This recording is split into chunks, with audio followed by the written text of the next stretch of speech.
If you're a lineman in charge of keeping the lights on, Grainger understands that you go to great lengths, and sometimes heights, to ensure the power is always flowing.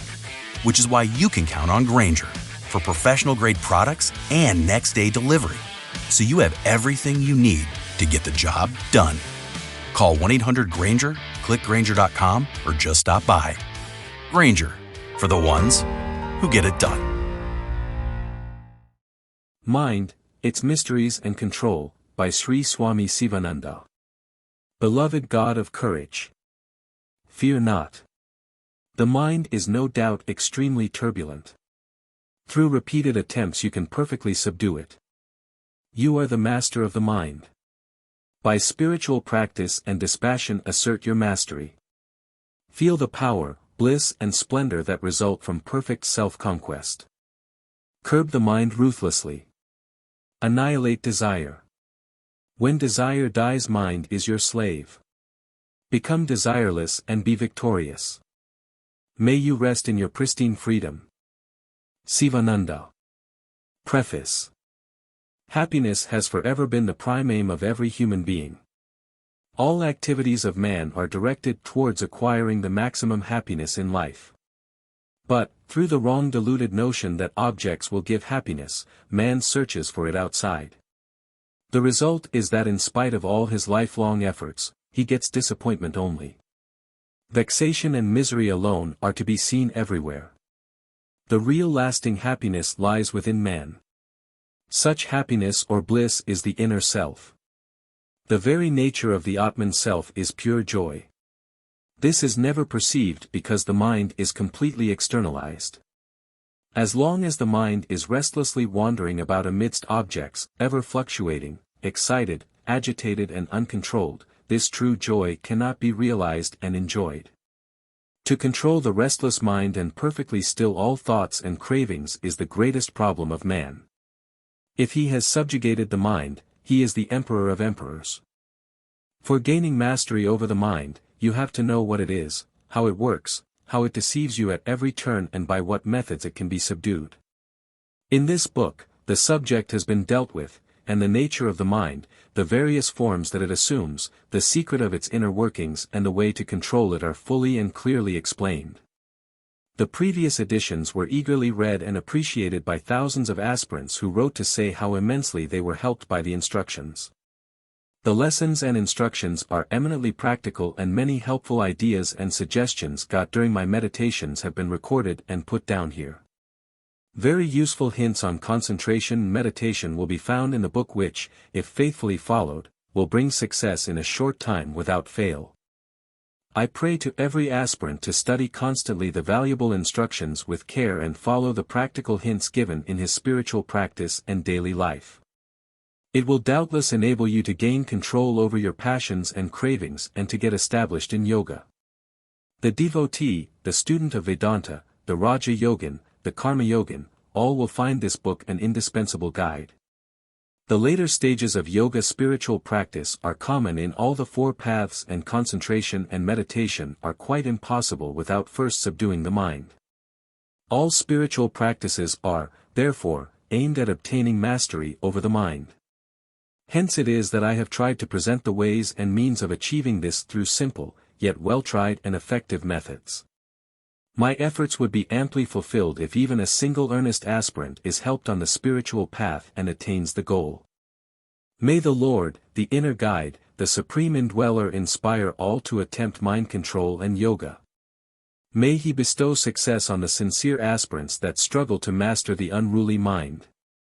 May you reach the goal of life, immortality, supreme knowledge and bliss. Sivananda. Chapter 1, What is Mind? He who knows the receptacle verily becomes the receptacle of his people. Mind is verily the receptacle of all our knowledge. That which separates you from God is mind. The wall that stands between you and God is mind. Pull the wall down through all meditation or devotion and you will come face to face with God. The mind, a mystery. The vast majority of men know not the existence of the mind and its operations. Even the so-called educated persons know very little of the mind subjectively or of its nature and operations. They have only heard of a mind. Western psychologists know something. Western doctors know only a fragment of mind. The afferent nerves bring the sensations from the periphery or extremities of the spinal cord. The sensations then pass to the brainstem at the back of the head, where the fibers decussate. From there, they pass on to the superior frontal gyrus or superior frontal convolution of the brain in the forehead, the supposed seat of the intellect or mind. The mind feels the sensations and sends motor impulses through the afferent nerves to the extremities, hands, legs, etc. It is a brain function only for them. Mind, according to them, is only an excretion of the brain, like bile from liver. The doctors are still groping in utter darkness. Their minds need drastic flushing for the entry of Hindu philosophical ideas. It is only the yogins and those who practice meditation and introspection that know the existence of the mind, its nature, ways and subtle workings. They know also the various methods of subduing the mind. Mind is one of the 8 basic substances. Earth, water, fire, air, ether, mind, reason and egoism, these constitute the 8-fold division of my nature. Mind is nothing but supreme consciousness power, the inner energy. It is brain that wants rest, sleep, but not the mind. A yogi who has controlled the mind never sleeps. He gets pure rest from meditation itself. How the mind originated. Mind is supreme consciousness power, the inner energy. It is through mind that Brahman supreme cosmic spirit manifests himself as the differentiated universe with heterogeneous objects. Brahma thought, there, indeed, are the worlds, I shall create the protectors of the worlds. He gathered the spirit, the universal mind, from out of the waters only and fashioned him. He heated him by the heat of meditation. When he was thus heated, his heart burst out. From the heart, the mind came, from the mind the moon, the presiding deity of the mind. Heart is the seat of the mind, so, the mind came out when the heart burst out. In meditative absorption where absoluteness is experienced, attended with all knowledge and joy, the mind goes to its original seat, i.e., heart. In sleep also, it rests in the heart with a veil of ignorance between it and Brahman, the absolute supreme God. Cosmic mind and individual mind. Hiranyagarbha, otherwise known as manifested aspect of Brahman and manifestation of the universe, is cosmic mind. He is the sum total of all the minds. The individual mind is connected with the cosmic mind. Cosmic mind, superconscious mind, infinite mind, universal mind are synonymous terms. Different authors have used different terms. Do not be puzzled. Do not be confused. It is verbal difference only. Cosmic mind is cosmic energy also. He is the thread-like self. He represents the electric, cosmic, powerhouse. The different individual beings represent the different, small bulbs. Electricity from the powerhouse flows through the insulated copper wires into the bulbs. Similarly, the power from the cosmic mind flows into the individual beings. The mind, being very subtle, is in close apposition or contact with other minds, though the human skull intervenes between them. As mind evolves, you come into conscious relation with the mental currents, with the minds of others near and distant, living and dead. The individual mind of A, although separated from the mind substance used by other individuals, B, C, D, E, X, Y, etc., by a thin wall of very finest kind of matter, is really in touch with the other apparently separated minds and with the universal mind of which it forms a part. If A is a friend of B, A's mind is connected with B's mind. The minds of friends, relatives, brothers of A are attached to A's mind. Several minds are similarly linked to B's mind also. The minds of those who are attached to A's mind are, therefore, connected, in turn, with the minds of those who are hanging on B's mind. In this manner, one mind is in touch with all minds in the whole world. This is the all-pervading theory of mind of Raja Yoga. Mind in Orthodox Hindu philosophy. In Orthodox Hindu philosophy, the grade is the term used to denote cosmic mind or universal mind. It is the first principle that is derived from the unmanifested aspect of Brahman. It is the first principle that is manifested out of the unmanifested aspect of Brahman. The wheel of the bullock cart rests on the spokes. The spokes rest on the nave. Even so, the mind rests on Mother Nature and Mother Nature rests on Brahman, the absolute supreme God. From the great cosmic mind comes the ego. From pure ego comes mind. From restless ego comes the prana vital energy. From inertial ego comes subtle elements. From subtle elements come gross elements. From gross elements, the gross universe. Mind is no other than the ego, the idea of I. It is, indeed, difficult to eschew this idea of I. Mind always attaches itself to something objective. It cannot stand by itself. It is only this mind that asserts itself as I in this body. The idea of I is the seed of the tree of mind. The sprout which first springs up from this seed of ego is intellect. From this sprout, the ramifying branches called intentions have their origin. The subtle body and antavaha sarira. Mind is the most important essence of the subtle body. The subtle body is the astral body that is linked to the physical body through physical prana vital energy. It separates itself at death from the physical body and travels to heaven. It is this body that does coming and going. This body melts in liberation after death, the disembodied salvation. There is a difference between the subtle body and the pure subtle body of a yogi.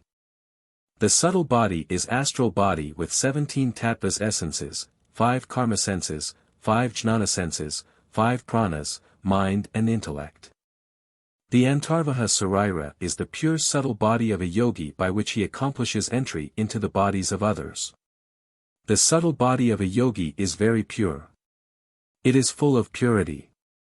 It is free from restlessness and inertia. It is with this body that a yogi passes from one body to another. Lila, through the grace of Sarasvati, came out of the physical body and traveled to higher worlds with this pure subtle body of a yogi. You will find this in the Yogavasisha. Sri Sankaracharya, Raja Vikramaditya, Hastamalaka and Tirumular had the pure subtle body of a yogi. With the help of this special kind of pure body, they passed into the bodies of other persons. A yogi with the pure subtle body of a yogi has pure intention. Mind is subtle matter. Mind is not a gross thing, visible and tangible. Its existence is nowhere seen. Its magnitude cannot be measured. It does not require a space in which to exist. Mind and matter are two aspects as subject and object of one and the same all-full Brahman Supreme Cosmic Spirit, who is neither and yet includes both. Mind precedes matter. This is Vedantic theory. Matter precedes mind. This is scientific theory. Mind can be said to be immaterial only in the sense that it has not the characteristics of ponderable matter. It is not, however, immaterial in the sense that Brahman pure spirit as such is. Mind is the subtle form of matter and hence the prompter of the body. Mind is made up of subtle, pure, non-quintuplicated, rudimentary, undifferentiated, subtle matter. Mind is all electricity. According to the Khandogya Upanishad, mind is formed out of the subtlest portion of food. Mind is material. Mind is subtle matter. This discrimination is made on the principle that the soul is the only source of intelligence, it is self-evident, it shines by its own light. But the organs, mind and senses, derive their principle of activity and life from the soul. By themselves, they are lifeless. Hence the soul is always a subject and never an object. Mind can be an object of the soul. And it is a cardinal principle of Vedanta school of thoughts that which is an object for a subject is non-intelligent. Even the principle of self-consciousness or ego is non-intelligent, it does not exist by its own light. It is the object of apperception to the soul. The mental body. Just as the physical body is composed of solid, liquid, and gaseous matter, so also the mind is made up of subtle matter of various grades of density with different rates of vibration. A Raja yogi penetrates through different layers of mind by intense spiritual practice. The mental body varies much in different people. It is composed of coarse or finer matter, according to the needs of the more or less unfolded consciousness connected with it. In the educated, it is active and well-defined; in the undeveloped, it is cloudy and ill-defined. There are several zones or slices in the mental body, just as there are various compartments in the brain for particular types of thought. During intense anger, the whole mind is suffused with the black hue of malice and ill will, which expresses itself in coils of thunderous blackness, from which fiery arrows of anger dart forth, seeking to injure the one for which the anger is felt. Types of mind. Every man has a mental world of his own. Every man entirely differs from another man in mode of thinking, temperament, taste, mentality, physical characteristics, etc. Physically also a man differs from another man, although there might be slight resemblance. Observe carefully the nose, the ears, the lips, the eyes, the eyebrows, the arrangement of teeth, the shoulders, hands, fingers, toes, look, voice, gait, way of talking, etc., of different men. You will find vast differences between any two persons. Even the lines of the palm will differ. No two leaves are alike. Variety is the beauty of creation. There are various types of mind. The Bengali type of mind is emotional and fit for devotion and art. The Madrasi type of mind is intellectual and clever in mathematics. The Punjabi type of mind and Maharashtra type of mind are chivalrous. Bengal has produced emotional saints, Lord Gauranga or Chaitanya Mahaprabhu, Sri Ramakrishna Paramahansa Deva, etc. Madras has produced intellectual philosophers like Sri Sankara and Sri Ramanuj. Punjab has produced Guru Nanak, Guru Govind Singh, etc. The spiritual practice and path of yoga vary according to the type of mind, temperament and capacity. Tastes also differ. The sight of a fish brings excessive joy to a Bengali. The sight of tamarind and chilies excites the glossopharyngeal nerve of a Madrasi. The sight of a palmyra fruit excites the Jaffna Tamil of Ceylon and brings excessive joy. The sight of meat brings a peculiar joy to a meat eater. Is this not a mystery that an object lies outside and saliva appears in the tongue at the sight of it? Because you have this experience daily in everyday life, you do not attach much importance to it. Mind is very mysterious. So is Maya illusion, too.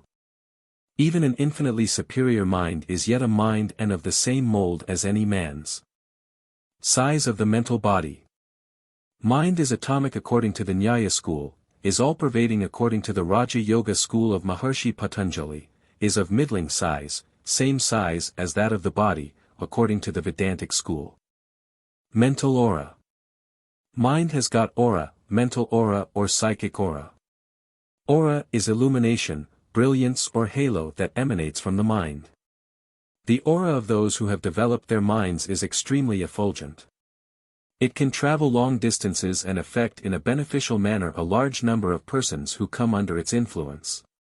The spiritual aura is more powerful than either the psychic or pranic vital aura. Influence of strong mind over weak minds. A strong mind has influence over weak minds.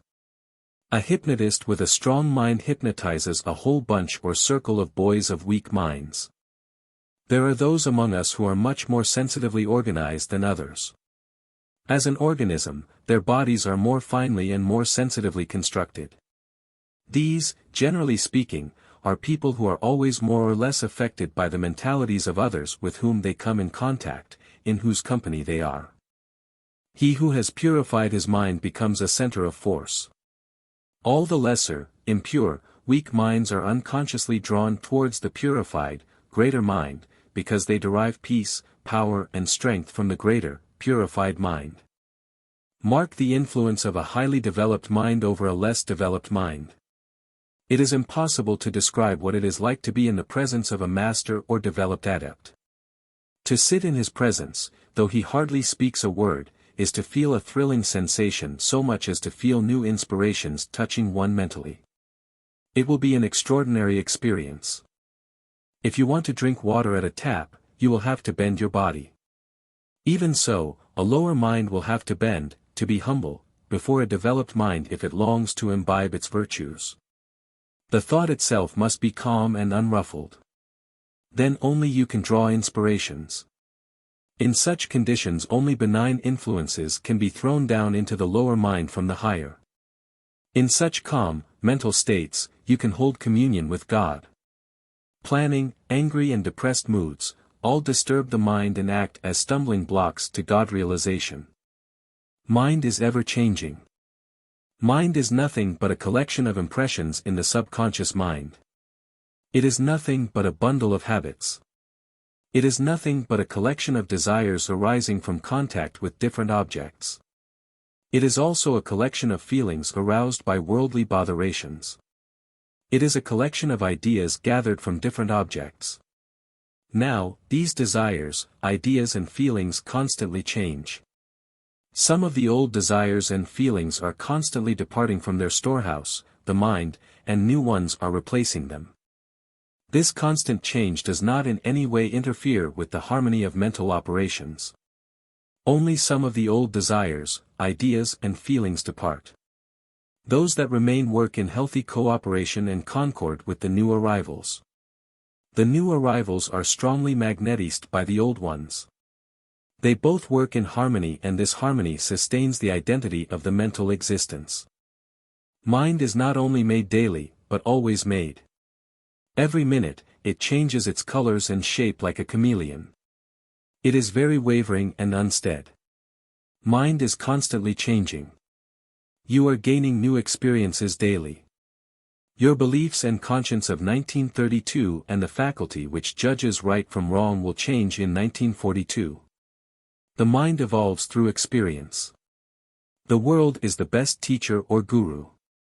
According to the state of his knowledge, man's conscience is built up and changes from time to time with the correction of his views, in the light of further knowledge gained subsequently. Conscience is one's own convictions arrived at either instinctively or by reasoning. The conscience of a child or a savage is entirely different from the conscience of a fully grown civilized man and, even amongst civilized men, knowledge varies so much that their consciences direct different lines of conduct. The conscience of a pure man considerably differs from that of a restless man. The conscience of a pure man is very, very clean and pure. The fourfold mind. Mind is a term used by the followers of Vedanta to include mind, intellect, the subconscious mind and ego. When used in a broad sense, it means the internal instrument. It is the inner instrument as distinguished from the outer instrument or the senses, through which you sense, perceive, think and reason out. Ego is derived from subtle earth element. The 5 gross elements are derived from the subtle elements of matters. The subconscious mind is derived from the subtle water element, intellect from the subtle fire element, mind from the subtle air element, heart from the subtle ether element. Mind is intelligent when compared with the senses. It is non-intelligent when compared with the intellect. Intellect is will and intellect combined. Some put the subconscious mind under mind, ego under intellect. Mind, intellect, the subconscious mind and ego are only different waves in the mind or functional aspects of the mind. The mind has all things for its objects and extends through the past, present and future. It is one only, but has various functions. You are a judge when you exercise your judicial powers in the court. You are a cook when you work in the kitchen. You are a president of an association when you sit in the chair in that capacity. You are the same man, but you function differently and you are called by different names according to those different functions. Similarly, when the mind does intention perception, will thought and doubt, it is called mind. When it discriminates and decides, it is intellect. When it self-arrogates, it is ego. When it is the storehouse of impressions and seat of memory, it is the subconscious mind, also when it does concentration and immersion. Who gave coolness to water, warmth to fire, motion to air? These qualities are their very nature. Even so, mind has got its own being of running towards objects, intellect of determining, ego of self-assertion and self-identification, the subconscious mind of thinking of those objects which are identified by ego. When the mind is at work, intellect and ego work simultaneously along with the mind. Mind, intellect and ego work in healthy cooperation. Mind makes intention perception. Intention means decide to do something, and perception means again to reject it. It thinks whether a certain thing is good or bad. Intellect comes for determination. It is intellect which discriminates the sense objects, clarity of purpose and focused determination. The essential nature of mind is thought only. Mind has dual nature, where it oscillates between determination and doubt, so to decide and reject to do something. It is having the faculty of discrimination when it forwards the decisions of intellect, the messages from intellect, to the organs of action for execution. Mind selects, attends and rejects. Functions of mind. Sensation, thought and volition are the threefold functions of the mind. Cognition, desire, volition are the three mental processes. Mind has three states, active, passive and neutral. Mind always wants variety and new sensations. It is disgusted with monotony. Law of association, law of continuity and law of relativity are the three principal laws of the mind. These are the characteristics of the mind: change, activity, suppression, ideation in action, physical life, characterization. Thinking, planning, feeling, knowing are the various activities that are going on in the mind. Sometimes you plan. Sometimes you feel. Sometimes you try to know. Sometimes you think seriously. Sometimes you will, volition. Volition brings all the mental faculties into play. You must be able to know by introspection what exactly is going on at different times in the mind. Aspects of mind. Conscious mind or objective mind, subconscious mind or subjective mind and superconscious mind are three aspects of the mind. You see, hear and read with the objective mind. Sensational mind, rational mind and intuitive mind are three aspects of mind according to another classification of Western philosophers. Heart is the seat of four essences: vital energy, mind, ego and Atman self. According to Vedanta school, the seat of mind is the heart. Third eye chakra, which consists of two lotuses and which is tentatively situated in the space between the two eyebrows, is the seat of mind according to the Hatha Yoga school. Seat of mind. Mind has various faculties and centers and operates through corresponding physical centers in the brain. Mind, intellect and understanding are in the subtle body, but they operate through corresponding centers in the physical brain. The brain is not mind as the Westerners think. Mind has its seat in the physical brain. It gains experiences of this physical universe through the vibrations of the brain. A king, though he has complete sway over his whole territory, though the whole kingdom belongs to him, has got special places for his residence. He has got a splendid palace in the capital and another beautiful, palatial building in Mussoorie or Mount Abu for his stay in summer. Even so, the mind, though it is all-pervading throughout the body, has got three places to reside in during the three states: waking state, dream and sushupti. The seat of mind in deep sleep is heart. In dream, the seat of the mind is neck. In waking state, the seat of the mind is the right eye or third eye chakra. Just mark what you do in deep thinking. You hold your finger in the chin, turn the neck to the right side, turn the gaze towards the space between the two eyebrows and then begin to think seriously on the problem in hand. This goes to show that the seat of the mind is the third eye chakra. Mind is not Atman self. In the West, the psychologists make a serious mistake in saying that consciousness is a function and attribute of the mind. It is Chit or Atman self only that is pure consciousness itself. Mind borrows its light from time to time from its source Atman self, the light of lights or the sun of suns, and glitters temporarily like consciousness, like the golden gilt in brass. Mind borrows its light and power from Brahman Supreme Cosmic Spirit, the source, just as the iron rod borrows its heat and effulgence from fire. Mind is non-intelligent, but appears to be intelligent by borrowing light from Brahman Supreme Cosmic Spirit, just as water exposed to the sun borrows heat from the sun. Mind can do only one thing at a time. It is finite. It is non-intelligent. It is the effect of the attribute of purity. It is perishable. It is ever fluctuating. It is a bundle of ideas, mental impressions, habits, impulses and emotions. It borrows light from the underlying substratum, Brahman. You can control the mind. The thinker is different from thought. There is no functioning of the mind in deep sleep. You always say, my mind, as if mind is one of your instruments just like your walking stick or umbrella. Therefore, mind is not the self-shining Atman self. Even in cases of delirium or in cases where there is paralysis of the mental functions, where a man loses his memory and other faculties partly or wholly, he remains. The I exists. The mind seems to be as much your property and outside of you as the limbs, the dress worn or the building you dwell in. Therefore, mind is different from I. Mind gropes in darkness. It forgets every moment. It is changing every second. If food is withdrawn for a couple of days, it cannot think properly. There is no functioning of the mind during deep sleep. It is full of impurities, desires and cravings. It gets puzzled during anger. In fear, it trembles. In shock, it sinks. How can you take the mind, then, as the pure self?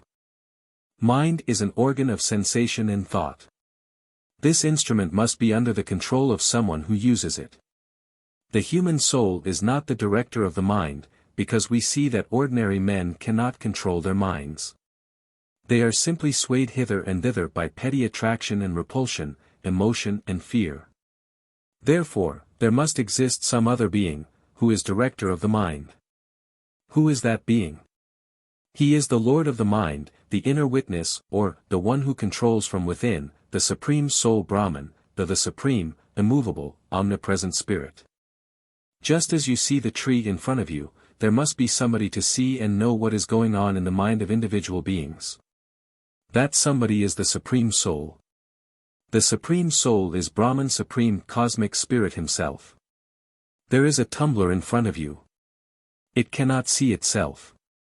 An instrument, eye and a see rare needed. If you say that the tumbler can see itself, then there will be a feeling of opposition.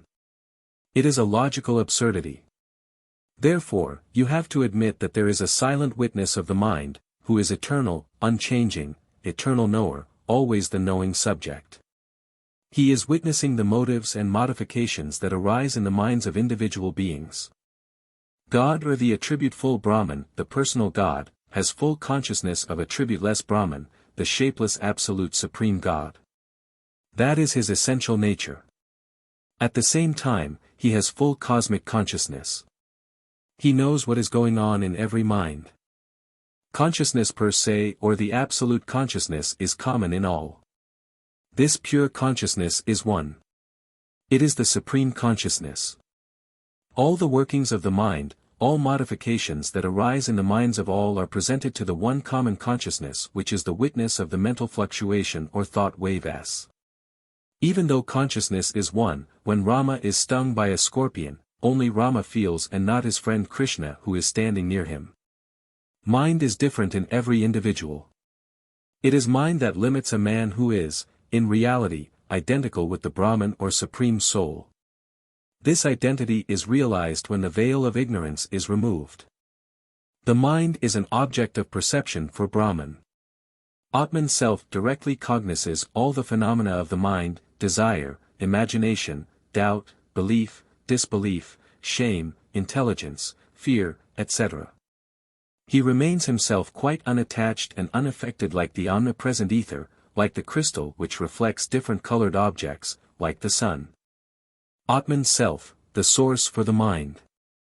Mind, which expands through intentions and perceptions, is generated with Brahman as its cause. The form which the endless Atman self, the Supreme Spirit, assumes through intention is mind. It first turned its back to discrimination and hence entangled itself in the folds of desires of objects.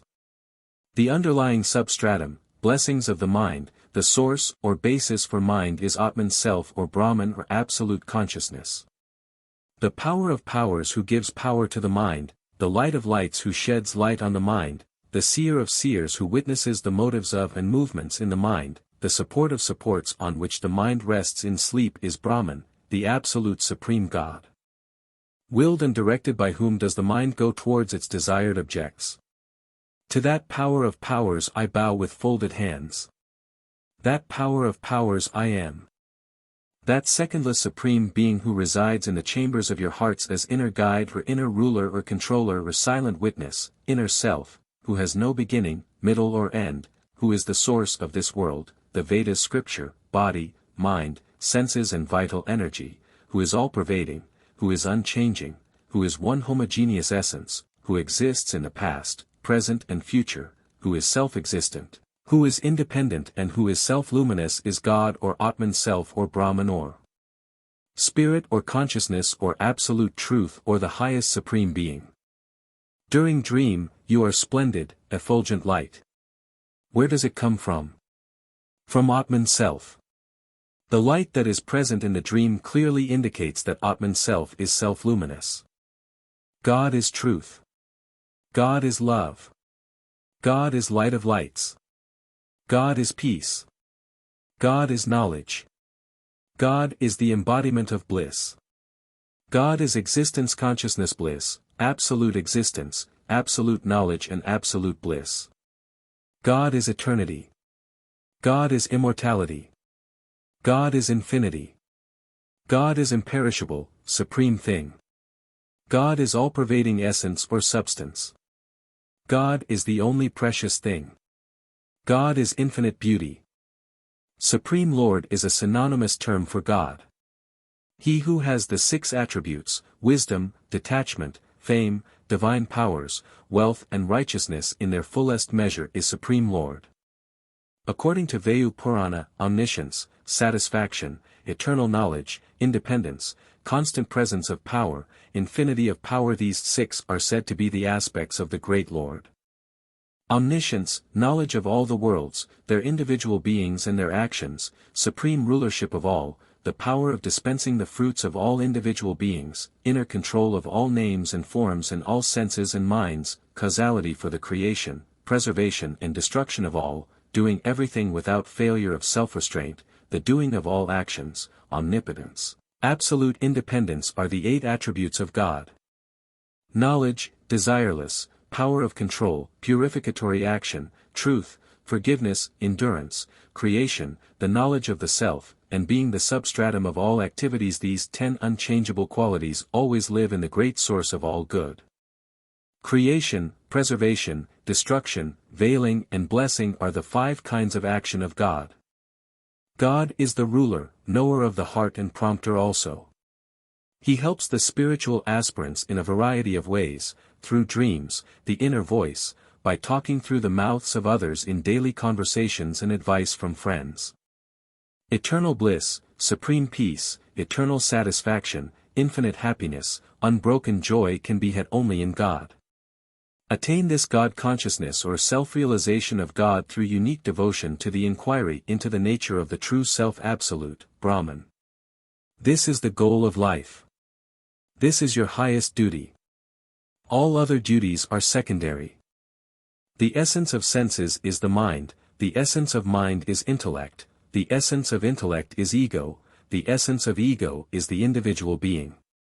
Brahman or pure consciousness is the womb or source or blessings or substratum for everything.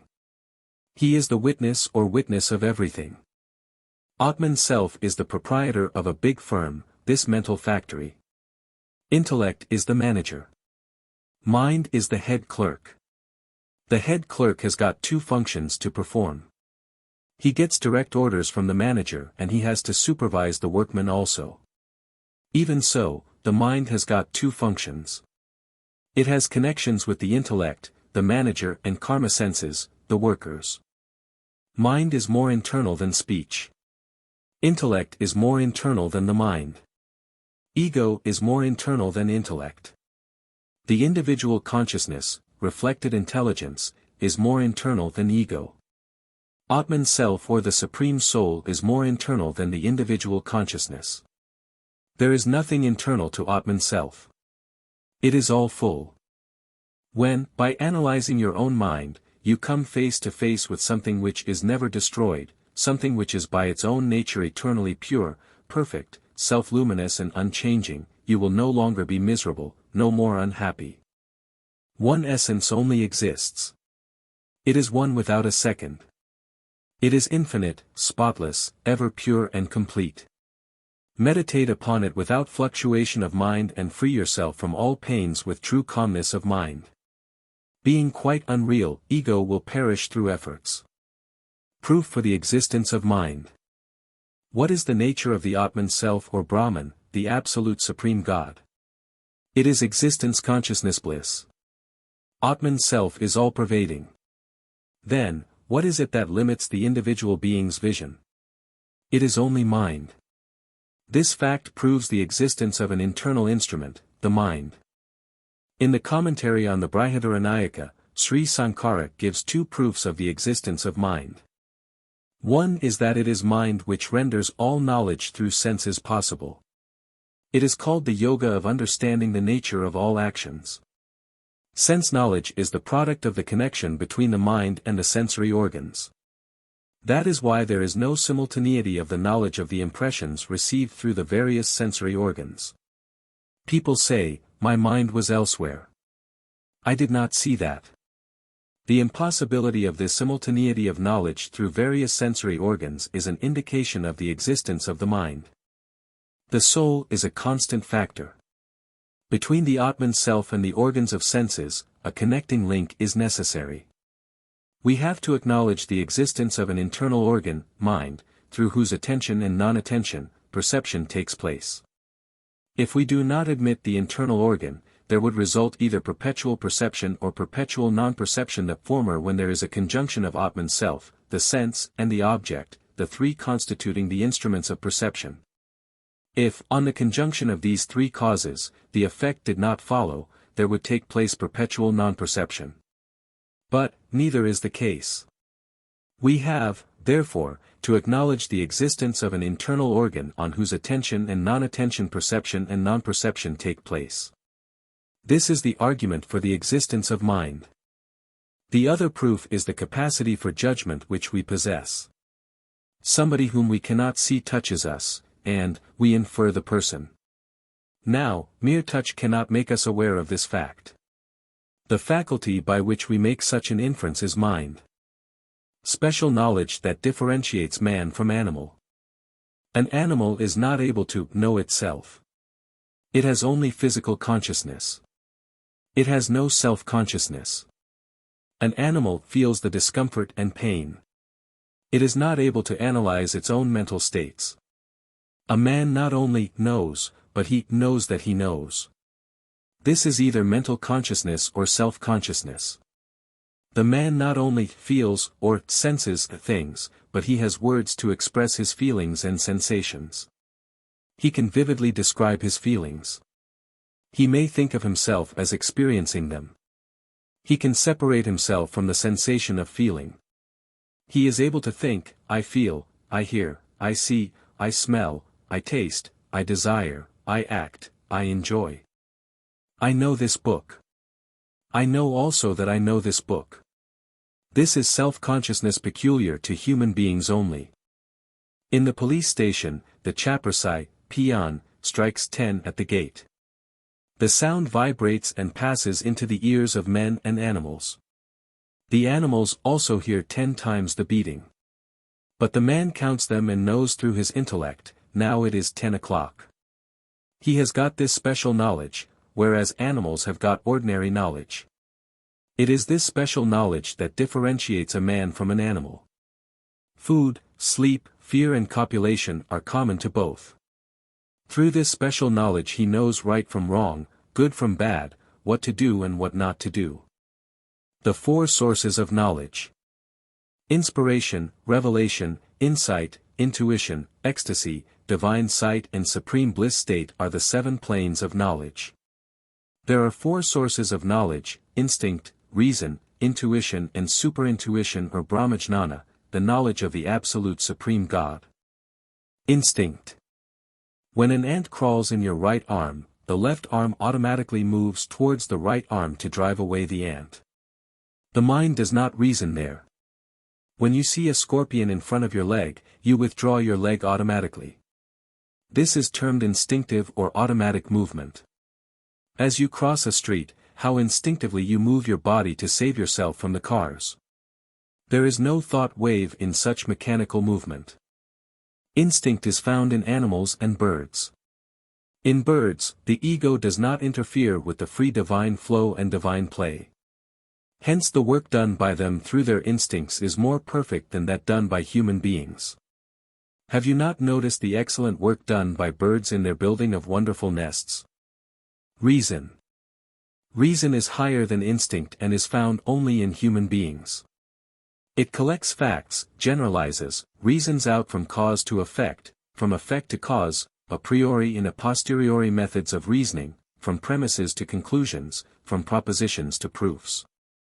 It concludes, decides and comes to judgment. It takes you safely to the door of intuition and leaves you there. Belief, reasoning, knowledge and faith are the four important psychic processes. First you have belief in a doctor.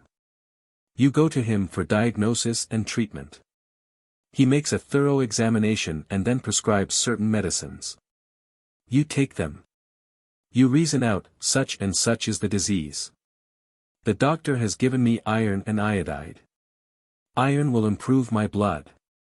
The iodide will stimulate the lymphatics and absorb the exudation and growth in the liver. So I should take it. Then the disease is cured, by a course of these drugs, in a month. Then you get knowledge of and perfect faith in the efficacy of the medicine and the proficiency of the doctor. Then you recommend to your friends this doctor and his drugs. Intuition. Intuition is spiritual experience. Knowledge through functioning of causal body is intuition. Sri Aurobindo calls it supermind or supramental consciousness. There is direct perception of truth or immediate knowledge through deep meditation. You know things by a flash. Professor Bergson preached about intuition in France to make the people understand that there is another higher source of knowledge than intellect. In intuition, there is no reasoning process at all. It is pratyaksha. Intuition transcends reason, but does not contradict it. Intellect takes a man to the door of intuition and returns back. Intuition is divine perception. It is eye of wisdom.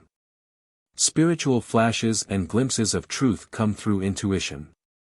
Inspiration, revelation, spiritual insight come through intuition. Atmajnana. Atmajnana or self-knowledge is above intuition. It transcends the causal body. It is the highest form of knowledge. It is the only reality. Chapter 2, Mind and Body. Body, the mold for mind's enjoyment. The body with its organs is no other than the mind. The physical body is the outward manifestation of the mind. Mind is the subtle form of this physical body. The mind contemplating upon the body becomes the body itself and then, enmeshed in it, is afflicted by it. All the bodies have their seat in the mind only. Should the mind be paralyzed, then the body will not evince our intelligence. Without water, can a garden exist? It is the mind which transacts all business and is the highest of the bodies. Mental actions are the real actions. The mind performs all actions very speedily into the subtle body and fluctuates thereby. But, the gross body knows not anything and is inert. Even should this gross body be dissolved, the mind will assume fresh bodies to its liking very quickly. This physical body is the mold, as it were, made by the mind for its own enjoyment, for its outpouring of its energy and thereby gaining different experiences of this world through the 5 avenues or channels of knowledge, the 5 knowledge senses, organs of knowledge or perception. Thoughts make the body. The actions of the mind alone are indeed actions, not so much those of the body. The body is really our thoughts, moods, convictions and emotions objectivized, made visible to the naked eyes. It is a point worthy to note with care that every cell in the body suffers or grows, receives a life impulse or a death impulse, from every thought that enters the mind, for you tend to grow into the image of that which you think about most. When the mind is turned to a particular thought and dwells on it, a definite vibration of matter is set up, and often more of this vibration is caused, the more does it tend to repeat itself, to become a habit, to become automatic. The body follows the mind and imitates its changes. If you concentrate your thought, the eyes become fixed. Every change in thought makes a vibration in your mental body, and this, when transmitted to the physical body, causes activity in the nervous matter of your brain. This activity in the nervous cells causes many electrical and chemical changes in them. It is thought activity which causes these changes. Face, an index of mind. Mind is the subtle form of this physical body. The physical body is the outward manifestation of the mind. So when the mind is rough, the body is rough too. As a man of rough appearance generally cannot invoke love and mercy of others, so a rough-minded man cannot invoke love and mercy of anybody. Mind very conspicuously reflects on the face its various states, which a man of intelligence can very easily read. Face is an index of the mind, just as the tongue is an index of the stomach. The body follows the mind. If the mind thinks of falling from a height, the body prepares itself immediately and shows external signs.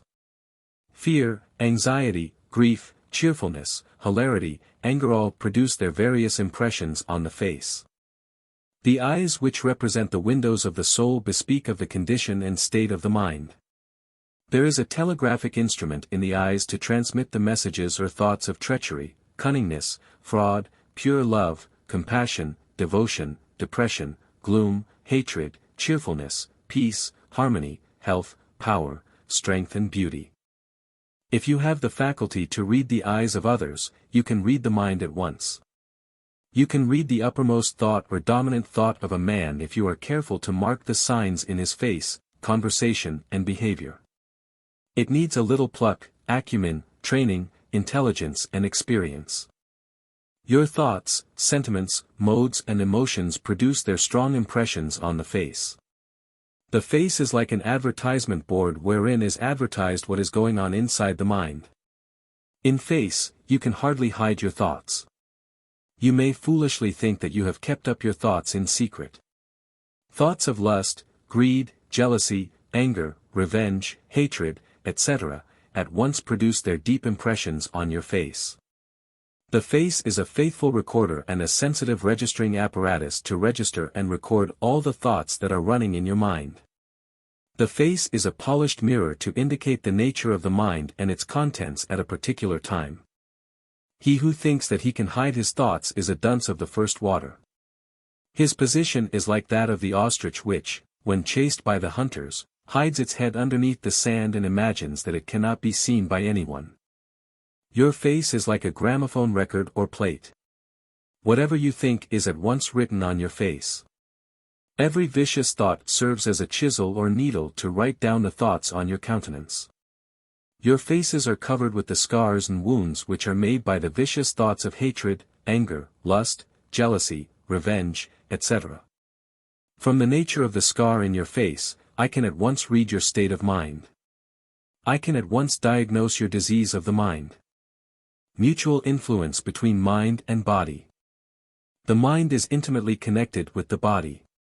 The mind acts upon the body and the body reacts upon the mind. Mind has influence over the body. A pure, healthy mind means a healthy body. Grief in the mind weakens the body. Body influences the mind also in its turn. If the body is strong and healthy, the mind also becomes healthy and strong. If the body is sick, the mind also becomes sick. A pain in the stomach causes depression in the mind. Bad thoughts, the primary cause of disease. The primary cause of diseases which afflict the body is bad thoughts. Whatever you hold in your mind will be produced in the physical body. Any ill feeling or bitterness towards another person will at once affect the body and produce some kind of disease in the body. Intense passion, hatred, long-standing bitter jealousy, corroding anxiety, fits of hot temper actually destroy the cells of the body and induce disease of the heart, liver, kidneys, spleen and stomach. Violent fits of hot temper do serious damage to the brain cells, throw poisonous chemical products into the blood, produce general shock and depression and suppress the secretion of gastric juice, bile and other digestive juices in the alimentary canal, drain away your energy, vitality, induce premature old age and shorten life. When the mind is agitated, then this body also is agitated. Wherever the body goes, the mind follows. When both the body and mind are agitated, the vital energy flows in a wrong direction. Instead of pervading the whole body steadily and equally, it will vibrate at an unequal rate, unrhythmically. Then the food is not digested properly. Diseases originate. If the primary cause is removed, then all diseases will disappear. The pains that afflict the physical body are called secondary diseases, whilst the desires that affect the mind are termed mental or primary diseases. If bad thoughts are destroyed, all bodily diseases will vanish. Purity of mind means healthy body. Therefore, be careful in your thinking, in the selection of your thoughts. Always entertain noble, sublime, loving and kind thoughts.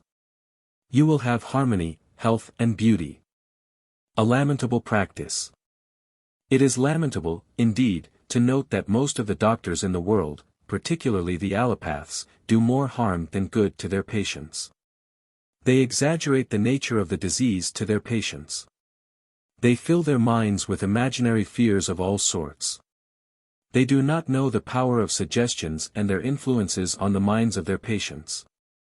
As greed is ingrained in their minds, as the desire to become rich is deep-rooted in their minds, they try their level best to extract from their patients as much money as they can.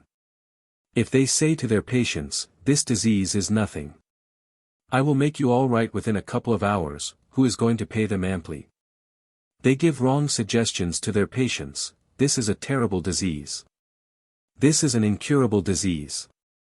A dangerous poison, a dangerous microbe is lurking in your lungs. The poor patient spends sleepless nights on account of imaginary fear, on account of wrong suggestion given by the doctor. Every moment he thinks, "I may die at any moment. The doctor has said that my disease is dangerous and incurable." He drags a cheerless existence. The worry and anxiety and fear destroy millions of red blood corpuscles daily. The doctor gives the wrong suggestions to glorify his skill, dexterity in the profession also. The root of all evils. The erroneous imagination that you are the body is the root of all evils. Through wrong thinking, you identify yourself with the body. False identification with the body arises. You are attached to the body. This is pride. Then, mindness arises. You identify yourself with your wife, children, house, etc. It is identification or attachment that brings about bondage, misery, and pain. You never wept when millions of Germans died in the war. Why? Because there was no identification and attachment. But you weep profusely when your son dies, on account of attachment. The word might produces wonderful influence in the mind. Note the difference in effects produced in the mind when you hear the two sentences, "Horse is dead," and "My horse is dead." Pain is in mind only. Pain is evident so long as you connect yourself with the mind. There is no pain in sleep. If there is an inflammatory swelling on your back with throbbing pain, you do not experience any pain at night when you are asleep. Only when the mind is connected with the diseased part through nerves and thinking, you begin to experience pain. There is no pain when the mind is disconnected from the body by the administration of chloroform. During moments of great joy, the severe pain entirely ceases, as the mind is taken away from the body, from the seat of the pain. If you can consciously withdraw the mind from the diseased part by concentrating it on God or any other attractive object, you will not experience any pain even when you are wide awake. If you have a powerful will and strong power of endurance, then also you will not experience any pain. By constant thinking of any trouble or disease, you only augment your pain and suffering. Pain is in mind. Atman self or spirit is full of bliss. Conquer the mind to control the body. With the majority of mankind, the mind is greatly under the control of the body. Their minds being very little developed, they live on the physical body mostly. Develop the intellect and, through the intellect, control the mind. The intellect is developed by abstract thinking and reasoning, by systematic meditation, constant thinking of Brahman Supreme Cosmic Spirit, study of the revelations, Yoga-Vasisha and Brahma Sutras. The intellect is the witness mind, it is the intellect, intuition, knowledge and wisdom. When you have controlled the mind, you have perfect control over the body. The body is only a shadow of the mind. It is the mold prepared by the mind for its expression. The body becomes your slave when you have conquered the mind. Chapter 3, Mind, Prana and Kundalini. Prana vital energy, the outer coat of mind. There are two principal essences in the universe, mind and prana vital energy. Wherever there is prana vital energy, there is mind also. Even in the external movement of breath beyond the nose, the mind is mixed with the external breath. Prana vital energy is the outer overcoat for the mind. Prana vital energy digests the food, turns it into chyle and blood and sends it to the brain and mind. The mind is then able to think and do the inquiry into Brahman, the Supreme Cosmic Spirit. The life of the mind is kept up through the vibration of the subtle psychic prana vital energy which gives rise to the formation of thought. Prana vital energy is gross. Mind is subtle. Mind is formed out of the conglomerate pure essence of the five subtle elements, whereas, prana vital energy is formed out of the sum total of the restless essence of the five subtle elements. That is the reason why mind is more subtle than the prana vital energy. The vital sheath, the vital force of breath, is more subtle than the physical body. It overlaps the physical body and is more extensive than it. The mental sheath is more subtle than vital sheath and more extensive than the vital sheath. You have to touch the body of another man to have a physical influence over him. Whereas you can stand at a distance and by mere passes you can impart your prana vital energy to him, because prana vital energy is more subtle than the body.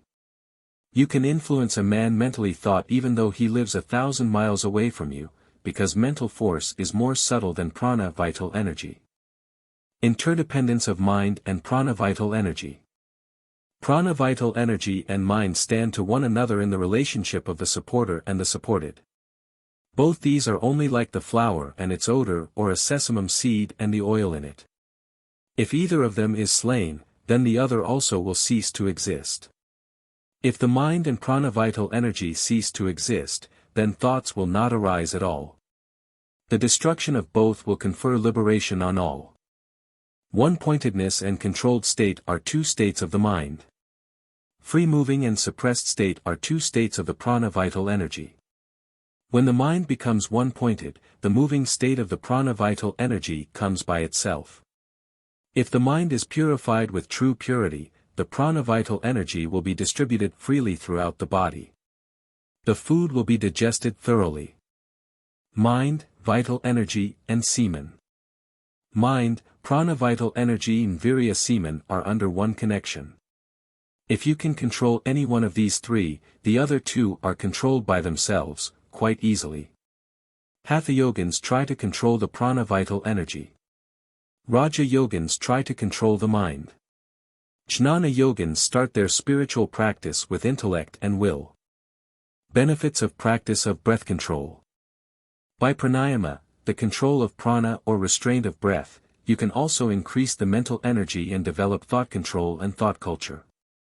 This will help concentration and meditation. This will make the mind steady. This will remove passion and inertia. This will burn the dross in the mind.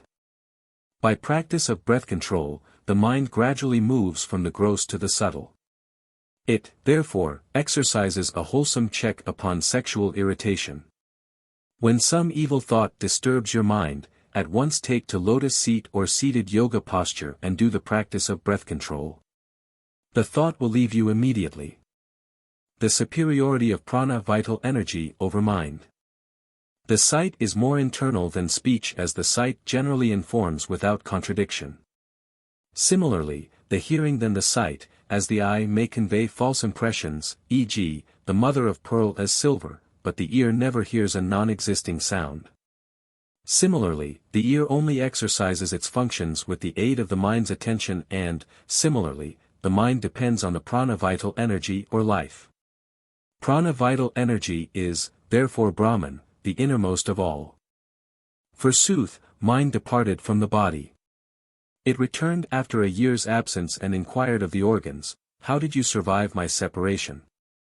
In the same way, replied the organs, in which an infant not possessing the power of reflection breathes through the agency of his respiratory organs, speaks through the organ of speech, sees by his eyes, hears by his ears. Mind resumed its place.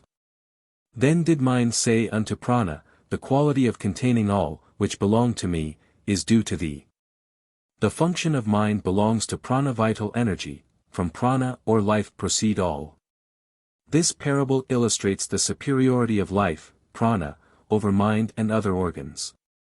In reality, there was no dispute of any kind. Mind and Kundalini. Kundalini, the serpent-like coiled power that lies dormant with 3 coils with the face downwards in the root chakra, the basal lotus at the end of the spinal column, is connected with prana vital energy, and prana is connected with the mind. Even a Vedantin student of the path of knowledge can get steadiness in knowledge, superconscious state, only through the awakening of Kundalini coiled power. No superconscious state or deep meditative absorption is possible without the awakening of this primordial energy, whether it is in Raja restlessness yoga, bhakti devotion yoga or knowledge yoga. Kundalini power can only be aroused when the mind is actually free from passions and desires. Awakening the inner force, the path of fire and light, or the horse gesture, the act of contracting and expanding the anus, beating and teaching, all help in awakening the Kundalini power. The great piercing helps in taking the Kundalini power higher up. When the Kundalini power is awakened, the mind enters, along with prana vital energy and individual soul, the Sushumna astral tubes, and all perceptions are in the mental space. After Kundalini power is awakened, prana vital energy passes upwards through Sushumna or divine channel within the spinal cord, along with mind and fire. The yogin is freed from physical consciousness. You are shut out from the external objective world.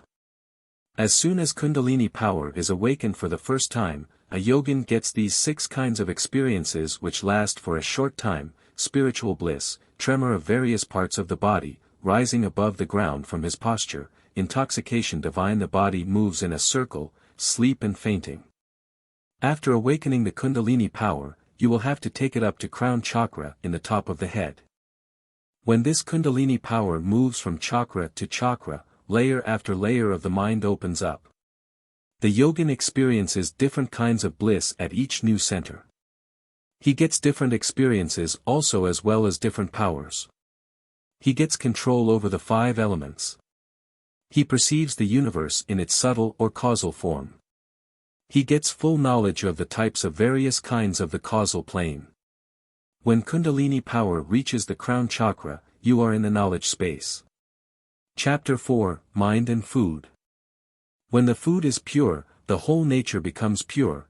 When the nature becomes pure, the memory becomes firm, and when a man is in possession of a firm memory, all the ties are severed.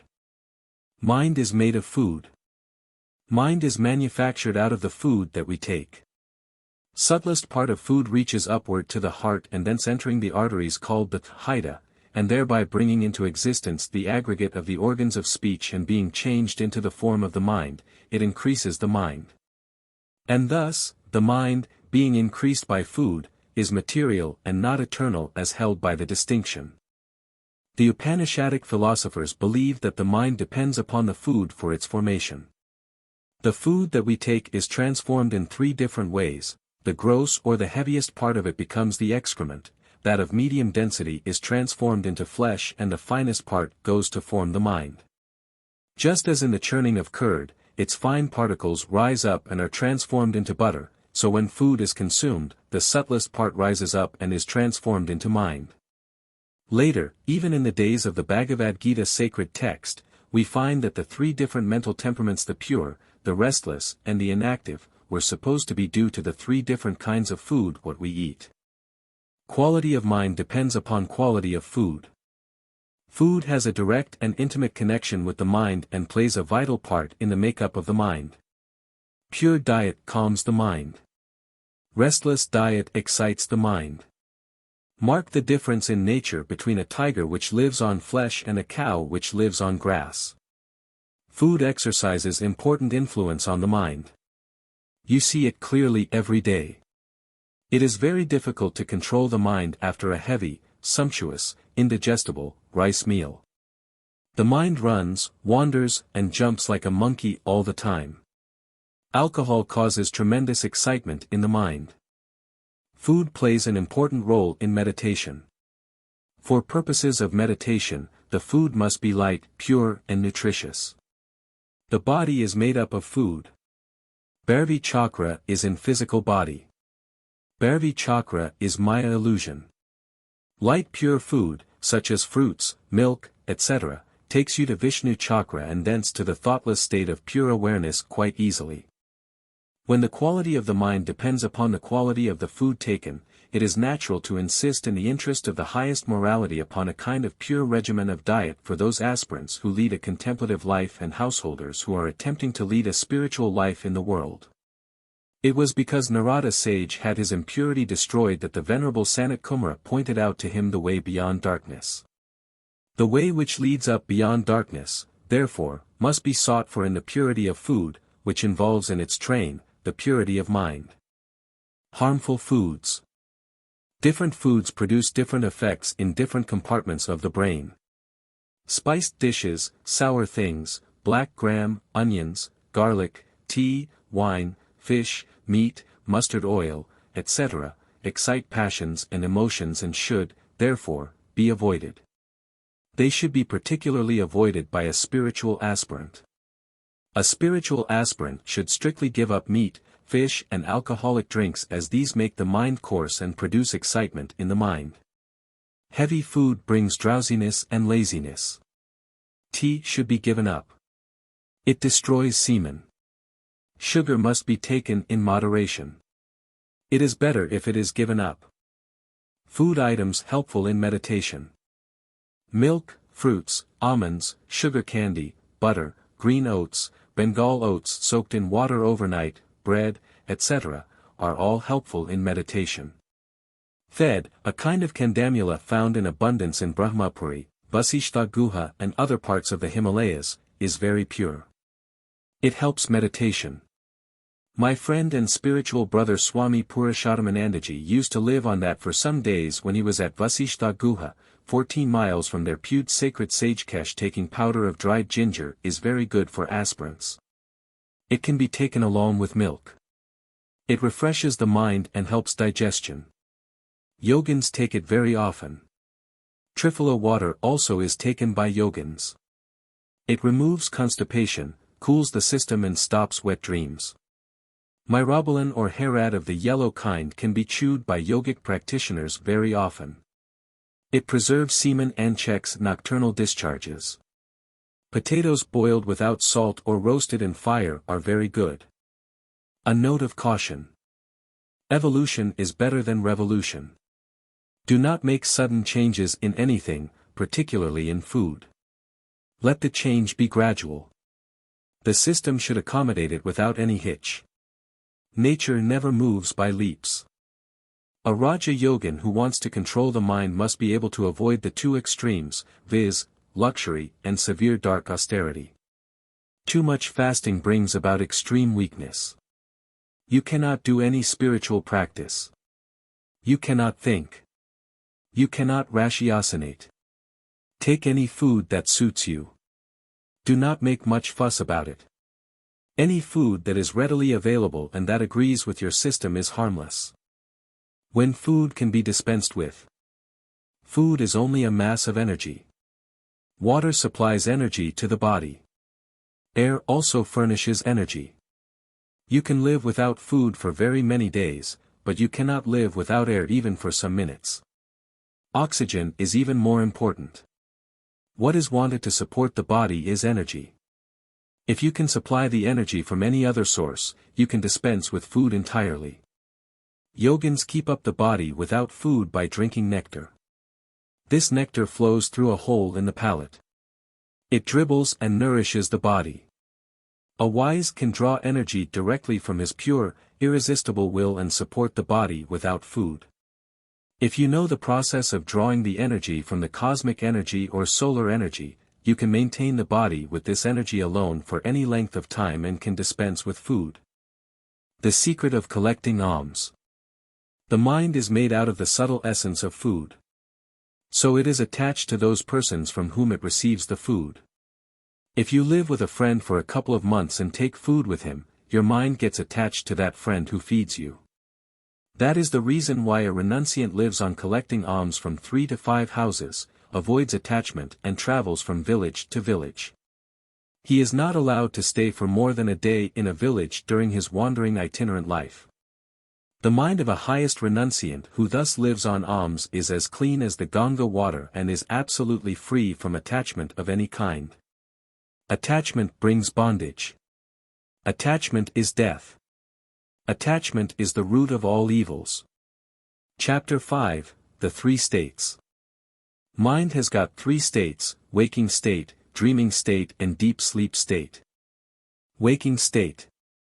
The individual being is called awake as long as it is connected with the various external objects by means of the modifications of the mind, which thus constitute limiting adjuncts of the soul, apprehends those external objects and identifies itself with the gross body, which is one of those external objects. During waking state, the mind occupies the brain. Dreaming state.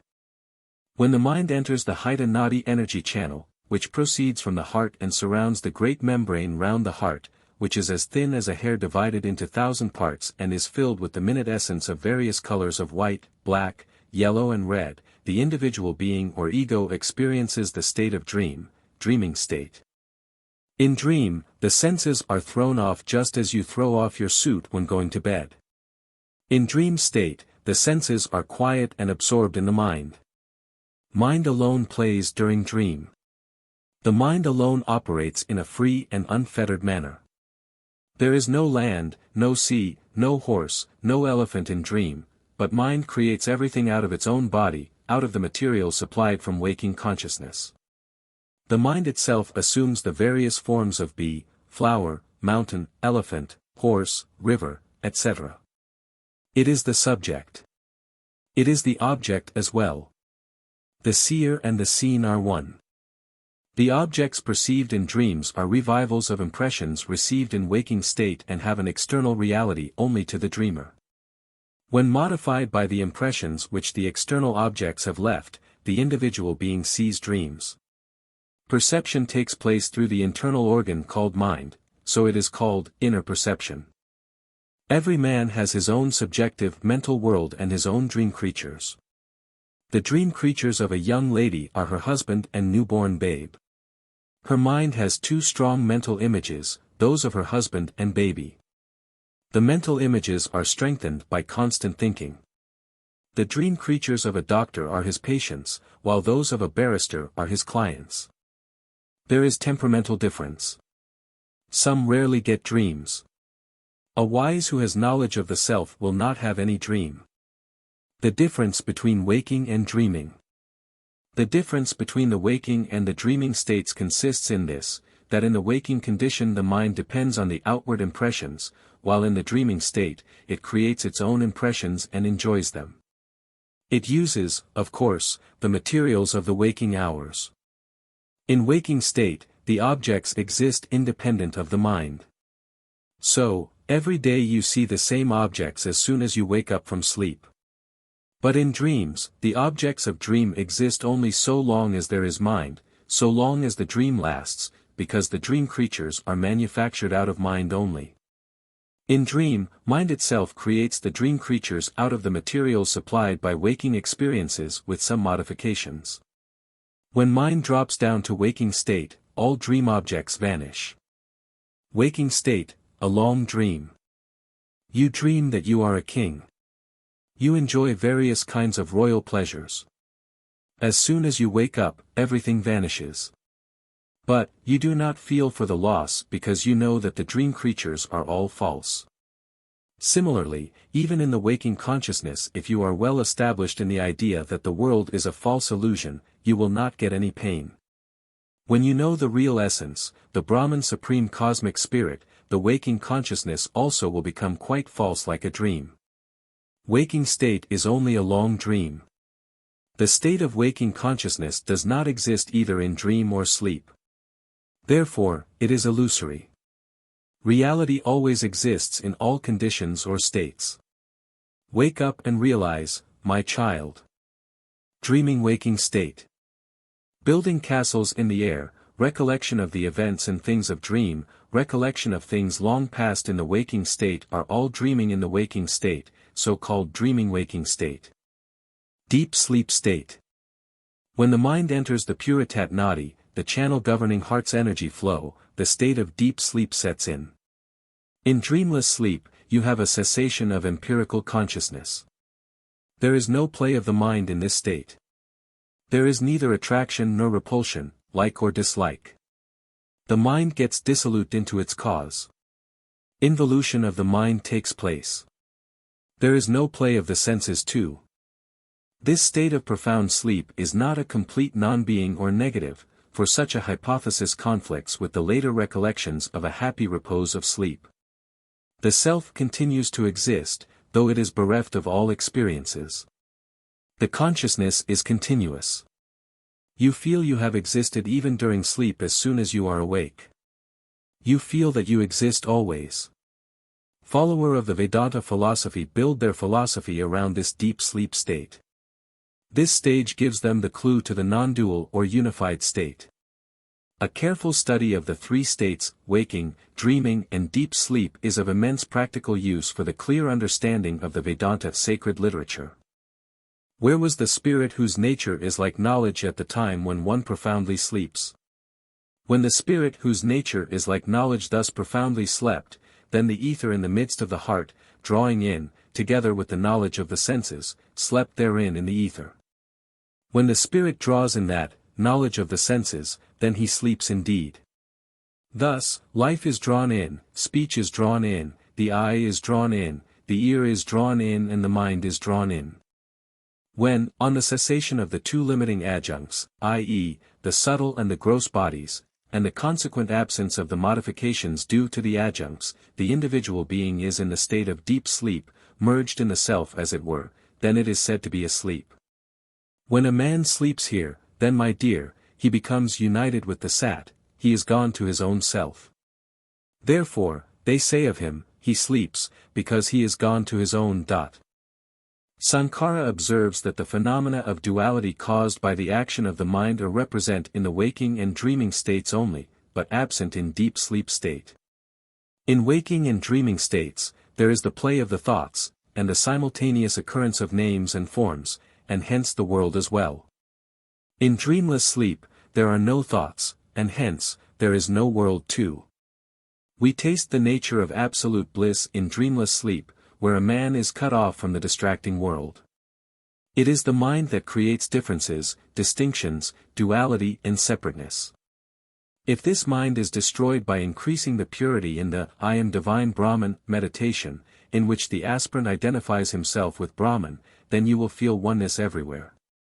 This needs continuous and strenuous efforts on the part of the spiritual aspirants.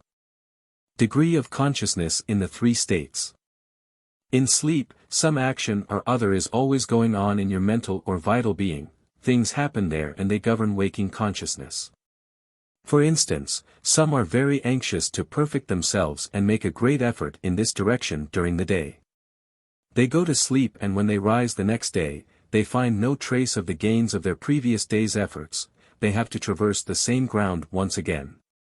This means that the effort, and whatever achievement there was, belonged to the mere superficial or wakeful parts of the being, but there were deeper and dormant parts that were not touched.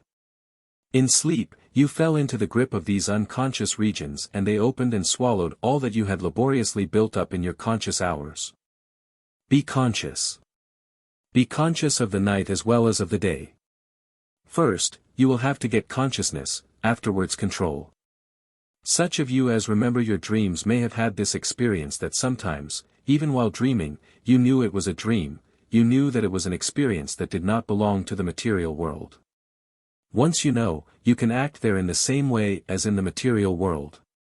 Even in the dreaming state, you can exercise your conscious will and change the whole course of your dream experience. And, as you become more and more conscious, you will begin to have the same control over your being at night as you have during the daytime, perhaps even more. For, at night, you are free from slavery to the mechanism of the body. The control over the processes of the body consciousness is more difficult, since they are more rigid, less amenable to change than are the mental or the vital processes. At night, the mental and vital parts of your being, especially the vital ones, are very active. During the day, they are under check, the physical consciousness automatically replaces their free play and expression. In sleep, this check is removed and they come out with their natural and free movements. Deep sleep state and non-dual steadiness distinguished. In sleep, the mind is in a subtle state. The thought waves have also assumed a subtle state. But, in non-dual steadiness, there is no mind. There is no universe. The world sinks down in Brahman Supreme Cosmic Spirit. The Supreme Self in the three states. The Supreme Self, which has four forms, is inside the bodies of all living beings and is known by the names waking state, the dreaming state, the deep sleep state, and the transcendental state of pure consciousness. The seat of the waking state is the right eye. Within the mind dwells the dreaming state, while the deep sleep state resides in the ether of the heart. The objects of enjoyment are of three kinds: gross, subtle and bliss itself. Satisfaction is also threefold. The first foot of the Supreme Self is the universal state, whose region is the waking state, who has objective consciousness, who has 7 limbs and 19 mouths and who enjoys gross objects. The objective mind or conscious mind plays in the waking state. The second foot of the Supreme Self is the dreaming state, whose region is dream, who has subjective consciousness, who has 7 limbs and 19 mouths and who enjoys subtle objects. The dreaming state is the reflected consciousness associated with the dream state. The dreaming state is the enjoyer of the subtle world. The subjective mind and false ego play in dreams. The third foot of the Supreme Self is the deep sleep state, whose region is deep sleep, in whom all melt into one, who is a mass of knowledge, who is full of bliss, who enjoys bliss and who is the door to the two states of consciousness, waking and dreaming. That is the state of deep sleep wherein the sleeper does not desire anything and does not see any dream.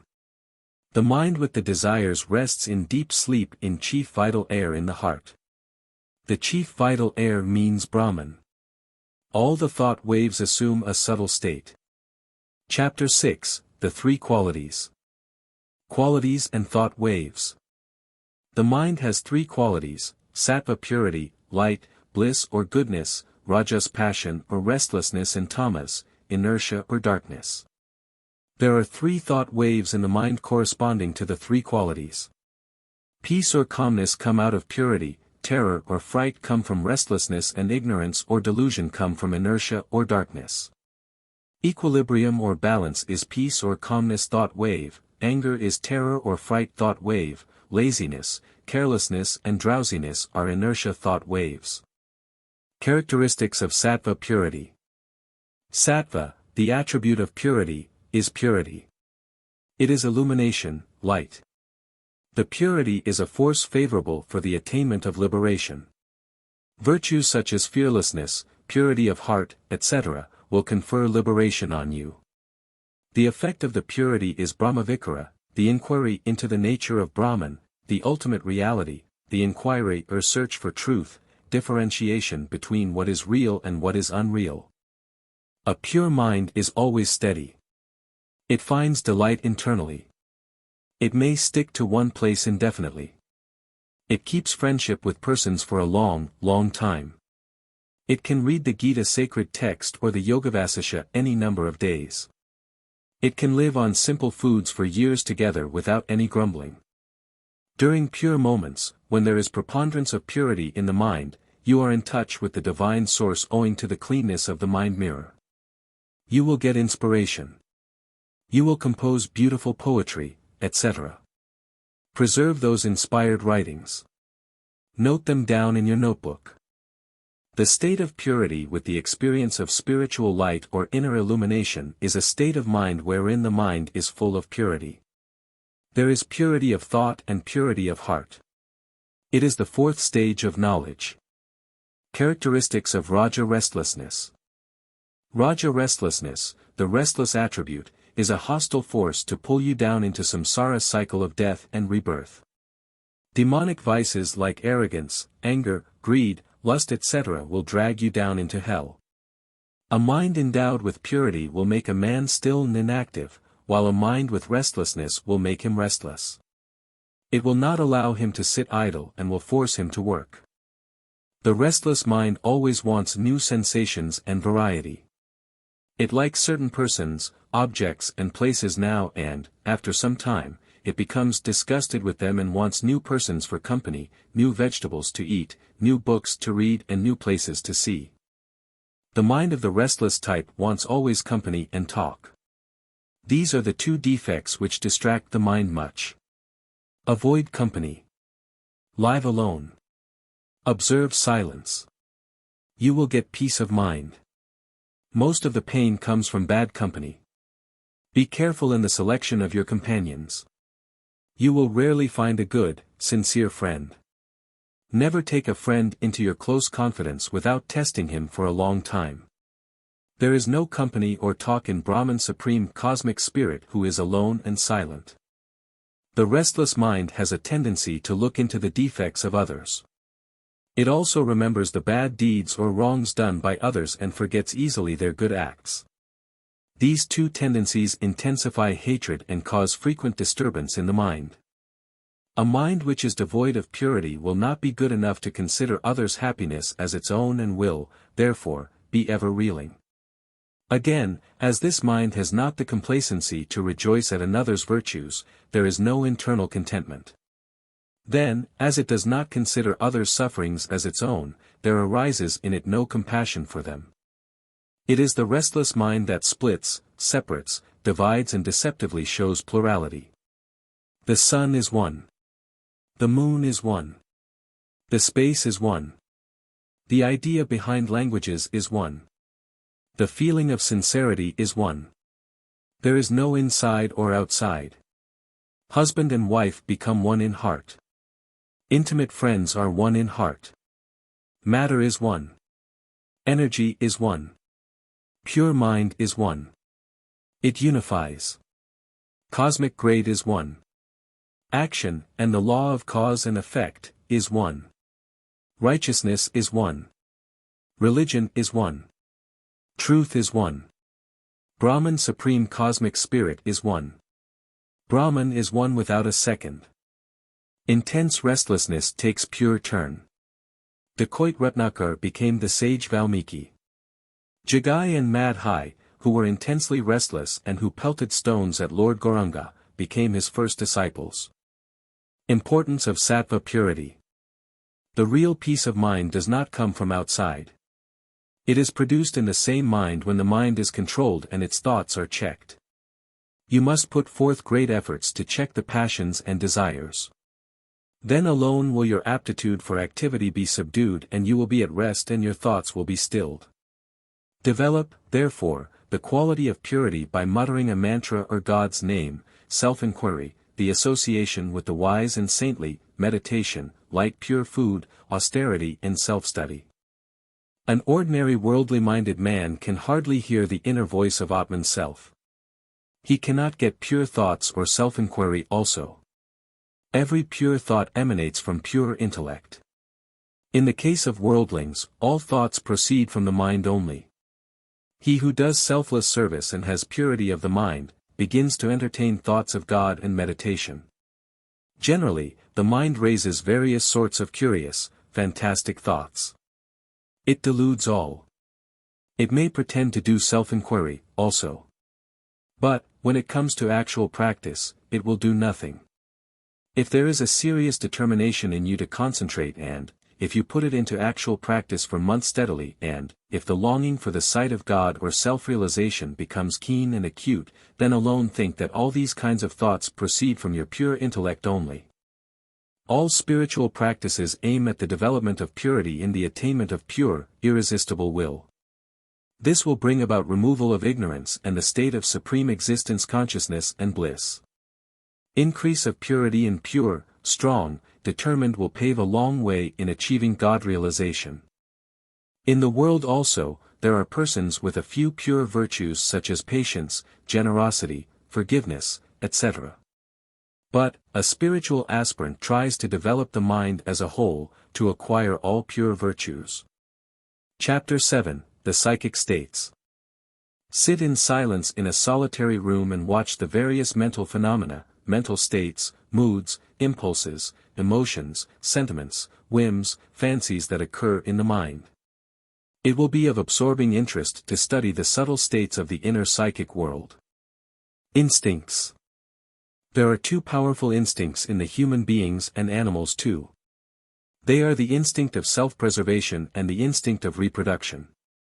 Hunger is a manifestation of the self-preserving instinct. Lust is a manifestation of reproductive instinct. An instinct is an involuntary prompting to action.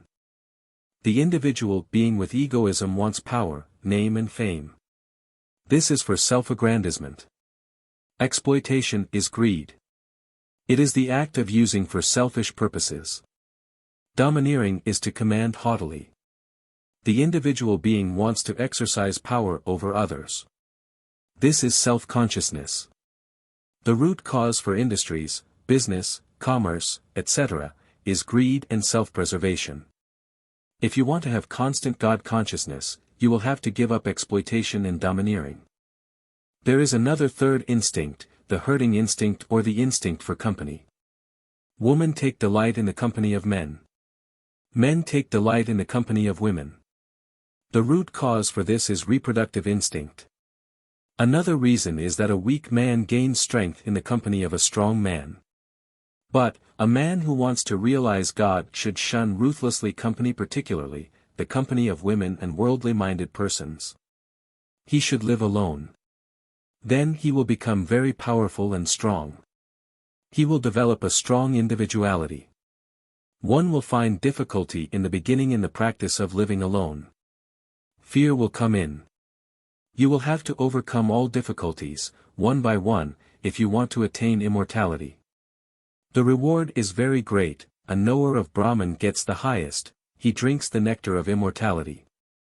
Impulses. An impulse is a sudden propelling force.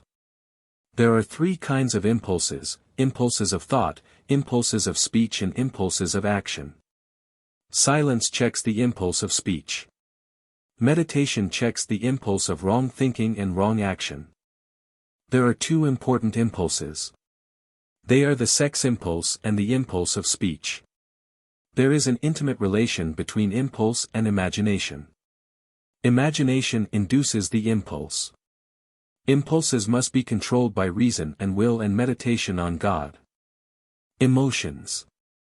An emotion is a combination of thought and desire. Every idea is charged with emotion. Emotions are desires which are penetrated by the thought element. In other words, emotion is desire mingled with thought.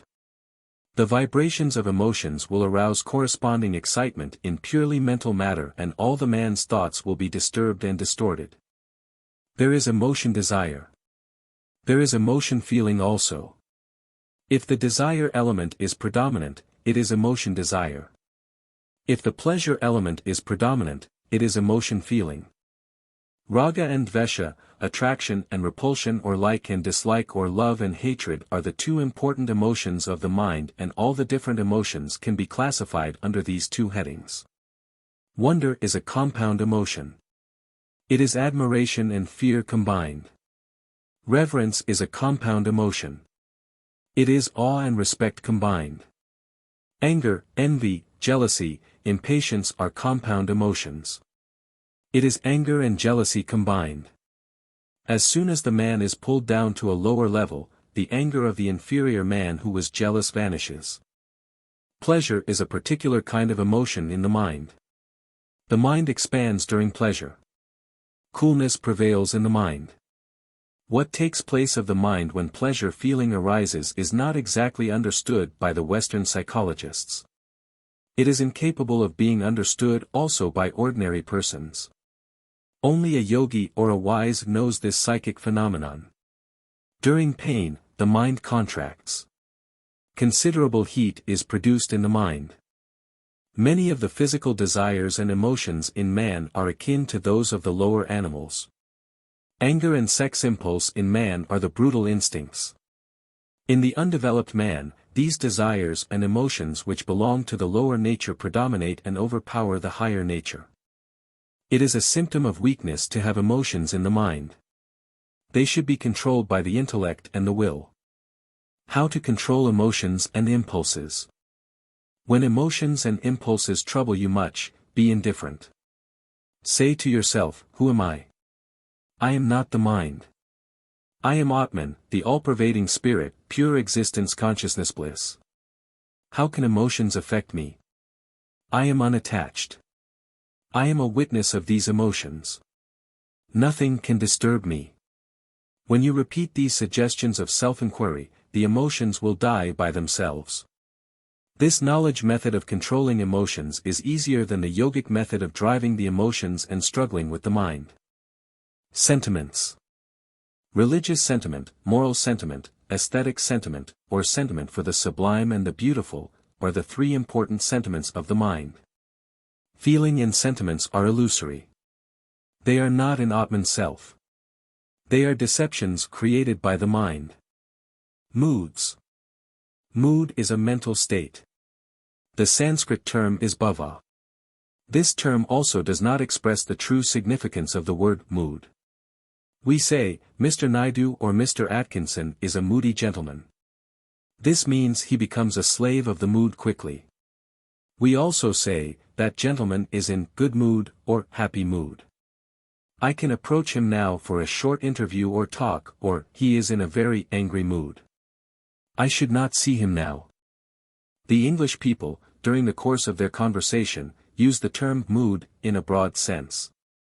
They say, he is in a talking mood, he is in a silent mood, he is in a mood of hatred, he is in a mood of love, he is in a mood of selfishness, he is in a mood of jealousy, he is in a mood of separateness, he is in a mood of unity.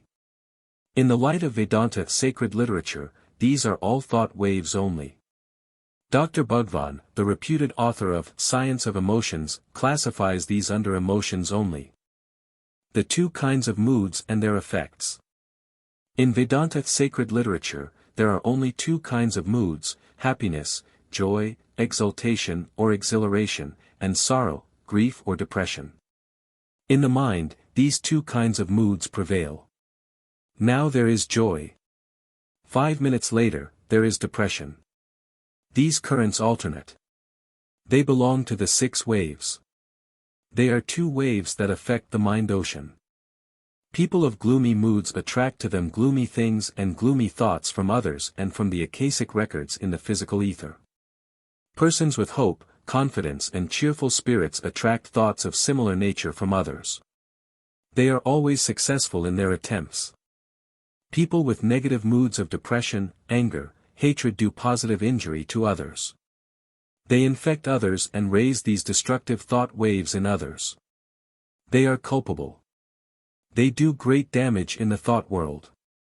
People with happy and cheerful moods are a blessing to society. They bring happiness to others. Just as a young, beautiful lady covers her face and does not like to come out to mix with others in society when she has a nasty festering sore on her cheeks or nose, so also you should not come in public and mix with your friends and other people when you have a mood of depression, a mood of hatred or jealousy. For, you will infect others with these moods. You are a menace to society. How to control negative moods. Spiritual aspirants should try to eradicate depression by prayer, meditation, counterthoughts of joy, chanting of Om, self-inquiry, and singing divine songs. Never give room for gloomy depression. Repeat Om with feeling. Repeat, I am full of bliss, my essential nature is bliss. Depression will vanish. There are various causes for this depression. Cloudy day, association with evil persons, indigestion, influence by astral spirits, revival of old mental impressions of depression. All these induce depression. When you get a talking mood, practice at once silence.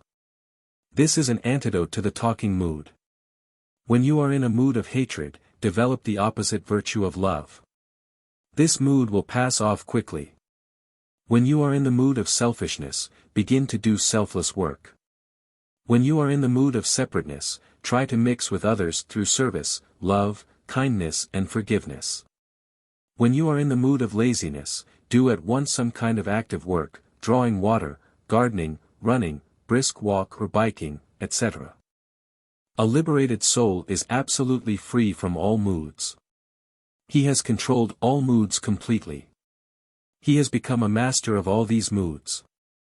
In Atman Self, there are no moods. It is pure consciousness. Identify with Atman Self. You can destroy all moods very easily. The meditative mood. But, there is one good mood in those who practice meditation. It is termed the meditative mood. Those who practice concentration and meditation feel this kind of mood. When this mood manifests, you must immediately give up reading, writing, talking, etc. You must immediately sit on the usual posture and begin to meditate. Meditation will come by itself without effort. This mood is very favorable for contemplation. Watch for this kind of mood. If light disturbs you, close the windows or put on a curtain along the window. Dark room is favorable for the beginners in meditation. Whims and fancies. A whim corresponds to the term tarana in Sanskrit. Tarana means a wave. When a sudden change arises in the mind, it is a whim.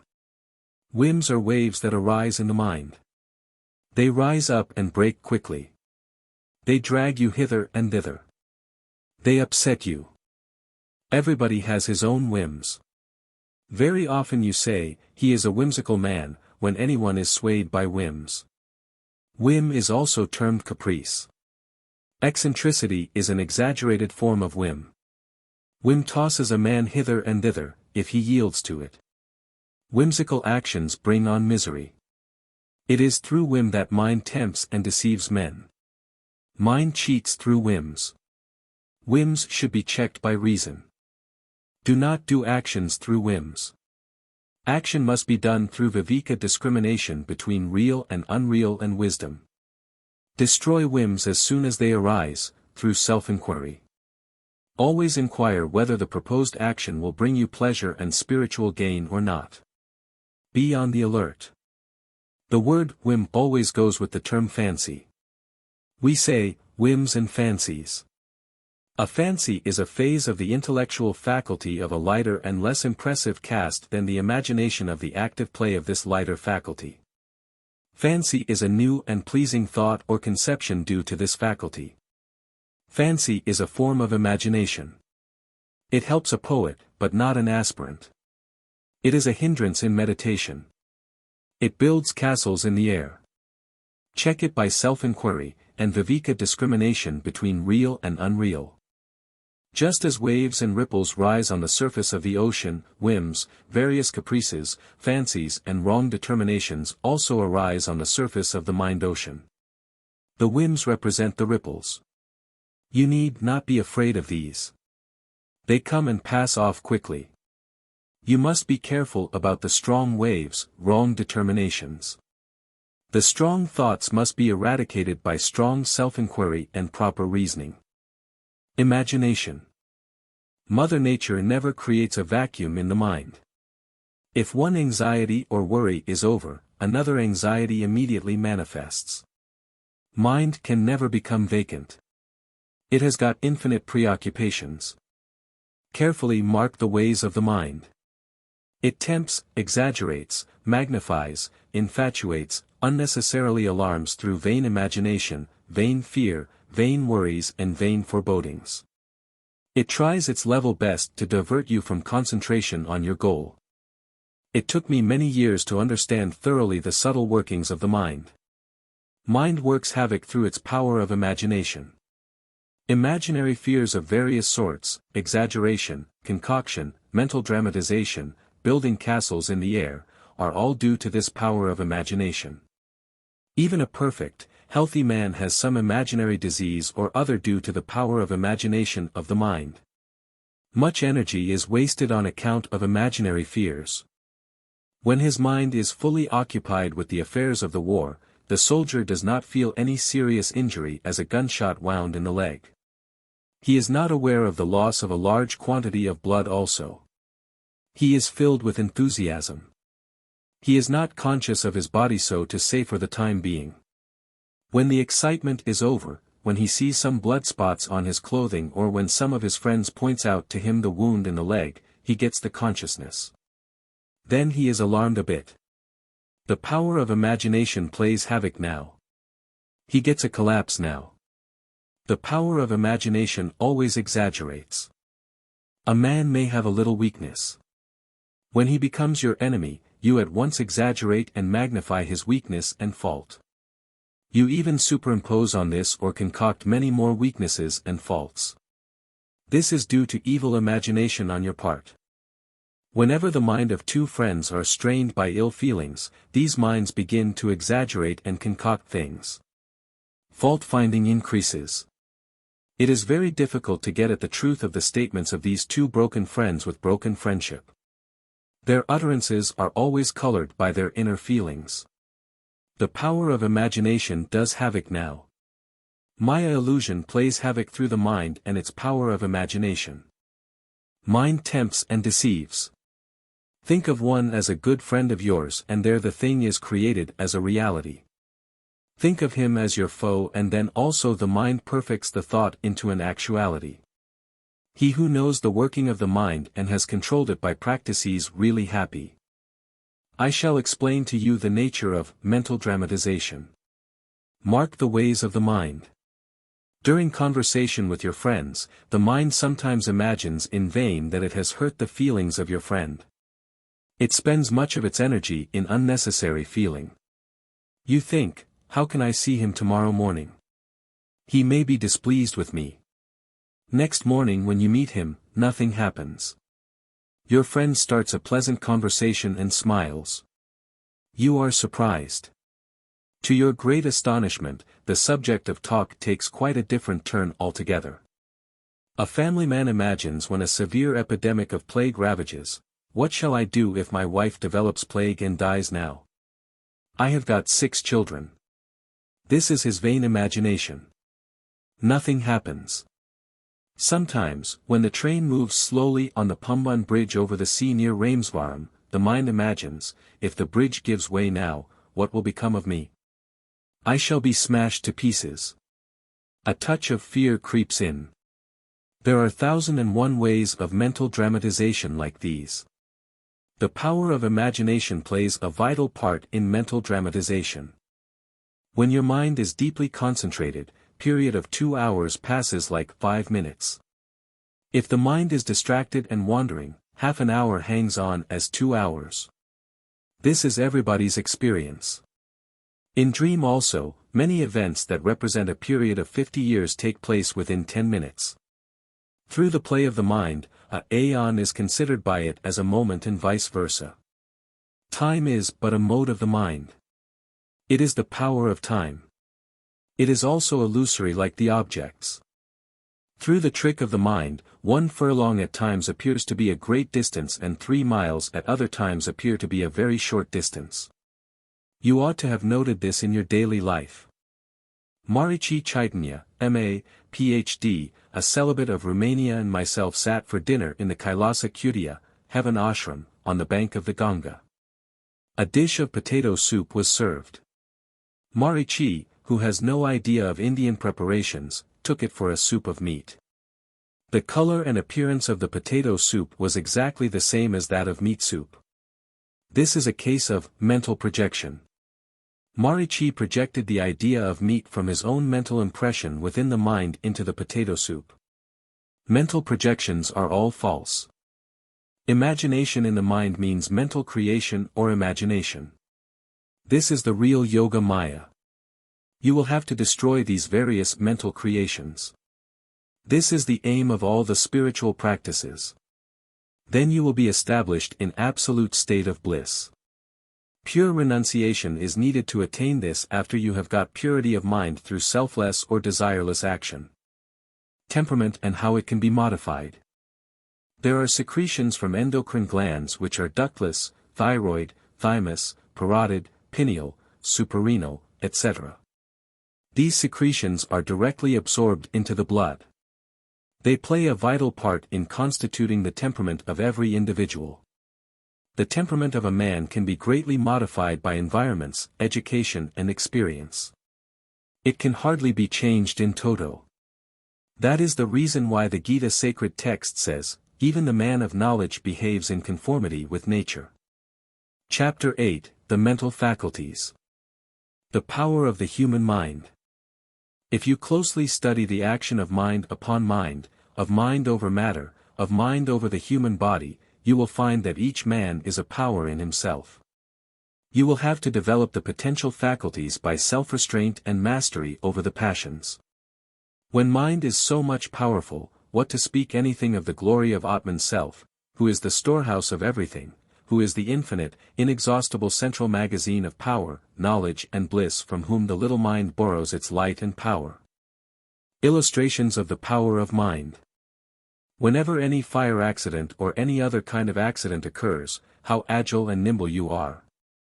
Do you not exhibit wonderful powers? You jump over a huge wall, save many children, run amidst fire boldly and carry things. All psychic faculties, memory, imagination, will, etc., are at play. Chivalry, intrepidity, undaunted spirit, mercy and various other noble virtues are exhibited by you. Wherefrom did you draw these faculties and powers? From this, you can conclude that you are, in reality, all-powerful. There is a big, magnanimous magazine of power inside. Go to the source by meditation and tap it. You will get everything. Rely on the self within. If you get a telegram at 12 a.m. on a hot day in summer, which informs you that your father is seriously ailing in your native village which is 20 miles distant, at once you leave even your food and begin to gallop. Though you yourself are not in good health at that time, you do not mind anything as you are very anxious to see your loving father. You even run the whole distance and reach the place within a couple of hours. Then you begin to wonder, what? I was myself very sick. The day was very hot. I have covered a distance of 20 miles within 2 hours. What a marvel it is! This clearly shows that you are, in reality, all-powerful. The mind possesses various kinds of powers and faculties. They lie dormant. You will have to awaken them. The 6 important powers of mind. There are 3 powers in the mind: will, action and knowledge. A desire arises in the mind. This is will. The mind exerts to have this desire gratified. This is action. It plans, schemes and finds out methods, etc. for the achievement of the desired object. This is knowledge. The power of perception, power of memory, power of imagination, power of judgment, will or intention and concentration are the 6 important powers of the mind. The power of perception. The power of perception is power of cognition or sensation or power of perception and knowing through senses or sense knowledge. Power of memory. The power of memory does 3 things. It grasps. It holds. It brings to memory whenever a thing is needed. Though the power of grasping is done by the power of perception of the mind or cognition, the power of memory also participates in the act of grasping. Suppose you hear the sound of a bell in the temple. The memory power grasps it. Then it retains it through concentration. When you hear again the sound of the temple bell, it at once reminds you, this is the temple bell. This is not the hostile bell. In meditation, the mind grasps and takes possession of its perceptions or judgments. It makes the content of the idea its own. It strengthens the mental impression so that a voluntary recall is rendered easy. Power of imagination. You have never seen an elephant riding a cycle. When a man, who has actually seen it, gives you a description, your mind forms a mental picture at once. This is done by the power of imagination of the mind. Power of judgment. Power of comparing and contrasting, drawing inferences, discussion, conclusion, all belong to power of judgment of the mind.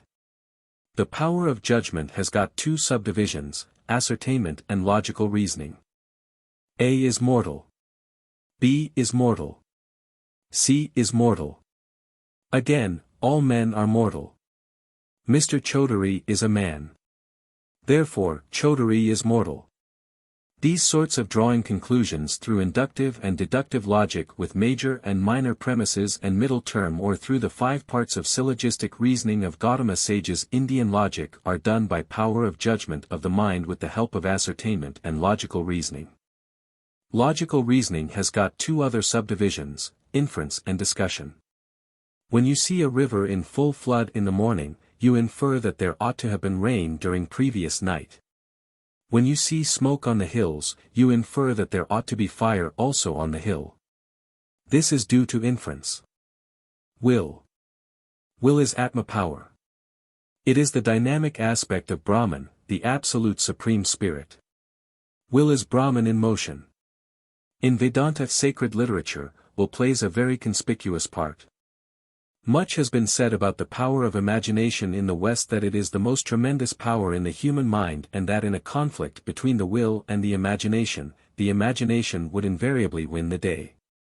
Some people say that the will is greater than imagination. In the East, amongst the follower of the Vedanta philosophy, will is regarded as a greater faculty than imagination. What would the imagination do without the impelling power of the will to execute with dynamic power the desires, wishes and ideals? There is correlation, coordination and cooperation between the different principles in the mind. Therefore, who can say which is great or small, important or unimportant when each depends upon the other for its power?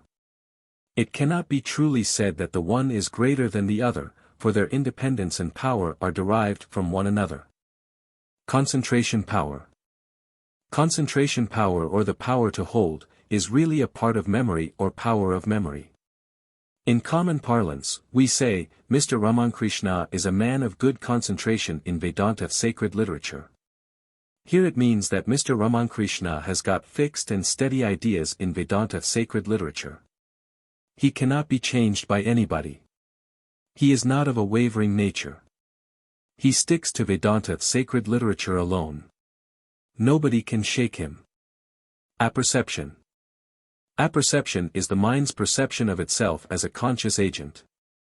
The principle of apperception is just like a male clerk of consciousness receiving, sorting out, correlating, arranging, pigeonholing, associating and sending out messages. How to unfold the latent powers of mind. There are many higher mental faculties latent in man. Mind is a magazine of power. The unfoldment of these latent, psychic powers is possible through proper spiritual practice. The spiritual practice should be systematic, constant and intense. The student also must have reached the proper stage of development. There must be genuine faith also. Then only sanguine success is possible. Chapter 9, The 3 Faults or Defects of Mind. Milk is agreeable to some and disagreeable to others. There is nothing wrong with the milk itself. Surely, there is something wrong with the mind. Doubtless, there is a defect in the mind. The view of a child when it sees its mother is that she is its supporter, nourisher and giver of all comforts. The husband of the woman regards her as an object of enjoyment. A tiger, when it sees the same woman, regards her as its prey. The object, woman, remains the same. The viewpoint differs in these 3 cases owing to the defect of the mind. Dasha fault means fault or defect. Impurity, tossing and the veil of ignorance are the threefold defects of the mind. The mind is tossed about among objects of love and hatred like a light feather in a stormy wind. It ever whirls far and wide in vain among sensual objects away from the association with the wise, like a strolling city dog, but no results accrue therefrom. This baneful mind whirls at the sight of its much-coveted immense wealth. This ferocious dog of mind, following its mate of desire, ever preys upon poor, ignorant worldlings as on carcasses. It will flit in a moment from Hara to Paris and from Colombo to Berlin. Not resting on any object firmly, it is characterized by an excessive fluctuating power. It will fluctuate and be confused, will flit away from an object and then return to it, will rejoice in vain and be intoxicated with ego. A mind becomes a prey to fear through its fluctuation. The mind should be rendered fit for salvation, fit to approach its blessings, its Father, Brahman, the Absolute Supreme Cosmic Spirit. Remove the three faults. Impurities or vices, such as lust, anger, greed, delusion, pride or arrogance, envy or jealousy, are removed by doing selfless or desireless action. Impurity means sin also. Tossing is removed by sitting, gazing at an object without winking, practice of breath control and Raja Yoga. Veil of ignorance is removed by knowledge, study of Vedantic literature, profound meditation and meditation on oneness with the Brahman cosmic spirit after duly understanding the right significance of the great saying, I am that, establishing the unity of the individual with the divine. Without hankering after paltry, terrestrial, things and causing your mind to fluctuate thereby, may you be immovable as a rock. Those who have no lower impulses drive away rebirths to a great distance from them. Study the nature of the mind. Analyze the mind carefully. Get rid of the three faults of the mind, impure vices, tossing and the veil of ignorance. Purify the mind. Steady the mind. Fix the mind on God or Brahman. Get the mind dissolved in God by constant and intense thinking. Practice the spiritual practice of destruction or annihilation of the mind. Rise above the deceptions and temptations of the mind. This is your duty. You are born for this only, all other duties are self-created and self-imposed owing to ignorance. Chapter 10, Pure Mind and Impure Mind. Through the discriminating mind, the lower mind is powerfully mastered by the wise. Let him raise the self by the self. The two kinds of mind. The pure mind and the impure, instinctive or desire, mind are the two kinds of mind according to Upanishadic teaching. There is the lower mind filled with passion. There is the higher mind filled with purity. There are two minds. You will have to make it into one pure mind only if you want to meditate. It is through the higher or pure mind that you will have to control the lower or instinctive mind of passions and emotions. There are two kinds of intellect also, impure intellect and pure intellect. There are two kinds ego, pure ego which identifies with Brahman Supreme Cosmic Spirit, the Absolute Existence, consciousness and bliss, and impure ego which identifies with the body. There are two kinds of intention, pure intention, thoughts of God, and impure intention, thoughts of body in the world. The impure mind which creates impure intention, the impure intellect and impure ego, all these three form a vicious circle. These three work in cooperation. The seat of the mind is ego. Mind is merely a bundle of thoughts. Of all thoughts, the I thought is the root thought. It is the first thought also that emanated from the mind. Therefore, mind is only the thought I. Intellect is the basis of ego. It is intellect that forces you to identify yourself with the physical body. It is intellect that creates difference and the idea of many in the world. Characteristics of the pure mind. A pure mind likes solitude, silence, simple living, high thinking, study of spiritual books, philosophical discussions, concentration of mind in company of holy men, great souls and ascetics. A stainless mind can be judged through speech, face and eyes. Through these expressions, the opinion can be formed whether a person has stainless mind.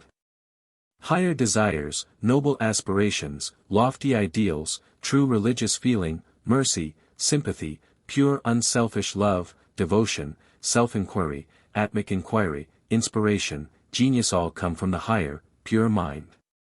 Pure mind is Brahman Supreme Cosmic Spirit itself. It is an embodiment of purity itself. Characteristics of the restless mind. A restless mind likes crowded cities, much talking, luxurious life, low thinking, the company of women, study of romantic novels, eating dainty dishes and selfish works. Instinctive mind is the lower, impure mind with desires, passions and appetites. The vast majority of persons have this instinctive mind only.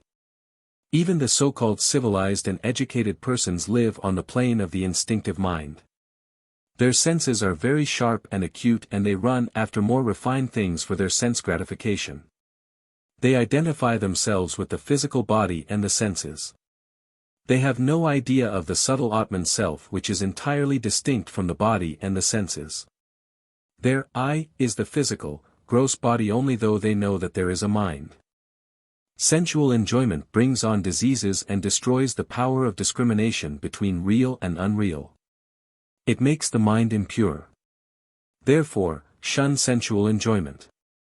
Try to realize the self within wherein lies eternal bliss and immortality.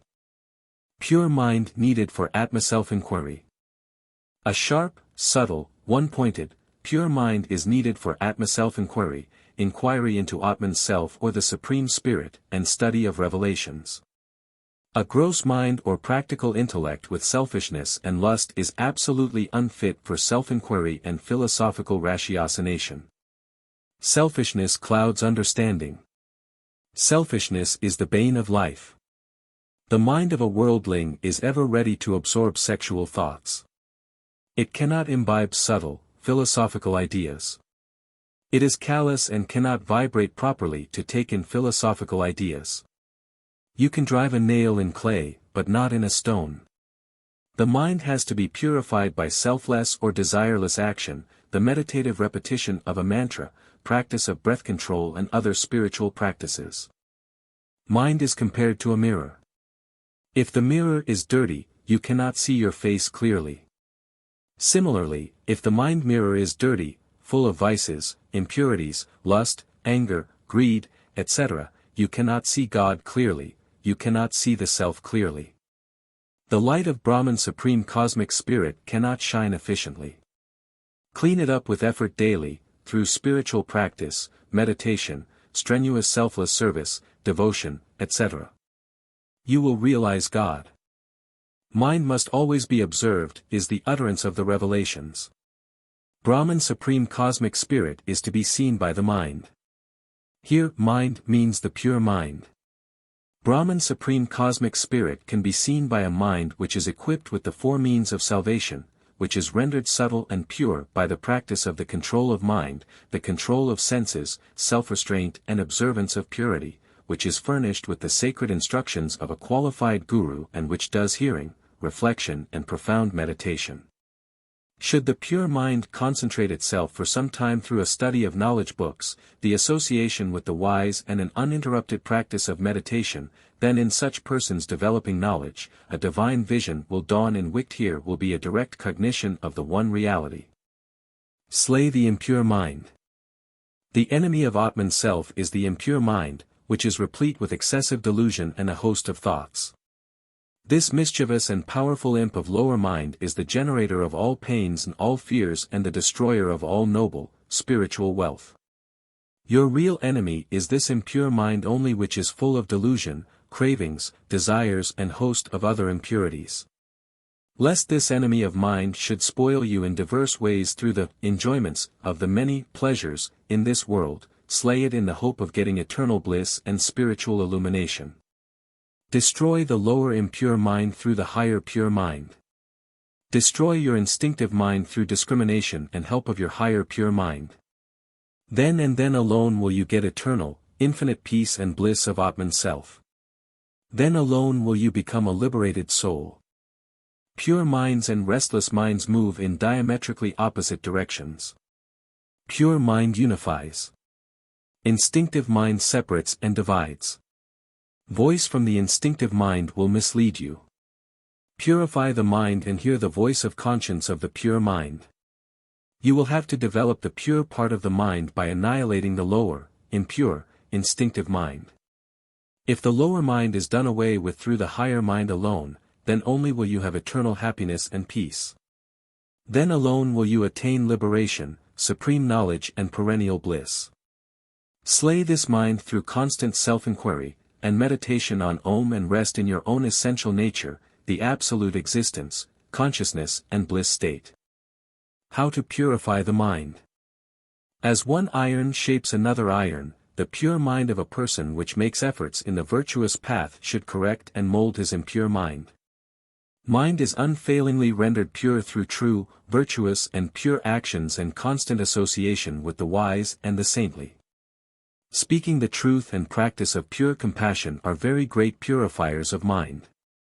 All lofty aspirations, all embracing tendencies and pity all go a long way in increasing the pure material of the mind. The higher mind is developed. Sacrifice, gift, compassion, study of the scriptures and speaking the truth, these 5 are purifying. The 6th is penance well practiced.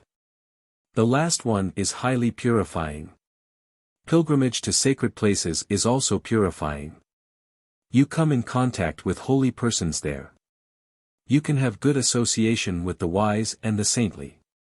Charity, repetition of Lord's name, selfless or desireless action, sacrifice, purification, celibacy, meditation, pilgrimage, control of the senses, peace, restraint, self-restraint, self-study, austerity, discipline, service of saints, all tend to purify the mind. There will be, doubtless, unalloyed bliss in the mind thus purified. A recitation of God's name, mantra, purifies the mind. Mere repetition of God's name, parrot-like, has very little effect. It has some benefit. It must be repeated with feeling. Then it produces wonderful effects. The recitation of God's name, unless inspired with the powerful will force of one's own mind, cannot produce much effect. Study of philosophical works, right thinking, exercise of good and noble emotions, prayers and beneficent endeavors and, above all, regular and strenuous meditation are the means to improve the mind.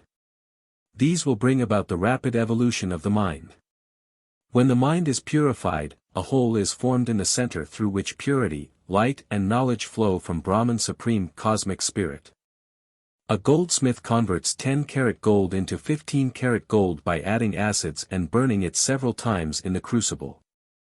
Even so, you will have to purify your sensuous mind through concentration and reflection on the words of your spiritual preceptor and the Upanishadic sentences, meditation or silent repetition of the name of the Lord, etc.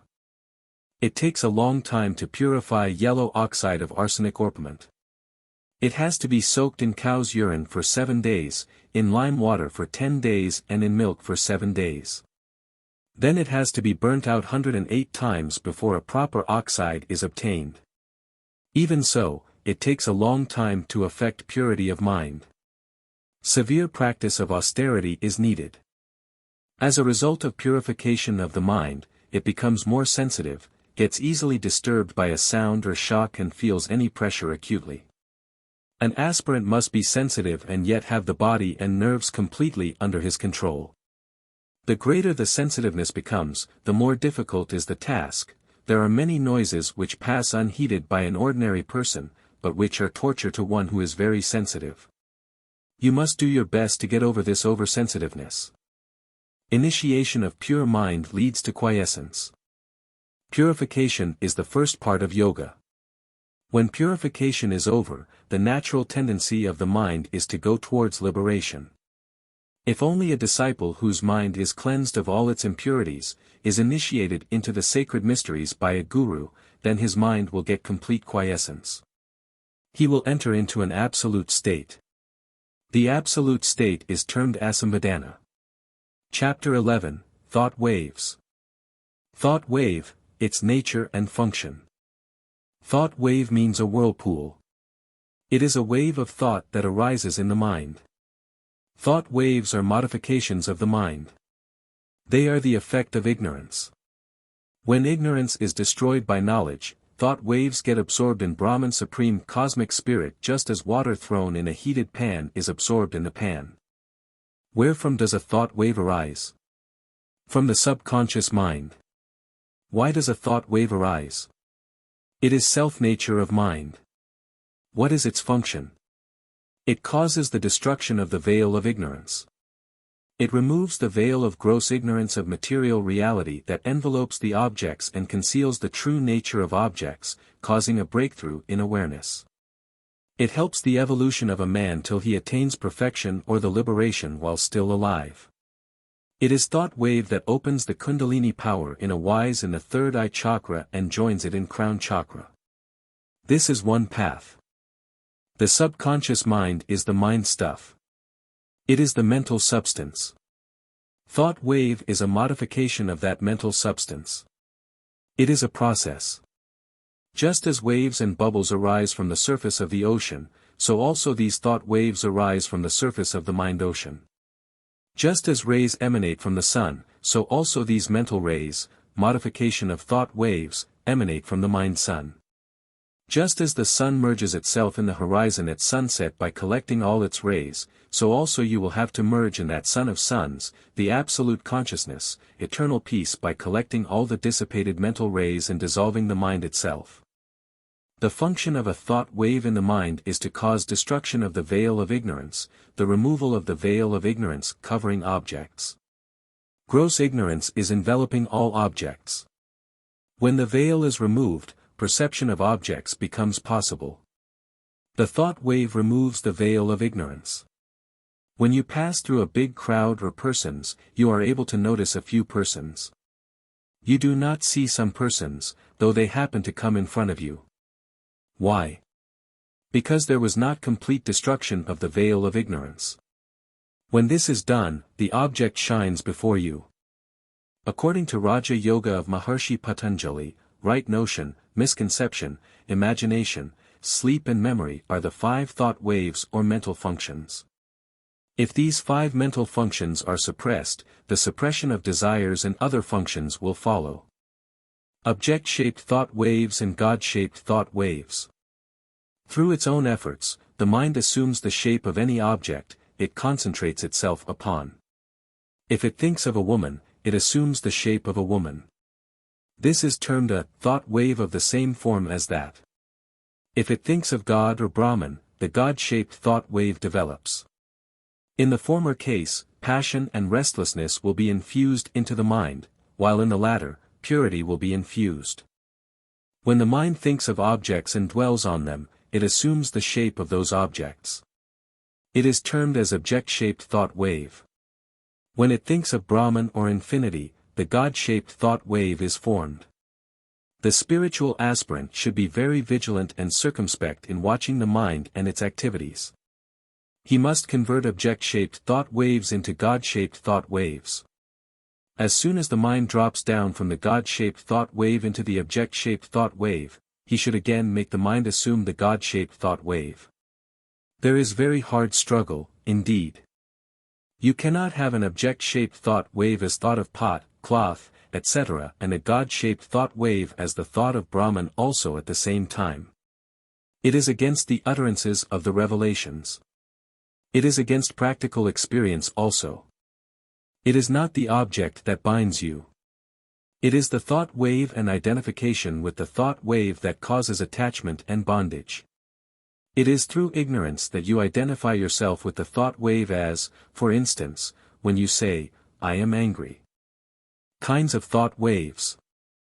Thought waves have been classified into 5 kinds: 1. Lower mind thought wave, 2. Intellect thought wave, 3. The witness thought wave, 4. The infinite self thought wave, and 5. The one unified essence thought wave. Number 1 belongs to the instinctive mind. Numbers 2, 3, 4, and 5 belong to the pure mind.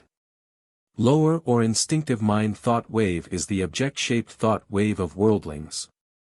Intellect thought wave belongs to the discriminative wise. When you identify yourself with the witness thought wave, you can witness the modifications of the mind.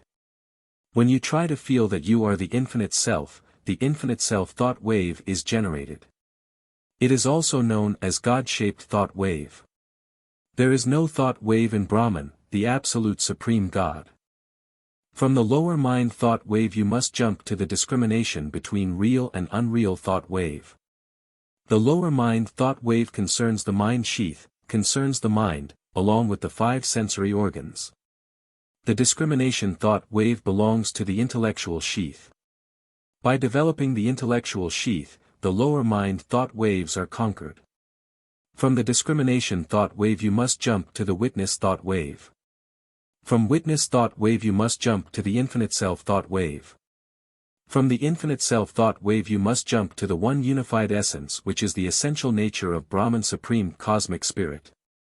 This is the final goal of life, a state of solitude, isolation, aloneness and detachment.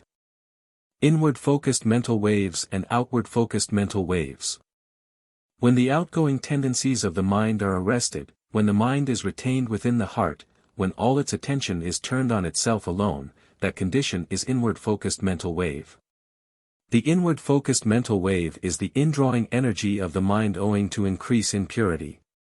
The spiritual aspirant can do a lot of spiritual practice when he has this inward thought wave. The outward-focused mental wave is the outgoing tendency of the mind due to passion and restlessness.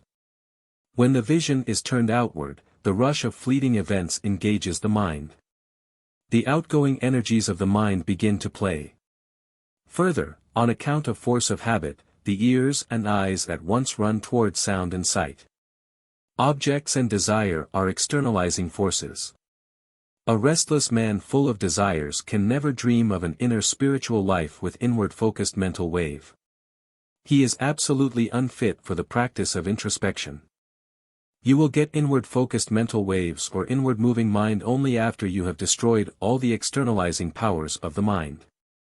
Dispassion and introspection help a lot in the attainment of this mental state. You must starve the mind by dispassion and renunciation. You must learn the art of making the mind introspective or turned inward upon itself through the yogic action, abstraction. Just as you have to take back with care your cloth that is fallen on a thorny plant by removing the thorns one by one slowly, so also you will have to collect back with care and exertion the dissipated rays of the mind that are thrown over the sensual objects for very many years. You will have to gather them patiently through dispassion and spiritual practice, through renunciation and austerity, and then march boldly with indefatigable energy towards God or Brahman. Those who know this practice can really be peaceful. They only can be really happy. When the mental rays are concentrated, illumination begins.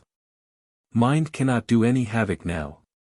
The mind cannot externalize itself. It can be kept inside the cave of the heart.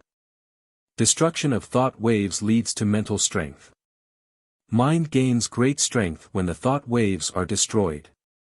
It is not easy to destroy thought waves because they are innumerable.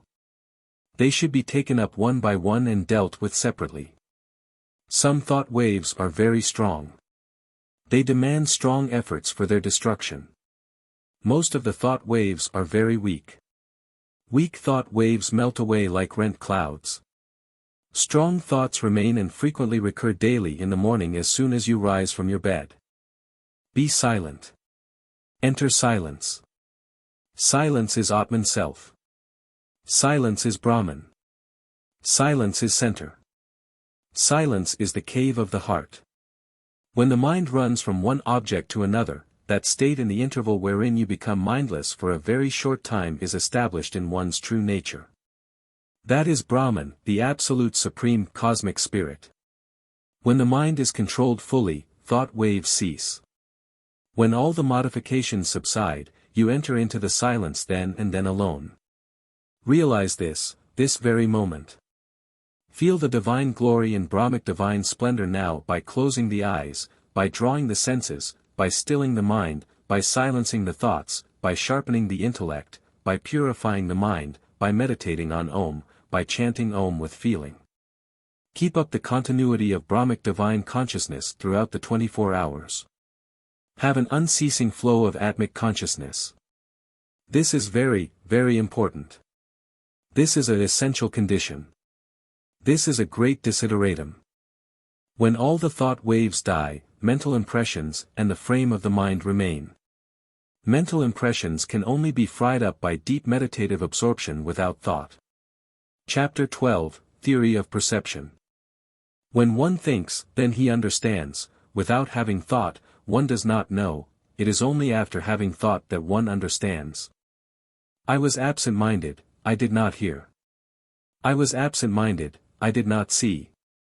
It is thus evident that a person sees with the mind, hears with the mind. Desire, determination, uncertainty, belief, disbelief, steadiness, unsteadiness, shame, intellect, fear, all these are in the mind alone. Therefore, when touched from behind, a person knows by the mind. Brihadaranyaka Upanishad. There are two compartments in the mind, the thinking portion and the perceiving portion. It is easy to stop the thinking portion, but it is extremely difficult to stop the functioning of the perceiving portion. It is only the individual mind that sees objects outside. If you see the same objects through a telescope, they appear different. If you can see with the mind directly, you will have a different vision altogether. The universal mind or manifestation of Brahman has quite a different vision. He sees everything as a vibration or movement within himself as his own intention, just as you can imagine within your own mind that a big war is going on and many people are dying on either side. You withdraw your imagination at your will. Theories of perception. There is the elastic theory of the mind. This school of thought says that the mind becomes elastic when several objects come in contact with the various senses and thus puts itself simultaneously into touch with various sense organs. When the mind comes in contact with one object in one sense, it contracts to a point. This theory is exploded and refuted by the follower of the Vedanta philosophy as unsound. There is another school of thought that says that there are different compartments or parts in the mind. One part of the mind connects itself with one sense, another part with a second sense, and so on. This theory is similarly blown up and discarded by the follower of the Vedanta philosophy as untenable and unsound. According to the school of thought known by the name of perception creation philosophy, the perceiver and the perceived are one. Just as the spider weaves out the web from its own body, even so the mind throws out this physical universe from its own body during waking state and withdraws the world into its womb during sleep. An object is a thought wave externalized or objectified. The scene, what you see outside, is due to mental ignorance. There is only light outside. There is only vibration outside. It is the mind that gives color and shape. It is all mental deception. This is one view. This is one theory of perception. The interaction between the mind inside and the rudimentary, undifferentiated, subtle vibrations outside is the object or the world that you see outside. This is one theory of perception. Mind is formed out of the pure portion of the five subtle elements. There is light outside. The sun also emits light. The eye is made up of the fire element. That portion of the mind which perceives is also made up of the fire element. So fire sees fire. Only that portion of the mind which is made up of subtle sound element can hear. Sound comes from the ether outside.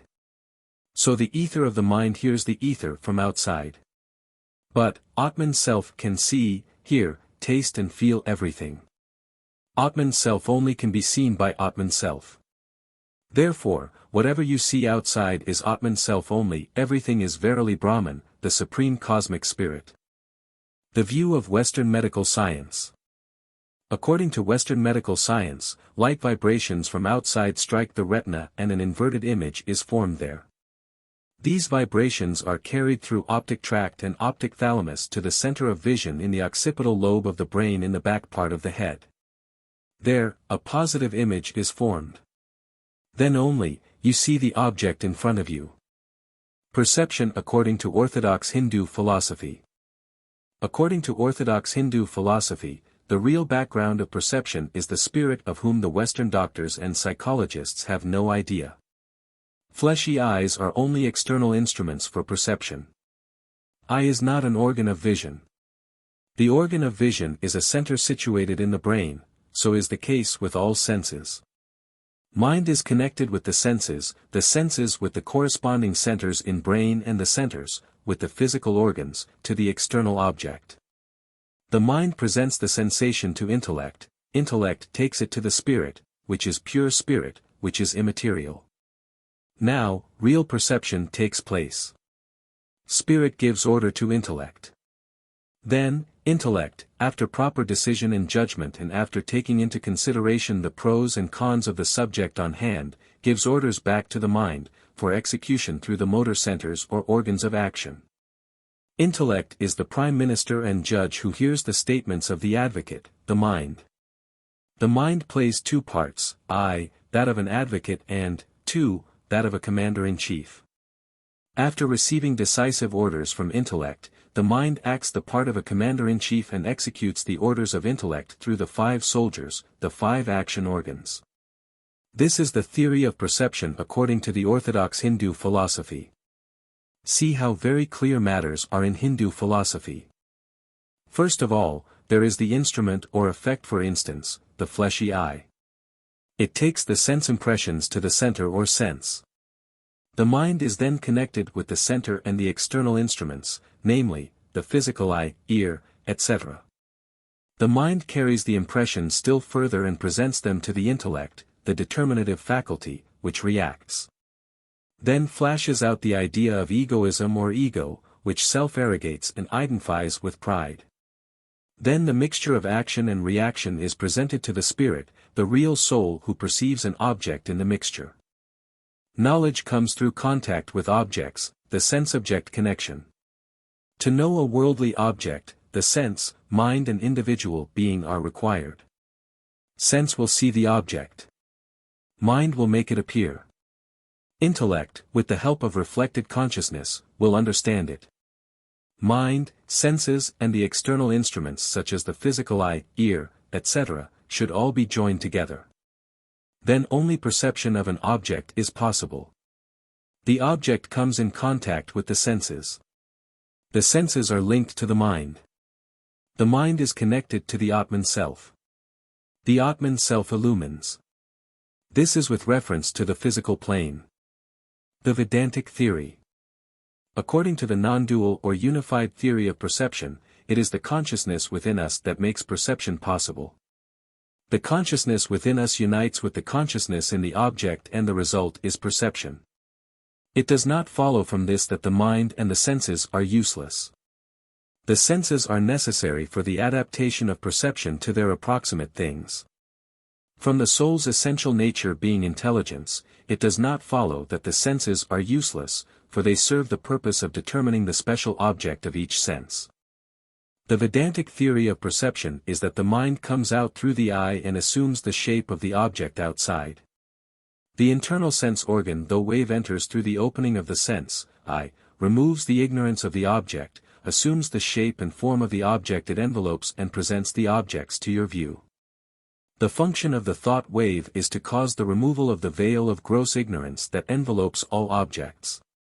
A ray of the mind actually goes out, assumes the shape and form of the object and envelopes it. Then only perception takes place.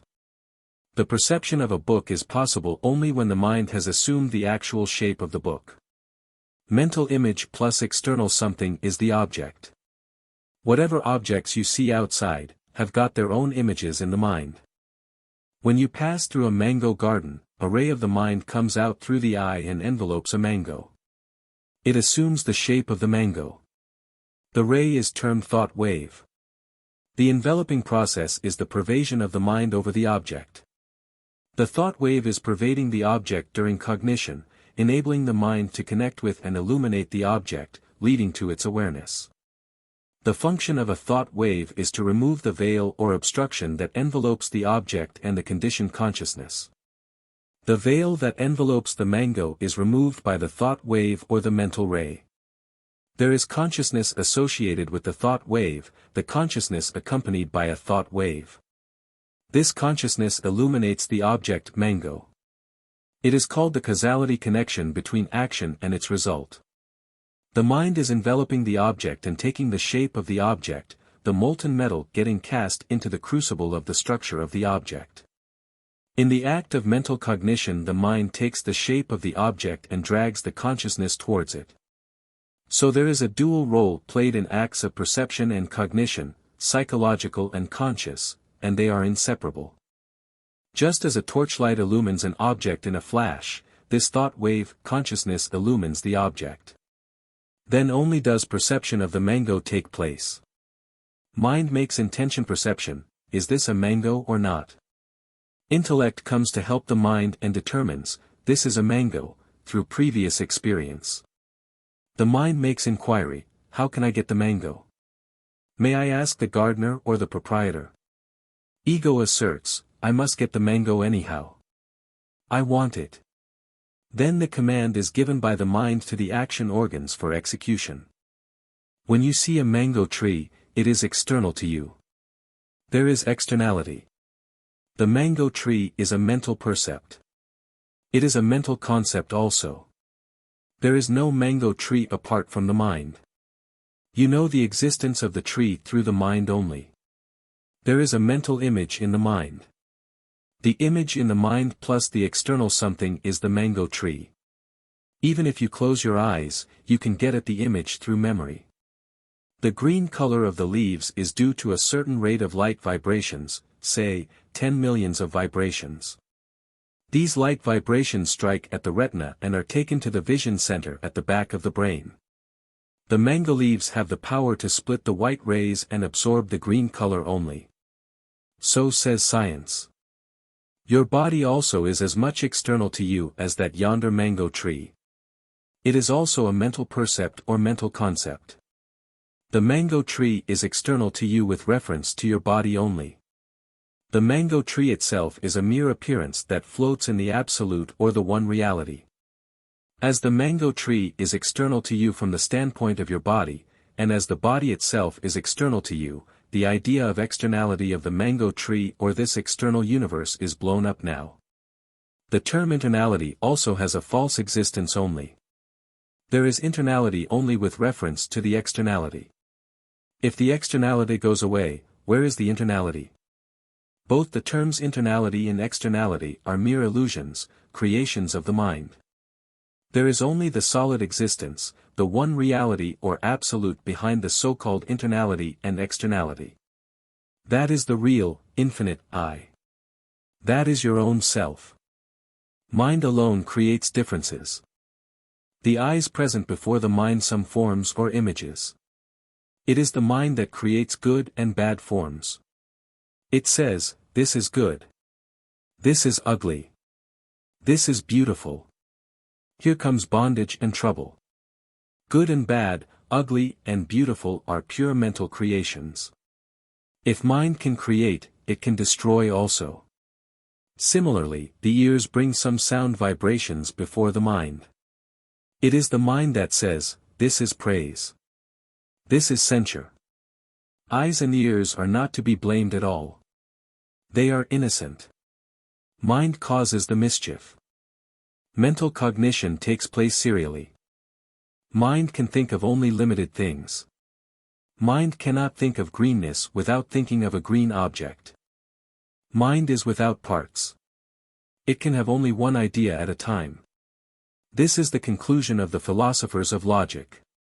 Even those followers of the Vedanta philosophy who say that mind is with compartments on the analogy of the prostitute whose mind is on the paramour even while she works in her house, admit that the mind can have distinct thought wave of the lover only and general thought wave of the work on hand at the time. The human mind has the power of attending to only one object at a time, although it is able to pass from one object to another with a marvelous degree of speed, so rapidly in fact, that some Ase held that it could grasp several things at a time. Mind is agate keeper or guard who can allow only one person, one kind of sense vibration at a time into the mental factory. You cannot hear and see at the same time. The mind can have only one idea at a time. But it moves with such tremendous lightning speed that an ordinary man thinks that he can have several ideas at a time. Perception through the finite mind or cognition or experience takes place serially and not simultaneously. Simultaneous knowledge can only be had in formless meditative absorption where past and future merge in the present.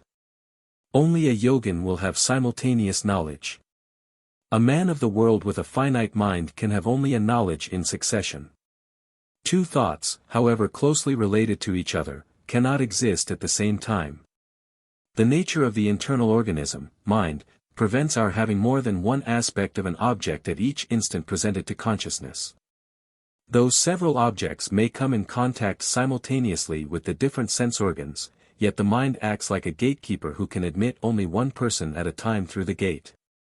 The mind can send only one kind of sensation at a time into the mental factory inside for the manufacture of a decent percept and a nice concept. When the mind gives attention and is attached to the sense of sight, it can only see. It cannot hear. It cannot hear and see at the same time. It is everybody's daily experience. When your mind is wholly absorbed in deep study of some interesting book, you cannot hear even if a man shouts, because the mind was not there, with the sense of hearing. My mind was elsewhere, I did not see, my mind was elsewhere, I did not hear, for man sees with his mind and hears with his mind. When you seriously think of a problem, you can neither see nor hear nor feel. All the senses are detached from the mind. There is only the process of inquiry or investigation by the subconscious mind, the mental substance. The best philosophers and seers, sages and wise, the best authorities, Eastern and Western, hold to the single idea theory as being correct. They are unanimously agreed that the mind cannot actually attend to more than one thing at a time, but when it appears to be doing so, it is only moving with prodigious rapidity backward and forward, from one end to the other. Illiterate people say that they can see and hear at the same time. The mind moves with a tremendous velocity backward and forward, and people imagine that mind can do two things at a time. It is a sad mistake. A spark of light presents the appearance of a continuous circle of light if it is made to rotate rapidly. Even so, though the mind can attend to only one thing at a time, either hearing or seeing or smelling, though it can admit only one kind of sensation at a time, yet we are led to believe that it does several actions simultaneously, because it moves from one object to another with tremendous velocity, so rapidly that its successive attention and perception appear as a simultaneous activity. Compensatory advantage in sense perception. In some persons, the sense of hearing is more developed than the sense of sight. Judges have acute hearing. Commanders-in-chief have acute sight. The profession itself forces them to develop the particular sense. Blind people have acute sense of hearing. If one sense is defective, nature compensates by developing more another sense. One of my friends knows of a blind man who can feel the nature of the color by mere touch. Speech is even the sight of the spirit. Speech means hear sound, the object of the sense of hearing. When this sense is enlightened, reflection is produced in the mind. By the mind effort to obtain external thing is made, for by the mind one sees, one hears. When one, at a time at night in the dark, cannot distinguish where sound arises, be it the neighing of horses or the braying of donkeys or the barking of dogs, he resorts there whence speech proceeds. Supersensory perception. It is the mind that really sees, tastes, smells, hears and feels. When you begin to think of the picture of Lord Krishna with closed eyes, it is through the mind's eye that you see the picture. An occultist can dispense with his physical, fleshy eyes and can see directly with his mind. A devotee, being one with God, sees directly with the eye of God, with the eye of causal body. A wise sees with the eye of knowledge of Atman self, divine sight or the eye of wisdom. How Brahman perceives. In the mind, will and sight are separate. In pure consciousness, will and seeing are one, will and sight are combined and no longer, as in the case of mind, separated from each other. Brahman Supreme Cosmic Spirit does not need mind to sense, think and reason. Brahman does not need eyes to see. He is self-luminous. He gives light to everything. He imparts light to mind. He gives light and power to the senses. He is the essence of consciousness. He is the condensed pure consciousness. He is a mass of knowledge. He knows everything through self-knowledge. He sees within himself through self-knowledge the whole universe as his own intention, as an apparent or illusory form. How to perceive Brahman? Brahman Supreme Cosmic Spirit is not an object. It is to be felt by direct spiritual realization. Knowledge of Brahman Supreme Cosmic Spirit, the absolute existence or truth, comes through feeling and meditation, through spiritual experience, direct perception or direct realization of true self, wherein the seer, sight and seen merge into the one existence like the bubble in the ocean. Chapter 13, Chit, the Subconscious Mind, and Memory. What is Chit? Chit is termed as the mind stuff or mental substance. It is the ground floor, as it were. From it proceed the three thought waves, mind, intellect and ego. This word belongs to the Rajayogic terminology of Maharshi Patanjali. Also in the Gita sacred text, Lord Krishna uses the term Chit in various places.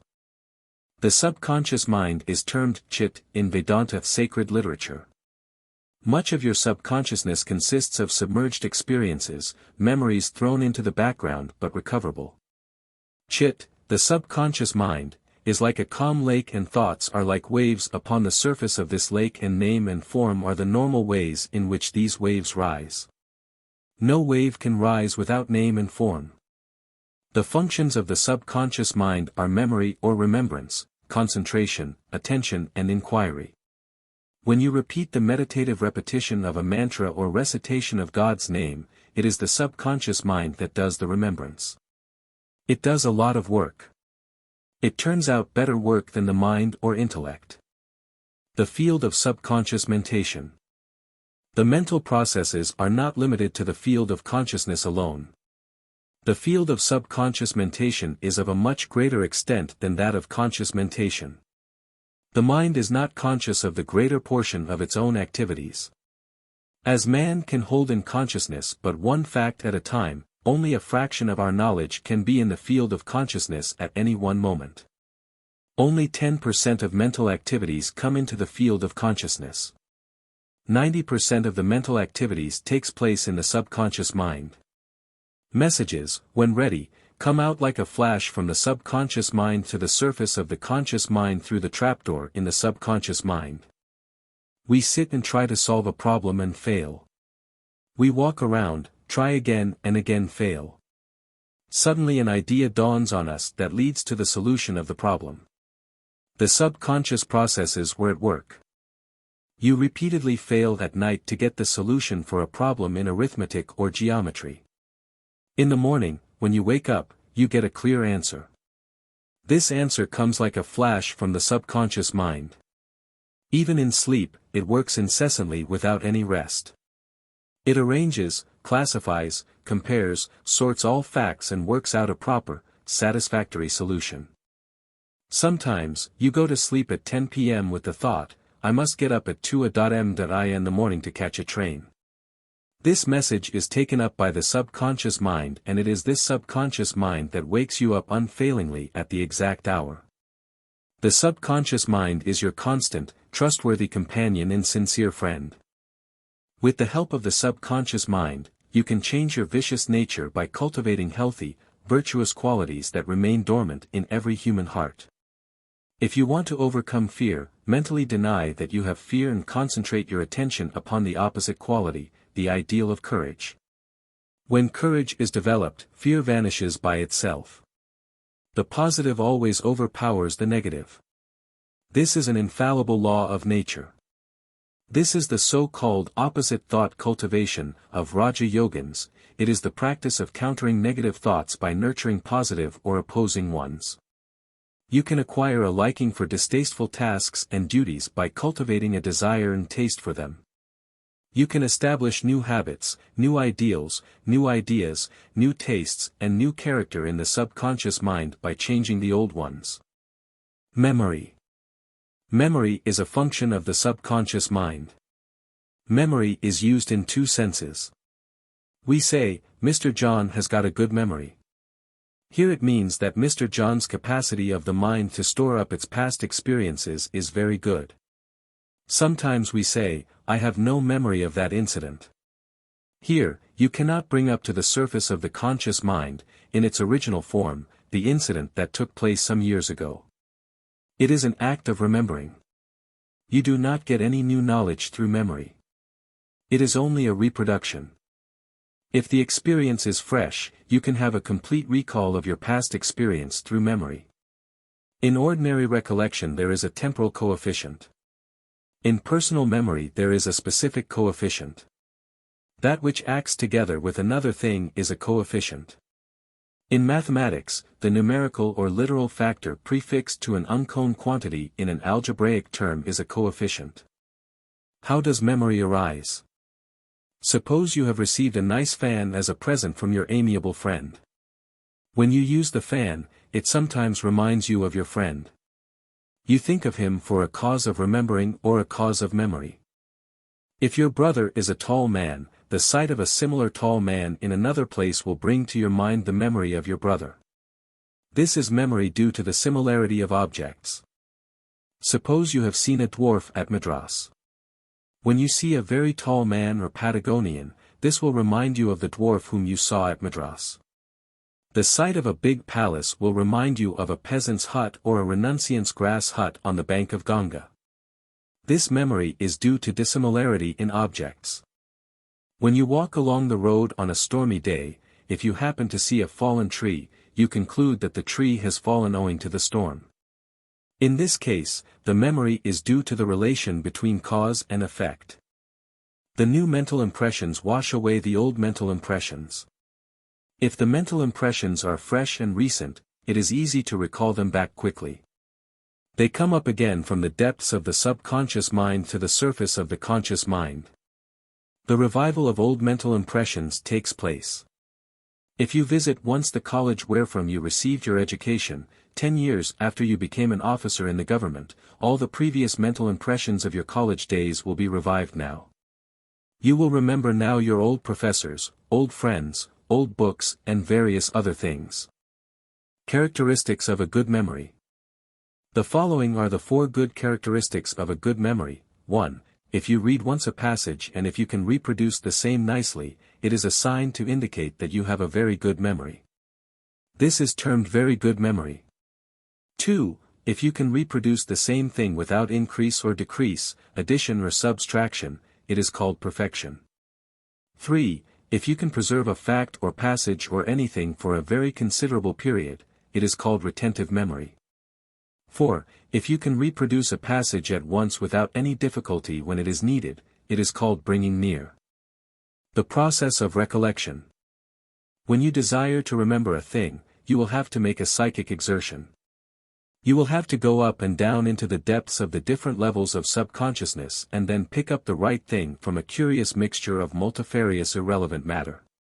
Just as the railway sorter in the railway mail service takes up the right letter by moving the hand up and down along the different pigeonholes, so also the sorter's subconscious mind goes up and down along the pigeonholes in the subconscious mind and brings the right thing to the level of normal consciousness.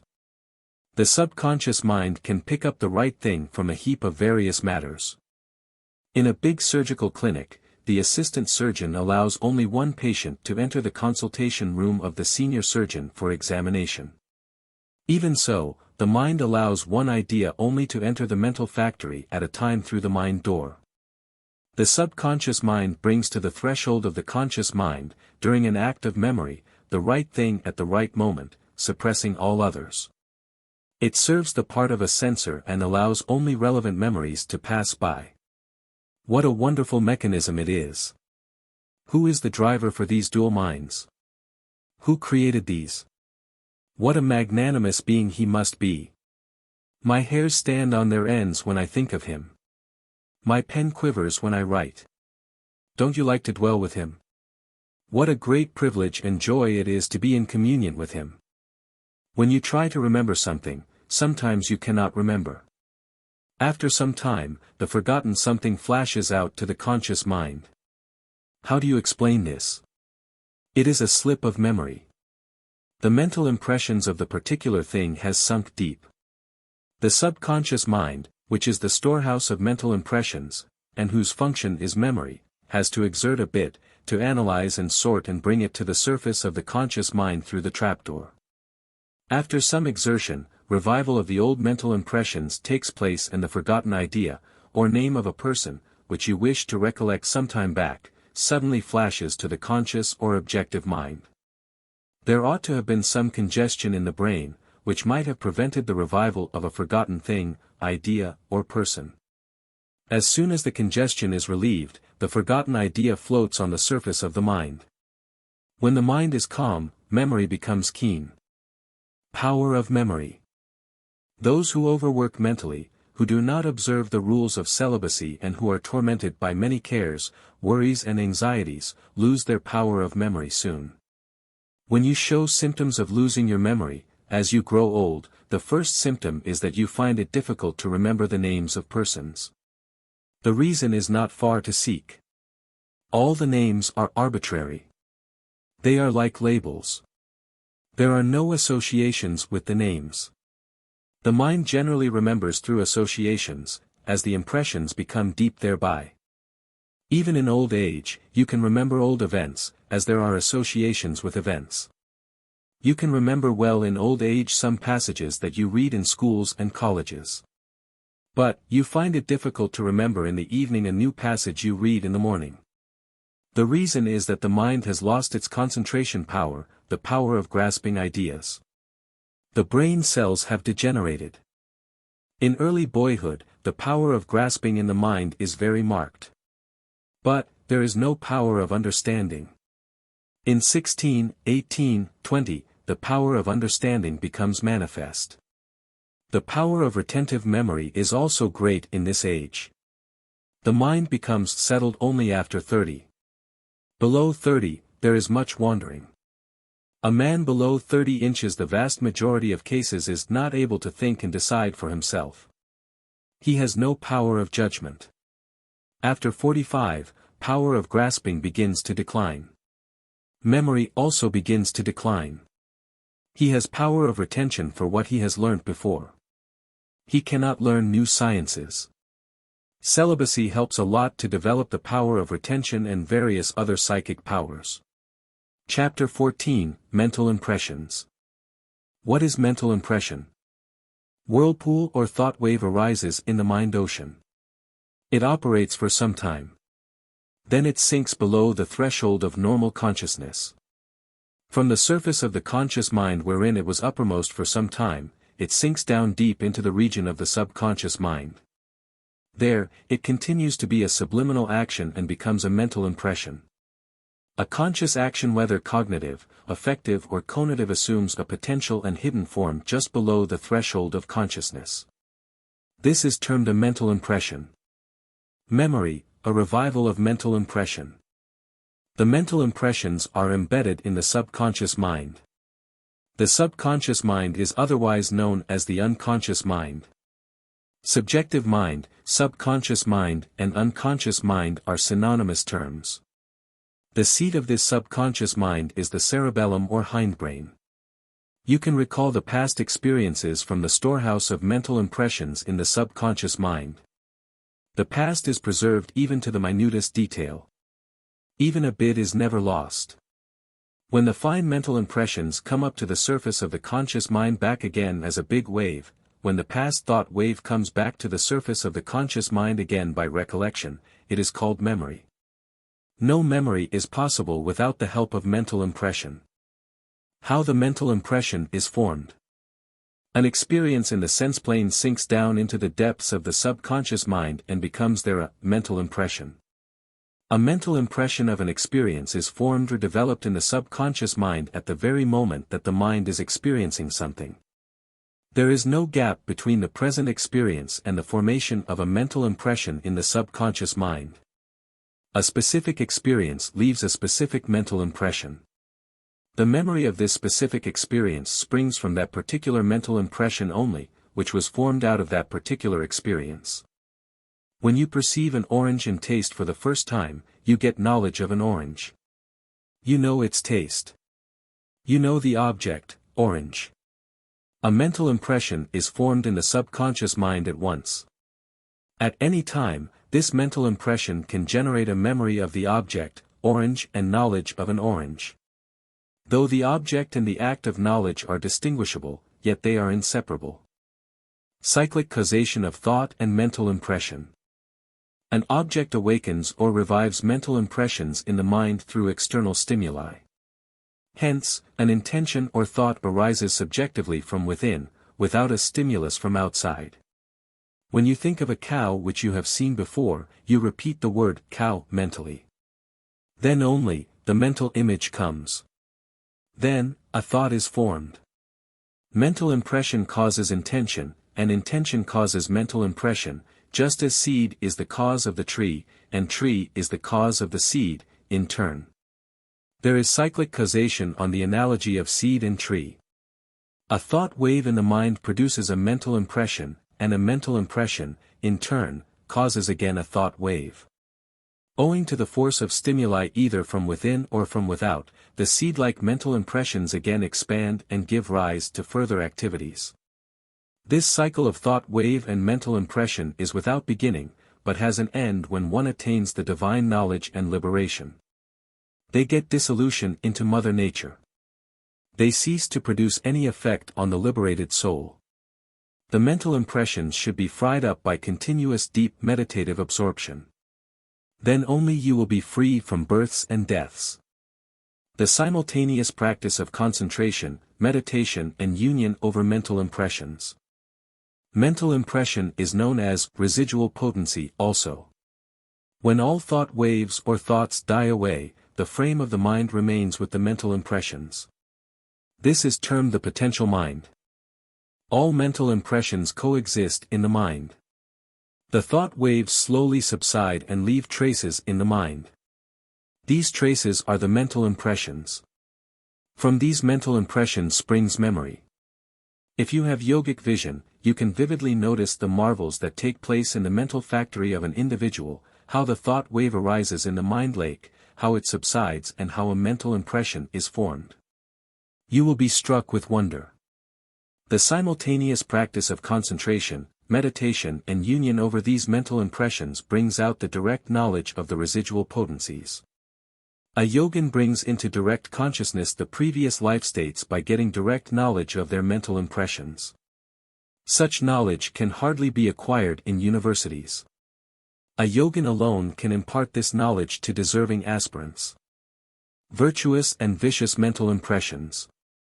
Like forces, mental impressions aid or inhibit one another. When you see a man in serious sickness and when the feeling of mercy arises in your heart, all the mental impressions of your previous merciful actions coalesce together and force you to serve and help that sick man. Similarly, all the mental impressions of charitable actions come forth to the surface of the conscious mind when you see a man in a serious distress and in straitened circumstances and they force you to help this man. You begin to share with him your physical possessions. When one mental impression or virtuous action comes into play, another mental impression of dissimilar nature may emerge out and come in the way of its fulfillment. This is fight between a virtuous and a vicious mental impression. When you try to fix your mind on God and think of purity, just at that moment, all evil thoughts and mental impressions burst forth with violence and vengeance to fight against you. This is termed crowding of mental impressions. Good mental impressions also crowd together and help you to drive out evil mental impressions. The father of Sri Swami Dvadanandaji was a great devotee of Chandi. At the time of his death, he was semi-conscious. He began to repeat all the slokas of Chandi Stotra which he had got by heart while he was young. This is crowding of spiritual mental impressions. Past mental impressions constitute past karma or actions. When you are born, the mind is not a mere tabula rasa like a blank tablet or a blank sheet of white paper. It is a storehouse of mental impressions, predispositions, predilections, etc. A child is born with his mental impressions. A child is born with his past experiences transmuted into mental and moral tendencies and powers. By experiences, pleasant and painful, man gathers materials and builds them into mental and moral faculties. The earthly experiences are worked up into intellectual faculty. The mind evolves through the impressions received from the universe through the senses. It will take many bodies till it gathers the complete experience of the world. Every man is born with his inborn or inherent mental impressions, and these mental impressions are embedded, lodged or imprinted in the subconscious mind, which is the seat for past karma or actions. In earthly life, he gains many more mental impressions or experiences through actions, and these are added to the original store and become the future accumulated actions. All mental impressions lie dormant in the subconscious mind as latent activities, not only of this life but of all previous innumerable lives from beginningless time. The mental impressions of animal life, those of dogs' births, etc., the mental impressions of a divine life, the mental impressions of kingly life, the mental impressions of the life of a peasant, are all hidden there in the subconscious mind. In human life, only those mental impressions which are appropriate to that particular type of birth will operate and come to play. The other kinds of mental impressions will remain concealed and dormant. As a merchant closing the year's ledger and opening a new one, does not enter in the new all the items of the old but only its balances, so does the spirit hand over to the new brain his judgments on the experiences of a life that is closed, the conclusions to which he has come, the decisions to which he has arrived. This is the stock handed on to the new life, the mental furniture for the new dwelling, a real memory. Karma action. The gross body and the mind have, on account of your past karma or action, a tendency to act in a certain way, and you act just in accordance with that tendency like a machine. You wrongly impute to yourself the authorship, agency, of these actions and thus make the matters worse. Most of your actions are done more or less automatically. If you find it difficult to do your actions in a selfless or desireless spirit, have one desire for liberation in doing all things. In heaven, all earthly experiences of the mind are sorted and analyzed. The essence is taken. The individual being is born again in the physical universe with a new frame and bent of mind according to the nature of the essence extracted in the mental plane. When you are writing a drama, if sleep comes in, you stop writing and retire to bed. As soon as you get up, you continue to write from where you have left the previous night. Even so, when you take up a new incarnation, you begin to continue the work which you had left unfinished in your previous life in accordance with the current of desires of your past life. Your next life will depend very largely upon the action you perform in this birth. There are probably many things which the man of the world does constantly and may do without much harm resulting in any way. If these things were done by those sincere aspirants who are treading the path of realization, they would be decidedly harmful. Habitual study of abstract problems will result in another earthly life in a well-developed power for abstract thinking, while flippant, hasty thinking, flying from one object to another, will bequeath a restless ill-regulated mind to the following birth into this world. The enslaving chains of mental impressions. Mind exercises its suzerainty through mental impressions. From mental impressions emanate desires like swarms of locusts. From desire flows the stream of desire, and from enjoyment of objects of desires arises craving or intense longing. Craving is very powerful. The mental impressions are embedded in the mind, in the causal body. There arises a memory of pleasure in the mind. Then the mind thinks of objects. Maya illusion has her powerful seat in the imagination. There comes attachment. The mind plans and schemes. You are swayed by the passions. You exert yourself physically to possess those objects and enjoy them. In your efforts, you favor some and disfavor others through raga and dvesha, or attraction and aversion, or like and dislike. You will have to enjoy the fruits of your virtuous and vicious actions. Through this six-spoked wheel of raga and dvesha, attraction and aversion, virtue and vice, pleasure and pain, this samsaric wheel of birth and death moves on without stopping from beginningless time. Thoughts and desires depend upon mental impressions. The nature of desires and thoughts depends upon the nature of your mental impressions. If you have good mental impressions, you will have good desires and good thoughts, and vice versa. Even if you have indulged in vicious actions up to the age of 40, begin practicing virtuous actions such as charity, muttering of mantra, recitation of God's name, control of senses, self-study, meditation, service of the poor and the sick, service of saints, etc. From this moment, and these mental impressions will prompt you to do more virtuous deeds. They will stimulate good desires and noble thoughts. The Lord says in the Bhagavad Gita sacred text, "Even if the most sinful worships me with undivided heart, he too must be deemed righteous, for he has rightly resolved. Evil mental impressions, the real enemy. Who is your real enemy? It is your own evil mental impressions. Substitute favorable desires in place of unfavorable ones. Then you can approach God. The mind will be changed. Old mental impressions will be obliterated. Wrong suggestions of various kinds and crude fantastic superstitions are rooted deeply in your mind. They are harmful. You will have to knock them down by self-inquiry, sublime suggestions, right thinking. I am body, I am Mr. John, I am a teacher, I am rich. These are wrong suggestions and wrong mental impressions. Suggest to yourself boldly that you are Brahman, the supreme cosmic spirit. The previous wrong suggestion and mental impression, I am body, will slowly melt away by strenuous efforts.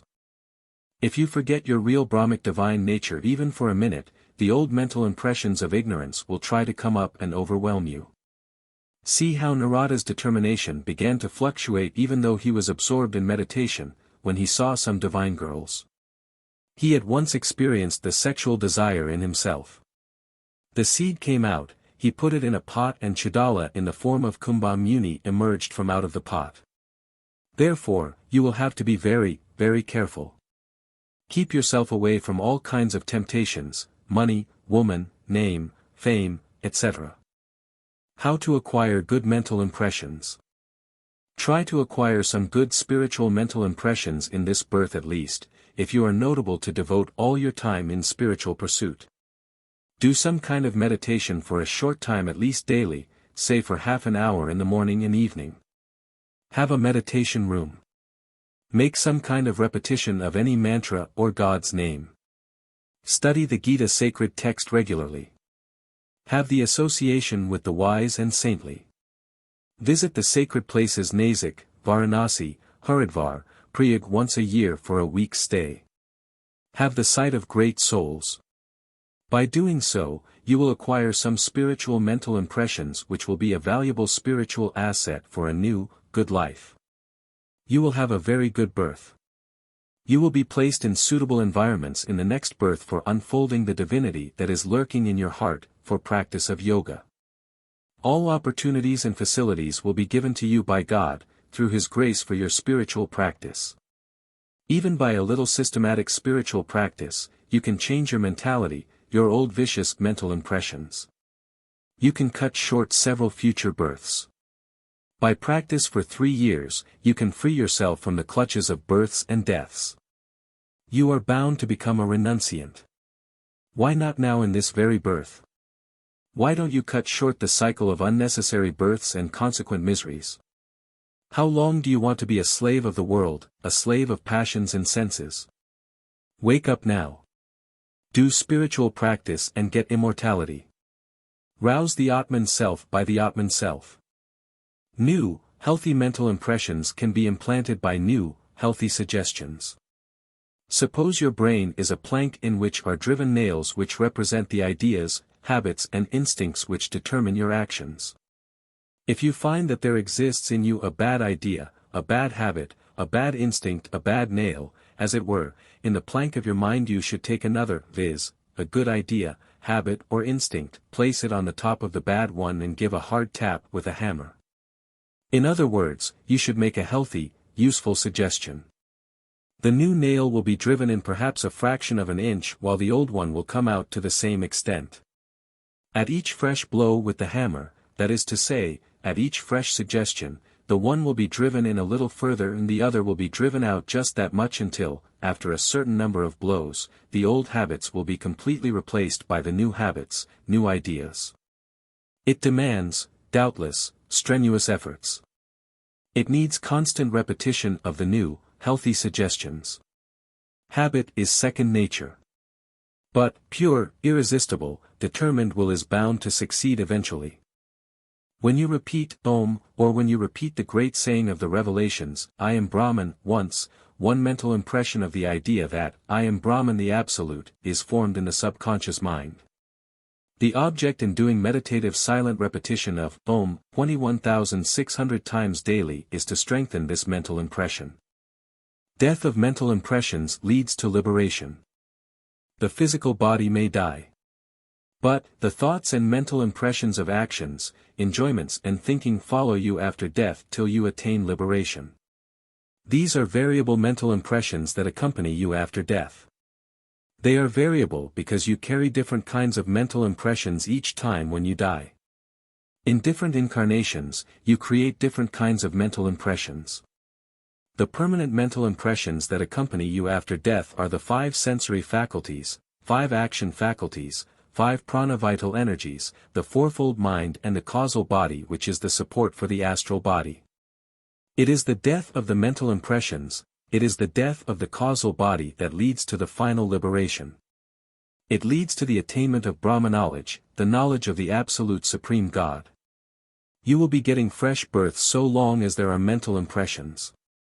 You will have to take birth again and again till all the mental impressions are obliterated or fried up by the acquisition of Brahma knowledge.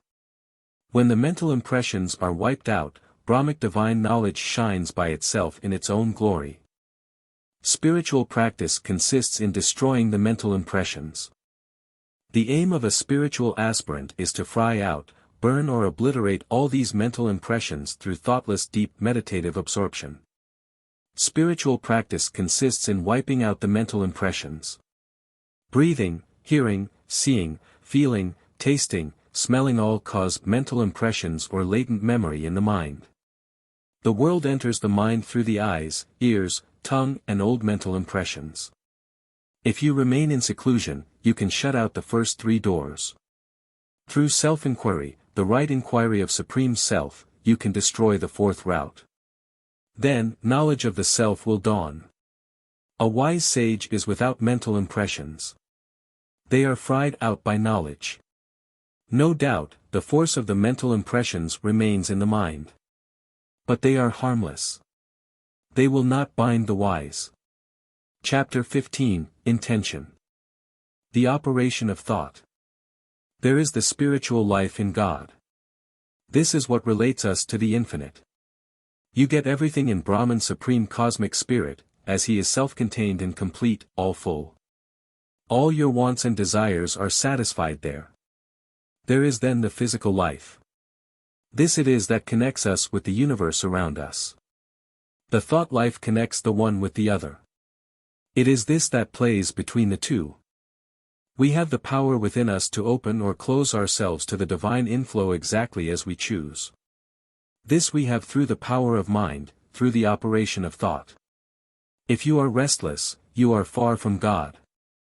You have shut yourself up from God. If you are pure, you open yourself to the divine inflow. The Ganga takes its origin in Gangotri, Himalayas, and runs perennially towards Ganga Sagar. Similarly, thought currents take their origin from the bed of mental impressions in the mind, wherein are embedded the latent desires, and flow incessantly towards the objects both in waking state and dream. Even a railway engine is sent to the engine shed for rest when the wheels become overhot. But, this mysterious engine of mind goes on thinking without a moment's rest. The expansion of this mind alone is intention, and, intention, through its power of differentiation, generates this universe. Ignorant individuals have fickle minds with a great deal of fluctuation and myriads of intentions. Their minds ever vacillate through intentions. But the sages will be free from intentions. They will be ever resting in their Atmic knowledge, the knowledge of the Atman Self, which gives the satisfaction in supreme peace. Intention only is the samsara cycle of death and rebirth. When intention increases prodigiously, it is in no way beneficial. It is for evil only. The cause of bondage is intention. It is all the intentions and desires which you generate that enmesh you as in a nest. You become subject to bondage through your own intentions and desires like a silkworm in its cocoon. Intention of the mind itself is pain. Its absence is Brahmic divine bliss. Intention only is samsara cycle of death and rebirth, its destruction is liberation. It is the intention of the mind that brings about this world with all its moving and fixed creatures. The poisonous tree of the great Maya's illusion flourishes more and more out of the seed of the mind's modifications, full of intention, in the soil of the variegated enjoyments of the world. Maya illusion is a big poisonous tree. Cravings and desires water the tree of the Mayaic illusion. Action are the fruits. Lust, anger, greed, etc., are the sprouts. Purity, restlessness and inertia are the buds. Senses are the twigs. Ego is the trunk. Raga and Dvesha, attraction and aversion, are the two main branches. Various sensual objects are the leaves. The individualized mind, which is full of ignorance and is all-pervading, though existing in name, has no form either external or internal, like the ether permeating all space. The mere manifestation in all objects of, seeming, reality is the mind. Wherever there is intention, there does the mind exist. The origin and the dissolution of this universe, which is nothing but a mode of consciousness, take place with the complete origination and destruction of the intentions of the mind. Realization of Brahman Supreme Cosmic Spirit can be effected through the mind alone after abandoning its intentions and perceptions. You should root out intention as completely as possible. This destruction of intention should be intelligently practiced. Annihilation of intentions constitutes liberation. You may perform austerity for myriads of years, you may be able to travel at once through the three worlds, but, never will you be able to reach the stainless liberation, except through the firm path of the annihilation of intentions.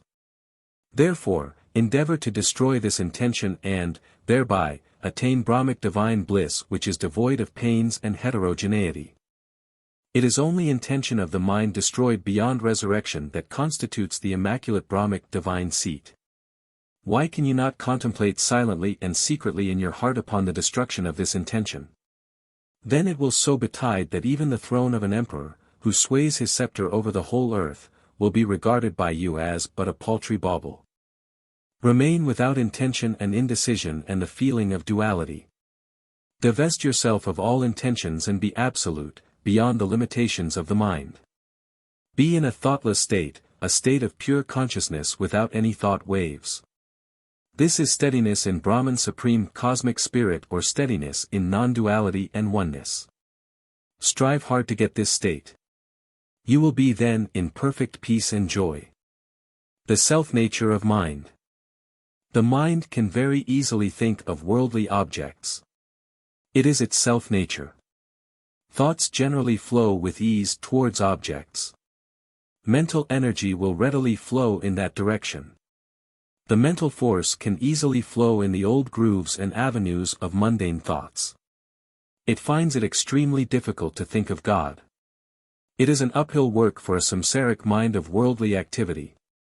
The difficulty in weaning the mind from objects and fixing it on God is the same as in making the Ganga flow towards Badri Narayan instead of its natural flow towards Ganga Sagar. It is like rowing against the current of the Yamuna. Still, through strenuous efforts and renunciation it must be trained to flow towards God, much against its will, if you want to free yourself from birth and death. There is no other go if you want to escape from worldly miseries and tribulations. How to destroy intention. Destroy the stains of intention or the cloud of intention through the power of discrimination and constant efforts and be drowned in the ocean of Brahmic divine bliss with spiritual illumination. When you try to bury your shadow in the earth, it always comes out. Similarly, when you try to destroy the intentions through discriminative thoughts, through the discrimination between the real and the unreal, they will come out again and again. Withdraw the mind from the objects and act according to your Guru's instructions. Purify the mind and fix it on the space of the heart, the infinite Brahman Supreme Cosmic Spirit. The mind will be destroyed in course of time. Be sure of this. Do not for a moment contemplate upon the things of the universe.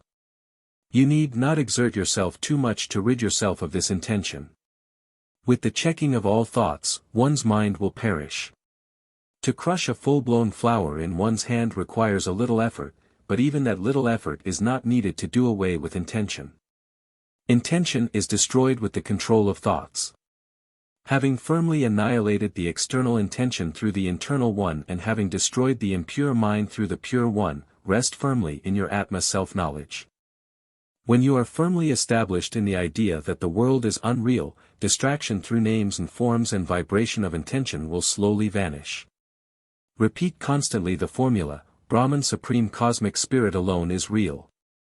World is unreal.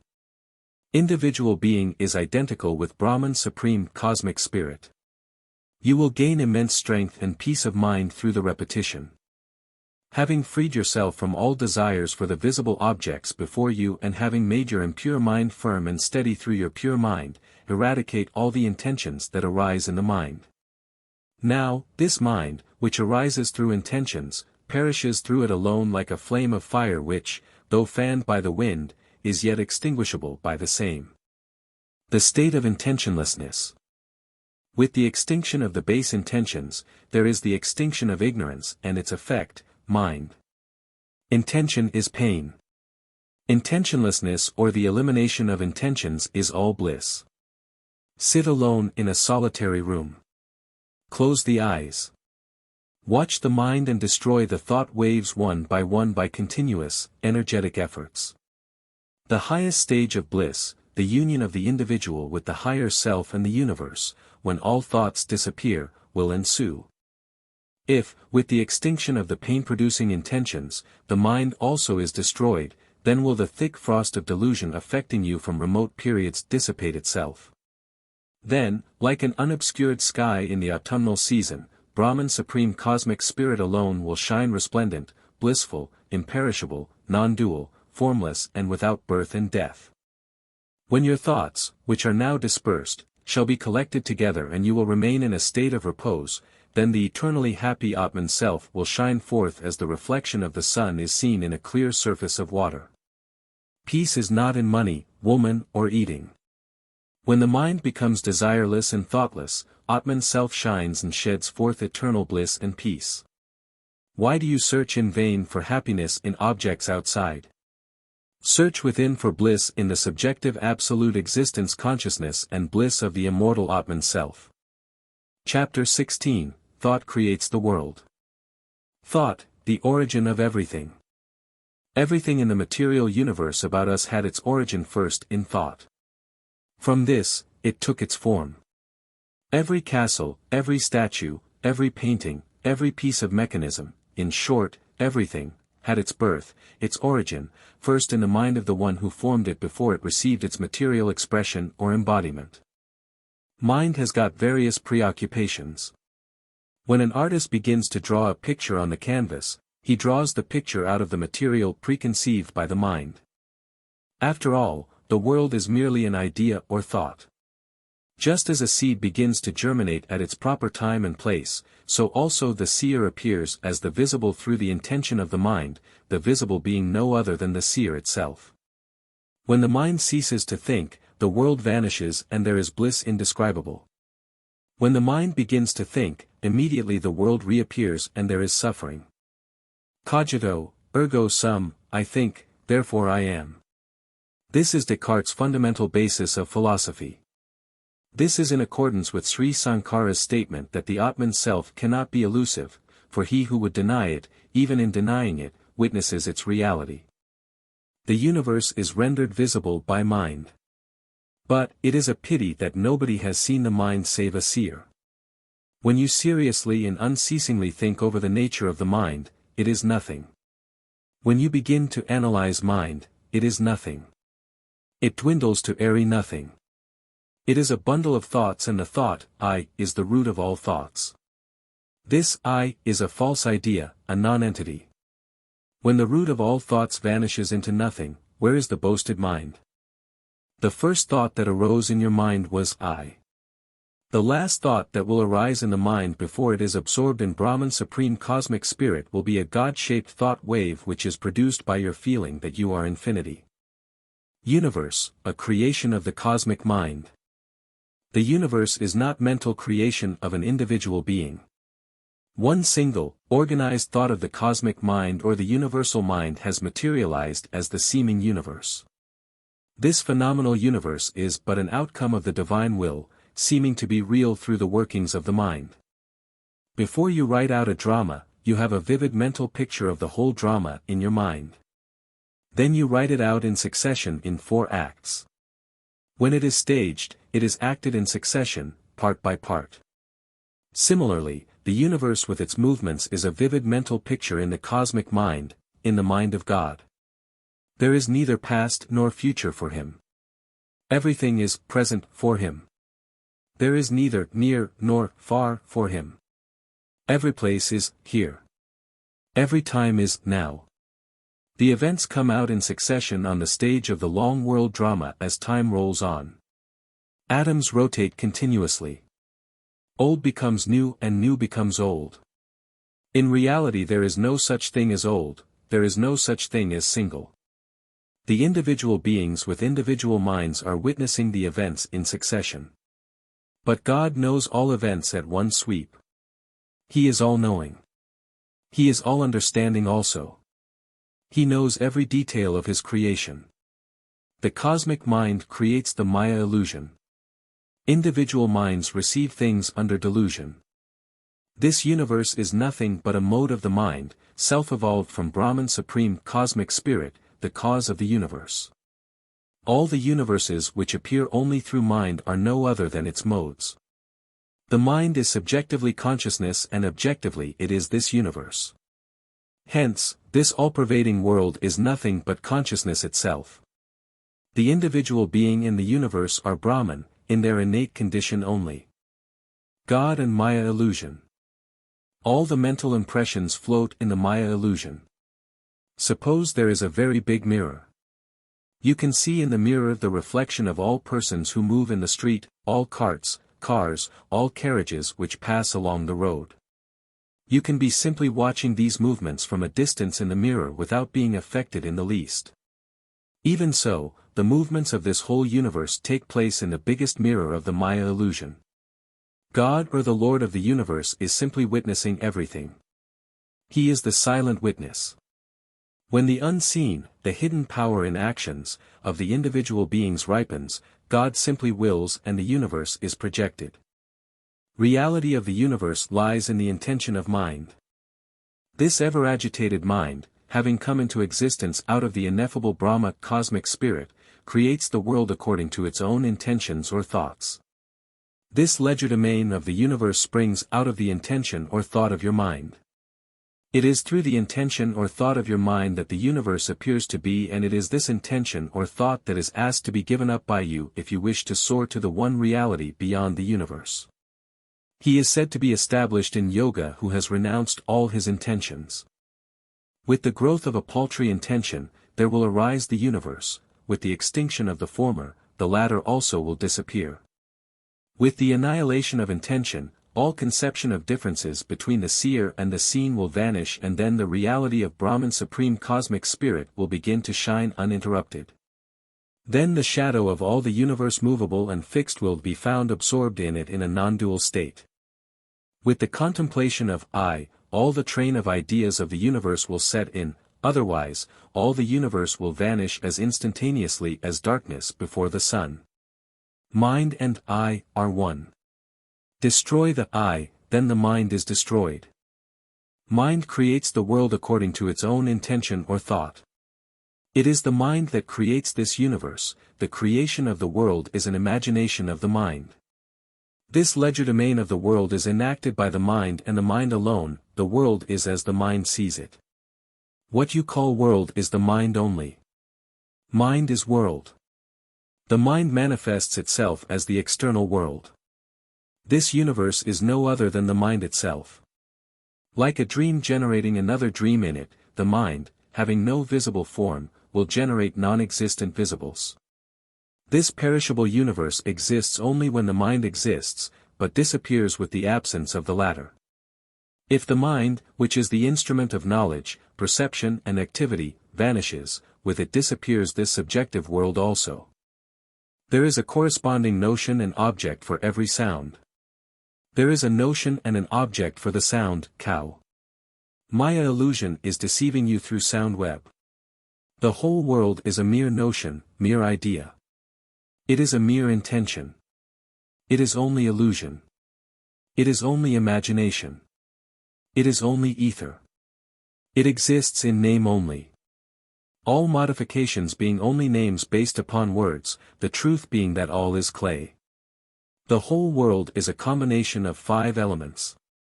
Analyze, realize the illusory nature of all objects and abandon all false objects. When you begin to analyze, the whole world vanishes and with it the notion, sound, and objects also. The happiness and misery experienced in this world are caused by the working of the mind. All the hosts of pains and pleasures arise from the mind only. They will perish if the mind perishes through stainless discrimination and spiritual practice. The 3 worlds are created for the pleasures and pains of the mind. Suspension of the mental activity will cause the 3 worlds to disappear with their misery. With the destruction of the mind, all the 3 periods of time vanish into nothing. By controlling the mind, all occult powers are acquired. If the mind is not controlled, all else become useless and painful. Therefore, the mind should be annihilated. Mind functions within the 3 categories. Mind always functions within the categories of time, space and causation. These 3 categories are mental creations only. A coconut tree is not really 20 feet high. The height is only a mental interpretation. There are vibrations only outside. It is the mind that creates length, breadth, height, thickness, dimensions, void, square, etc. A distance of 2 miles comes out of feeling only. You actually feel that you have walked so much distance. When you transcend the mind, all these categories vanish entirely. Annihilate the mind, therefore, through the inquiry of the Brahman Supreme Cosmic Spirit. You will enter a realm of peace and bliss which is eternal, infinite and causeless, the Supreme Cause. The why and how of the universe, a transcendental question. Mr. Narain, my friend who is standing before me, is my own mental creation. Even this world is my own mental creation. Non-existence is said to be an object of perception, since the non-existence of a thing means its existence somewhere else. According to the idealistic theory, there is no world at all in reality. It is all mere mental imagination. This is the doctrine of consciousness of the Buddhists. According to the realistic theory, the world is a solid reality. Even the dualist school of Madhva and Vishtadvaita of Ramanuj and Raja Yogic school of Maharshi Patanjali hold that the world is real. Kant has demonstrated that space, time and causation are not objective realities, but only subjective forms of our intellect, and the unavoidable conclusion is that the world, so far as it is extended in space, is running on in time and ruled throughout by causality, is merely a representation of our mind and nothing beyond it. A finite mind that is gross and conditioned by time, space and causation cannot comprehend the why and how of the universe, a question that is transcendental. The question has never been answered by anybody, by any scripture, by any sage or teacher. Do not rack your mind on this point. You can never get a solution for this problem. It is the delight of Brahman Supreme Cosmic Spirit, to create this universe. It is his divine play. It is his Maya illusion. It is his self-nature. The non-existence of the world, what it means. The non-existence of the world or its destruction does not mean the annihilation of mountains, lakes, trees and rivers. When your determination that this world is unreal gets stronger and stronger, and when you are well established on this idea that this world is illusory like a mirage, this alone is destruction of the world. You cannot destroy a mountain, but you can destroy the idea of a mountain. The universe is like a dream in a waking state. Just as there is the image in the mirror, this world is a big image in the mind mirror.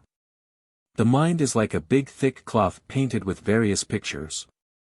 There is neither painter nor canvas nor any material for painting such as brush, dish, oil, powder, etc.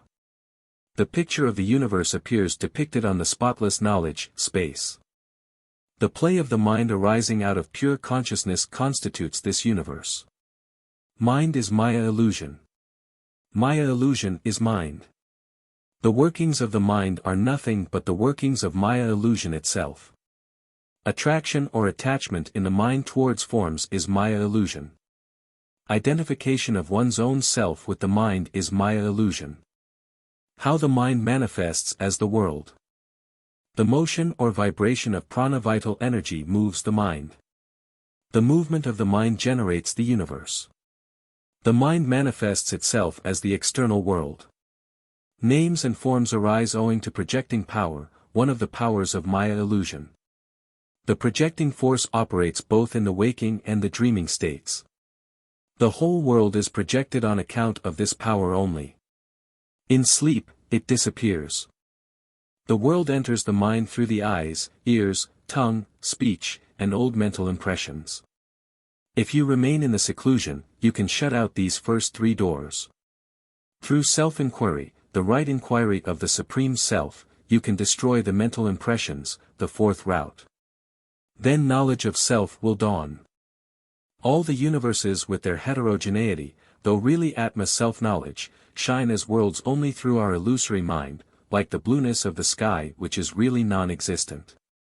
The self-light of the Supreme Divine Absolute Brahman alone is appearing as the mind or this motley universe.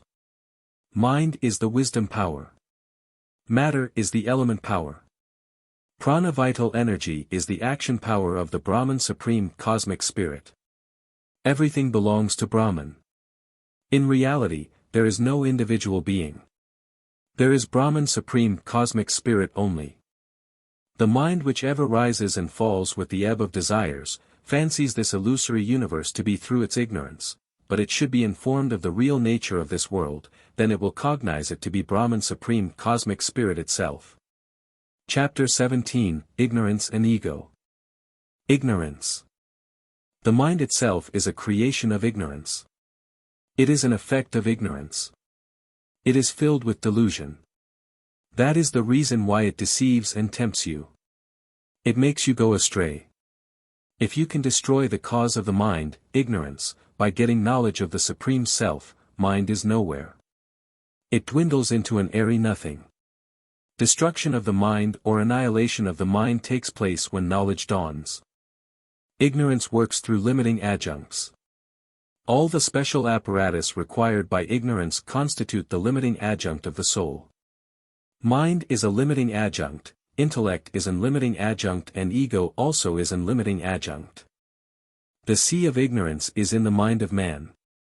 The explanation of the empirical concept must be sought in the nature of our cognitive faculty. Sri Sankara explains ignorance in this way. It is natural, it is innate in our mental faculty. It is based on wrong knowledge, and knowledge is a function of the mind. It is the unchanging nature of mental perception, it consists in the form of a wrong conception. All individual human entities which are really non-existent, are, with all concomitant appearance of birth, death, etc., mere results of the objectivizing tendency of the mind and nothing else.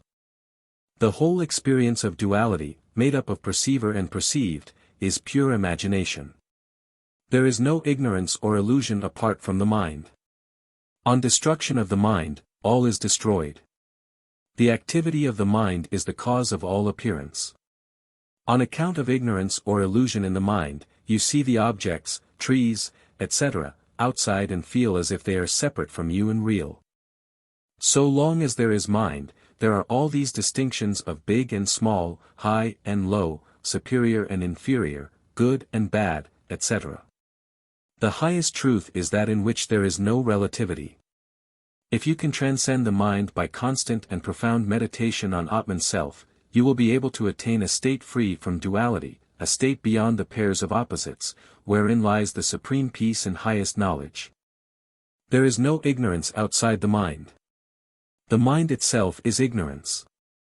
Imaginations and intentions are products of ignorance. Ignorance is embedded in the mind.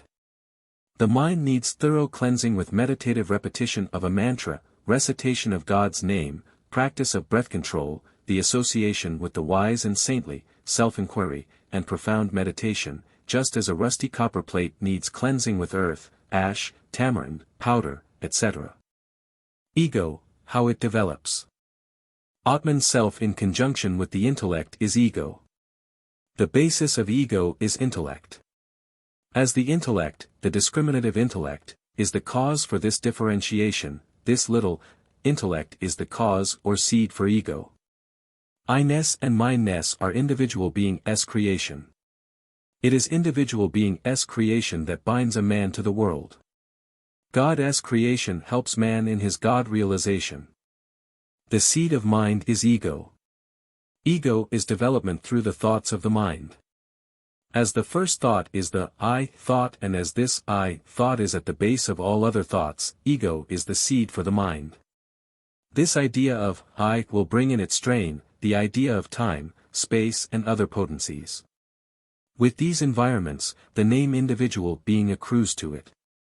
Contemporaneously with it, there arise intellect, memory, mind, which is the seed of the tree of intention. When you are a boy, the ego is not very potent. It is like a shadow in a glass. It gets developed and firm-rooted during your adolescence after you marry and entangle yourself in the achievement of various worldly desires. You are fearless in your boyhood. The moment this little I becomes stronger in your, side by side, various sorts of fears, various sorts of desires, a host of delusions take firm hold of you. The world appears to you more real, too. The curse of egoism. Ego is, after all, nothing. But, tremendous is its influence. Maya illusion means ego. Mind is another name for ego. World means ego. The sprout of ego ramifies here and there with its long branches of mine and thine. It is inveterate.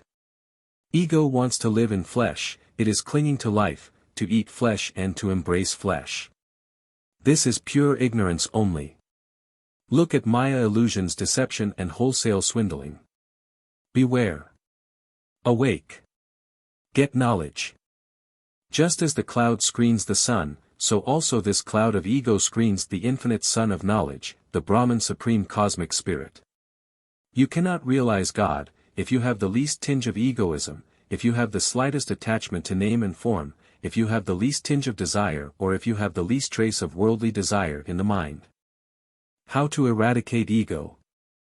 The deep roots of ego should be burnt by the fire of knowledge. Then you will quite easily get the wealth of liberation. All tribulations, sorrows, miseries and afflictions will terminate now. Control of the senses and practice of breath control help to develop the intellect. You cannot, all at once, eradicate ego altogether. You can easily give up wife, children, money, anger. But it is extremely difficult to give up ego. Try to minimize it little by little. Remove 1 anna of ego within 3 months. Within 4 years, you will be able to root it out completely.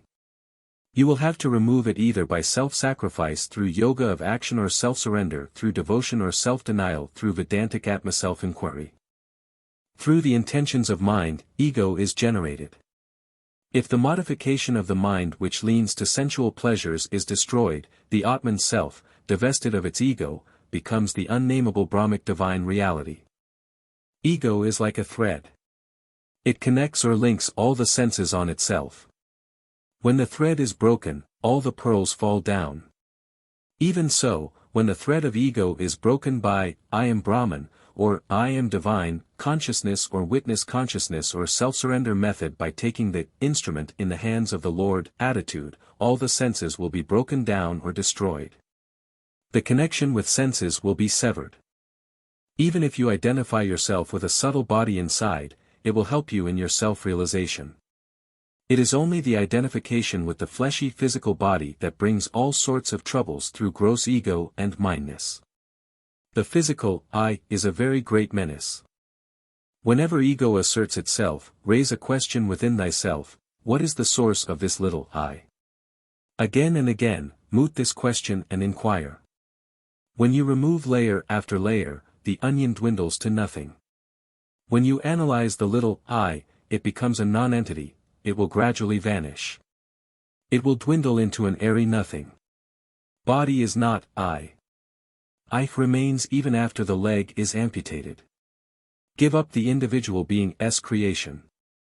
Within the time taken to pluck a flower, within the twinkling of an eye, this ego can be easily eradicated by right spiritual practice or the Brahma consciousness. Pure ego. When you assert I am Brahman, the supreme cosmic spirit, it is the ego of purity. It is the ego of liberation. It will not bind you in any way. It will help you realize Brahman supreme cosmic spirit. The fire in a picture will not burn anything. A light in the presence of midday sun will not shine and shed its light. Even so, the ego of a pure person cannot do any harm to any person. Chapter 18, The Power of Thought. Thought is a living force. Thought is a vital, living force, the most vital, subtle and irresistible force that exists in the universe. The thought world is more real relatively than this physical universe. Thoughts are living things. Every change in thought is accompanied by vibration of its matter, mental. Thought as force needs a special kind of subtle matter in its working. Mind assumes the form of anything it contemplates. When you think of an object, your mind shapes itself into the form of that object. When you change your thought, your mind also changes its shape. Many modifications continually arise in the mind. Your thoughts rapidly change. Your mind also changes its shape rapidly. Every moment, mind is continually creating hundreds of these thought forms and continually dispersing them again. It never holds on steadily to one thought form for some time. Every thought has a certain name and a certain form. Form is the grosser and name the finer state of a single manifesting power called thought. But, these three are one. It is the unity and trinity, the 3 degrees of existence of the same thing. Wherever the one is, the others also are there. Suppose your mind is now perfectly calm, entirely without thought. Nevertheless, as soon as thought begins to rise, it will immediately take name and form.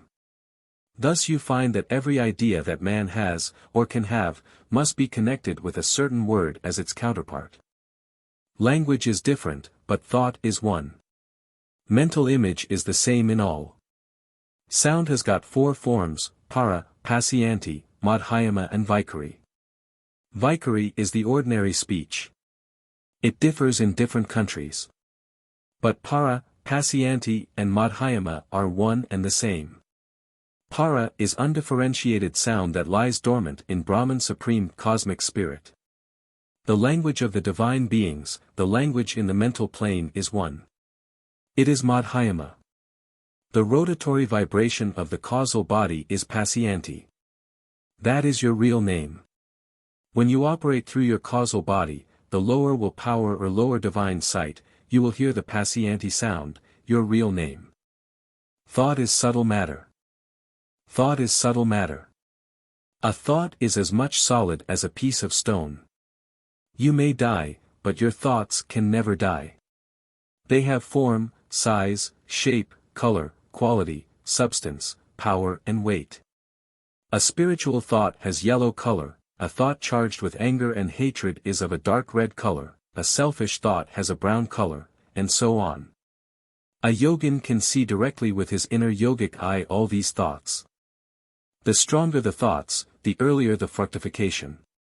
Thought is focused and given a particular direction and, in the degree that thought is thus focused and given direction, it is effective in the work it is sent out to accomplish.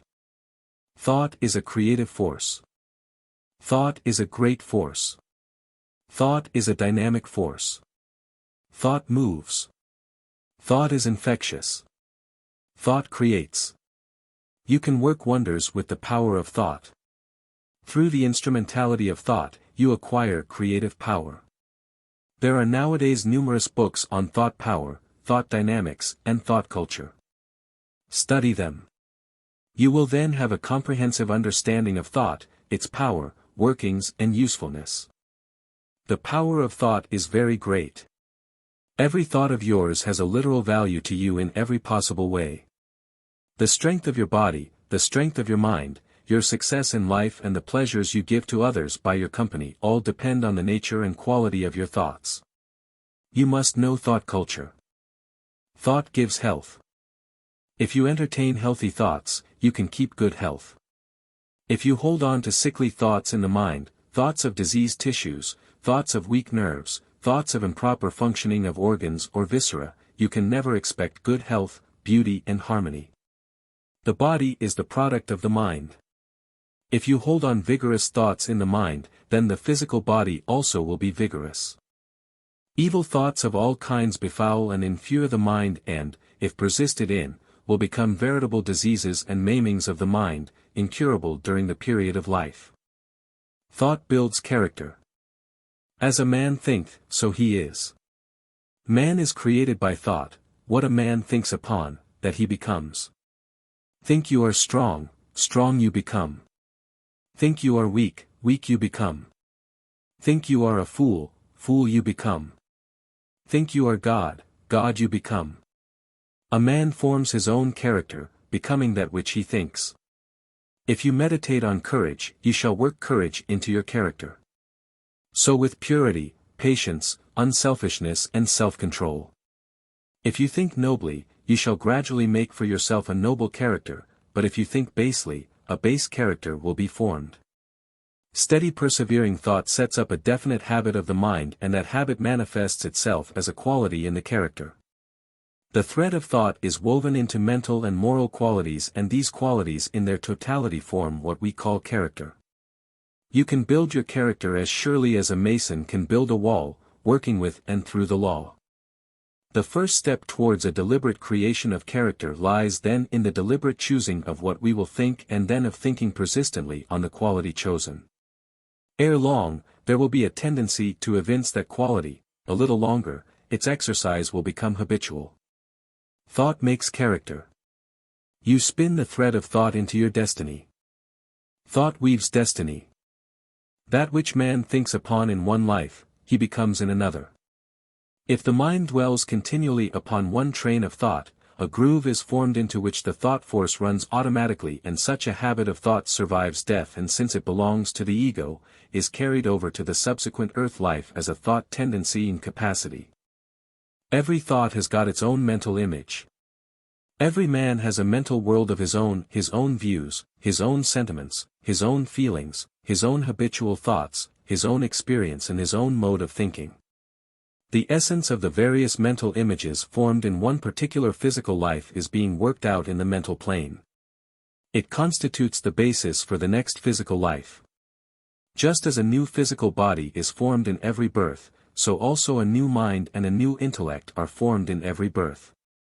It is difficult to explain the detailed workings of thought and action. Every action produces twofold effects, one on the individual mind and the other on the world. Man makes the circumstances of his future life by the effect of his actions upon others. Every action has a past which leads up to it, every action has a future which proceeds from it. An action implies a desire which prompted it and a thought which shaped it. Each act is a link in an endless chain of causes and effects, each effect becoming a cause and each cause having been an effect, and each link in the endless chain is welded out of three components: desire, thought and activity.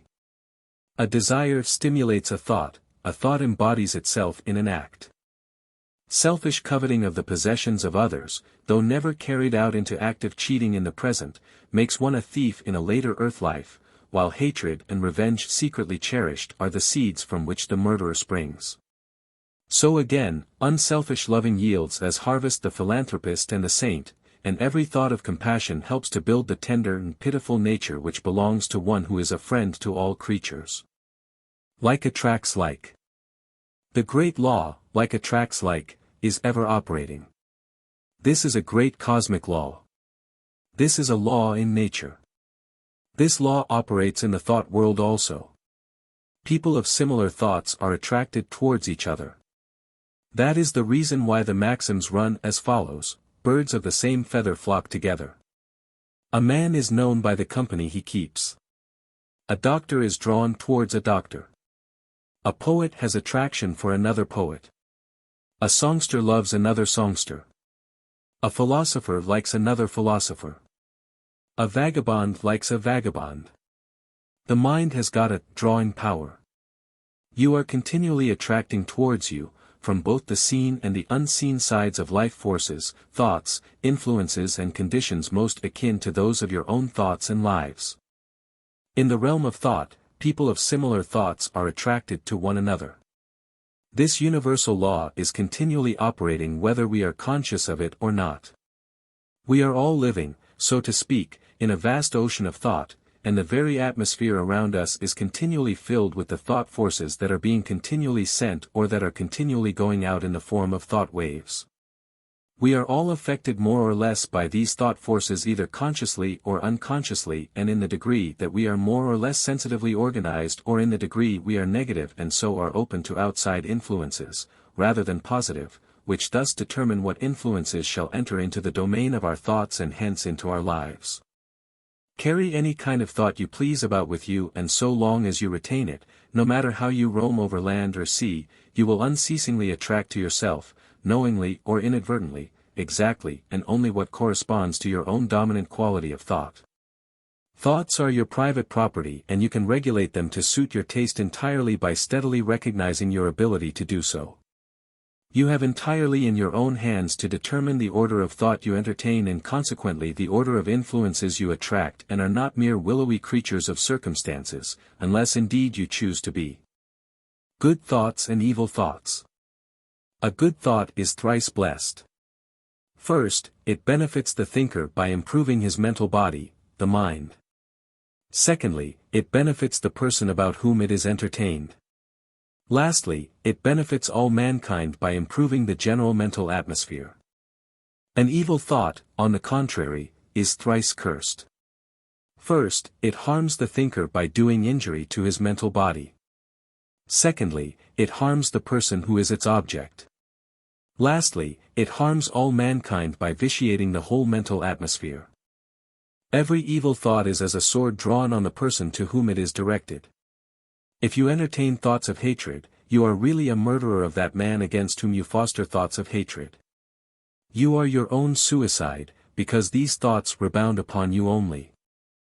A mind tenanted by evil thoughts acts as a magnet to attract like thoughts from others and thus intensifies the original evil. Evil thoughts thrown into the mental atmosphere poison receptive minds. To dwell on an evil thought gradually deprives it of its repulsiveness and impels the thinker to perform an action which embodies it. The progeny of thoughts. It is not sufficient that your thoughts are not bad. You must transmute bad thoughts into good thoughts. This is the first part of your spiritual practice. You must make them helpful thoughts. When they are sent out, they must be capable of doing immense good and benefit to the suffering humanity and your neighbors. Thoughts are your own real children. Be careful of your progeny of thoughts. A good son brings happiness, name and fame to the father. An evil son brings infamy, discredit to his father. Even so, a noble thought will bring happiness and joy to you. An evil thought will bring misery and trouble to you. Just as you rear up your children with great care, so also you will have to rear up good, sublime thoughts with great care. Thought is contagious. Thought is very contagious, nay, more contagious than the Spanish flu. Thought moves. It actually leaves the brain and hovers about. It enters the brains of others also. A sympathetic thought in you raises a sympathetic thought in others with whom you come in contact. A thought of anger produces a similar vibration in those who surround an angry man. It leaves the brain of one man and enters the brains of others who live at a long distance and excites them. A cheerful thought produces cheerful thought in others. A thought of joy creates sympathetically a thought of joy in others. You are filled with joy and intense delight when you see a batch of hilarious children playing mirthfully and dancing in joy. In broadcasting, a singer sings beautiful songs at Calcutta. You can hear them nicely through the radio set in your own house at Delhi. All messages are received through the wireless. Even so, your mind is like a wireless machine. A saint with peace, poise, harmony and spiritual waves sends out into the world thoughts of harmony and peace. They travel with tremendous lightning speed in all directions and enter the minds of thousands and produce in them also similar thoughts of harmony and peace. Whereas a worldly man whose mind is filled with jealousy, revenge and hatred sends out discordant thoughts which enter the minds of thousands and stir in them similar thoughts of hatred and discord. Thought is very contagious. Keep a good and honest man in the company of a thief. He will begin to steal. Keep a sober man in the company of a drunkard. He will begin to drink. Thought transference or telepathy. What is the possible medium through which thoughts can travel from one mind to another? The best possible explanation is that mind substance fills all space like ether, and it serves as the vehicle for thoughts as prana is the vehicle for feelings, ether is the vehicle for heat, light and electricity, and air is the vehicle for sound. Mind is all-pervading like ether. Hence, thought transference is possible. Thought transference is telepathy. If we throw a piece of stone in a tank or a pool of water, it will produce a succession of concentric waves traveling all around from the affected place. The light of a candle will similarly give rise to waves of ethereal vibrations traveling in all directions from the candle. In the same manner, when a thought, whether good or evil, crosses the mind of a person, it gives rise to vibrations in the mind or mental atmosphere, which travel far and wide in all directions. While electricity travels at the rate of 186,000 miles per second, thoughts virtually travel in no time, their speed being as much faster than electricity as their vehicle. Mind substance is finer than ether, the medium of electricity. Thoughts are like things. Just as you hand over an orange to your friend and take it back, so also you can give a useful, powerful thought to your friend and take it back also. You must know the right technique to handle and manipulate a thought. The science is very interesting and subtle. You can aid a friend in trouble by sending him thoughts of comfort, a friend in search of truth by thoughts clear and definite of the truths you know. You can send into the mental atmosphere thoughts which will raise, purify and inspire all who are sensible to them. If you send out a loving, helpful thought to another man, it leaves your brain, goes directly to that man, raises a similar thought of love in his mind and returns back to you with redoubled force. If you send out a thought of hatred to another man, it hurts the Atman self and hurts you also by returning back to you with redoubled force. Therefore, understand the laws of thought, raise only thoughts of mercy, love and kindness from your mind and be happy always. When you send out a useful thought to help others, it must have a definite, positive purpose and aim. Then only it will bring out the desired effect. Then only that thought will accomplish a definite work. The duty of an aspirant. You should learn the method of sending out helping, loving thoughts to others and the whole world at large. You should know how to remove distraction and collect all thoughts and send them out as a battalion of helpful forces to do good to the suffering humanity. Thought transference is a beautiful science. It is an exact science. Just as the flowing Ganga brings joy and coolness to those who live on its banks, so also your strong thoughts of love and peace must flow out as a healing stream to bring solace, peace and glee to those persons whose minds are filled with care, worry, anxiety, tribulation, affliction, etc. Even some good-natured householders entertain some occasional good thoughts and send out into the world some helpful thoughts. This is not sufficient for an aspirant in the path of truth. A continuous stream of helpful thoughts must gush out from his mind.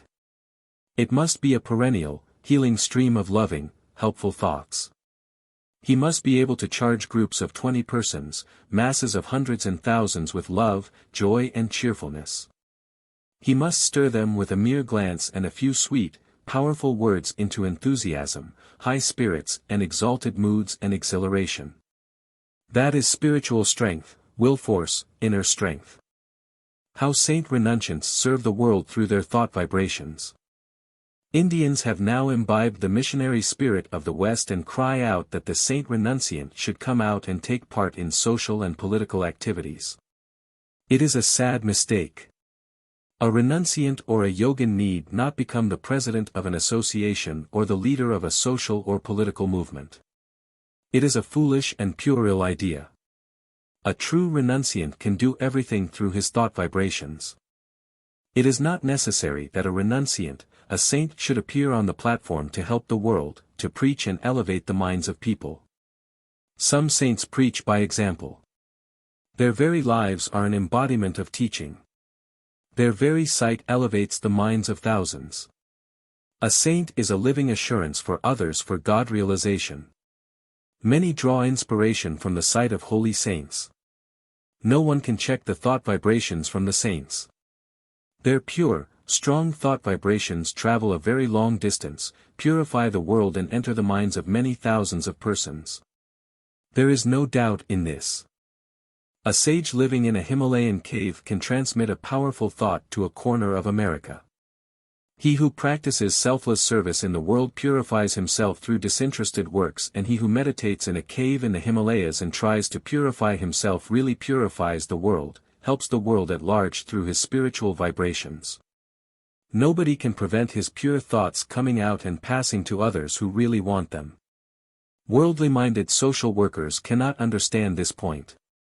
Clear thinking, how it is accomplished. The common man does not know what deep thinking is. His thoughts run riot.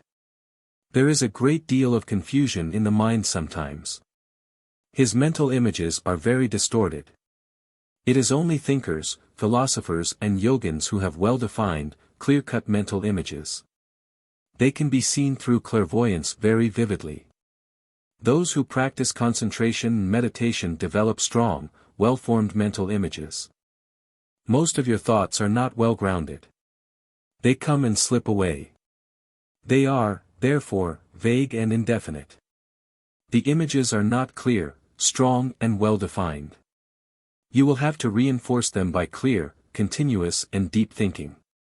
Through self-inquiry, ratiocination, deep reflection and meditation, you will have to make the thoughts settle down and crystallize into a definite shape. Then the philosophical idea will become firm. Through right thinking, reasoning, introspection and meditation, you will have to clarify your ideas. Then confusion will vanish. The thoughts will get settled and well-grounded. Think clearly. Clarify your ideas again and again. Introspect in solitude. Purify your thoughts to a considerable degree. Silence the thoughts. Do not allow the mind to bubble.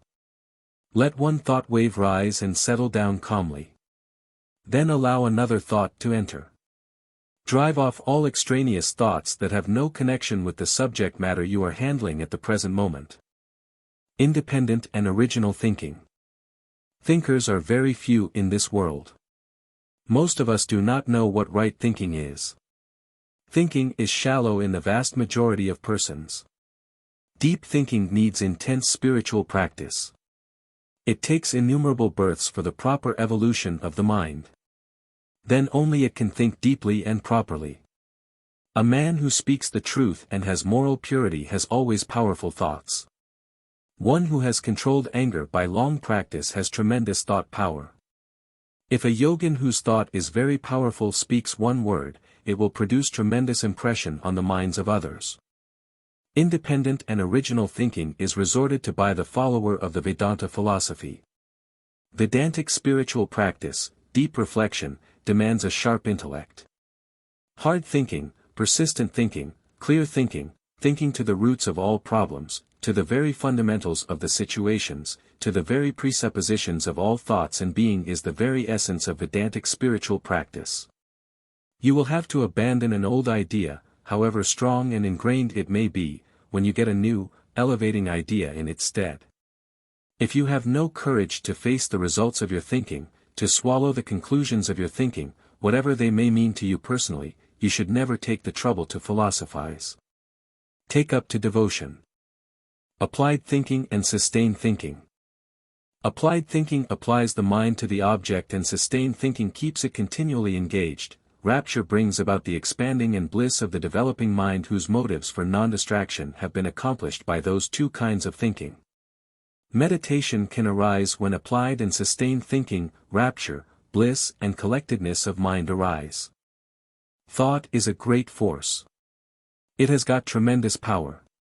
It becomes a matter of great moment to know how to use this power in the highest possible way and to the greatest possible effect. This can best be done by the practice of meditation. Chapter 19, Thought Culture. If a pebble in our boot torments us, we expel it. We take off the boot and shake it out.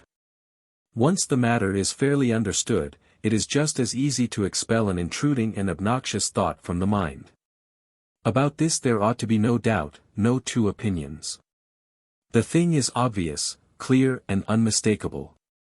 It should be as easy to expel an obnoxious thought from your mind as it is to take a stone out of your shoe, and till a man can do that, it is just nonsense to talk about his ascendancy and conquest over nature. He is a mere slave and prey to the bat-winged phantoms that flit through the corridor of his brain. Pitiable, indeed, is the lot of these creatures. Benefits of thought control. Thoughts lead to action. Thoughts are the sources of all actions. Thought is the real action. Thinking is the real action. If you can root out all evil thoughts in the beginning, you will not do any evil action. If you can nip them in the bud, you will be free from the miseries and tribulations of this world. Watch your thoughts with vigilance and introspection. Thought is the real action. Activities of the mind are the real action. Once the distraction of the mind vanishes, you will get good steadiness, meditation.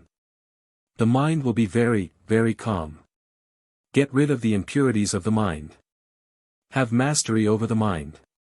Then all the miseries of the samsara cycle with births and deaths will come to an end. If you free yourself from the clutches of the mind, liberation will come by itself. There is no doubt about this. A wise man watches his thoughts and eradicates all evil thoughts as they arise from the surface of the mind.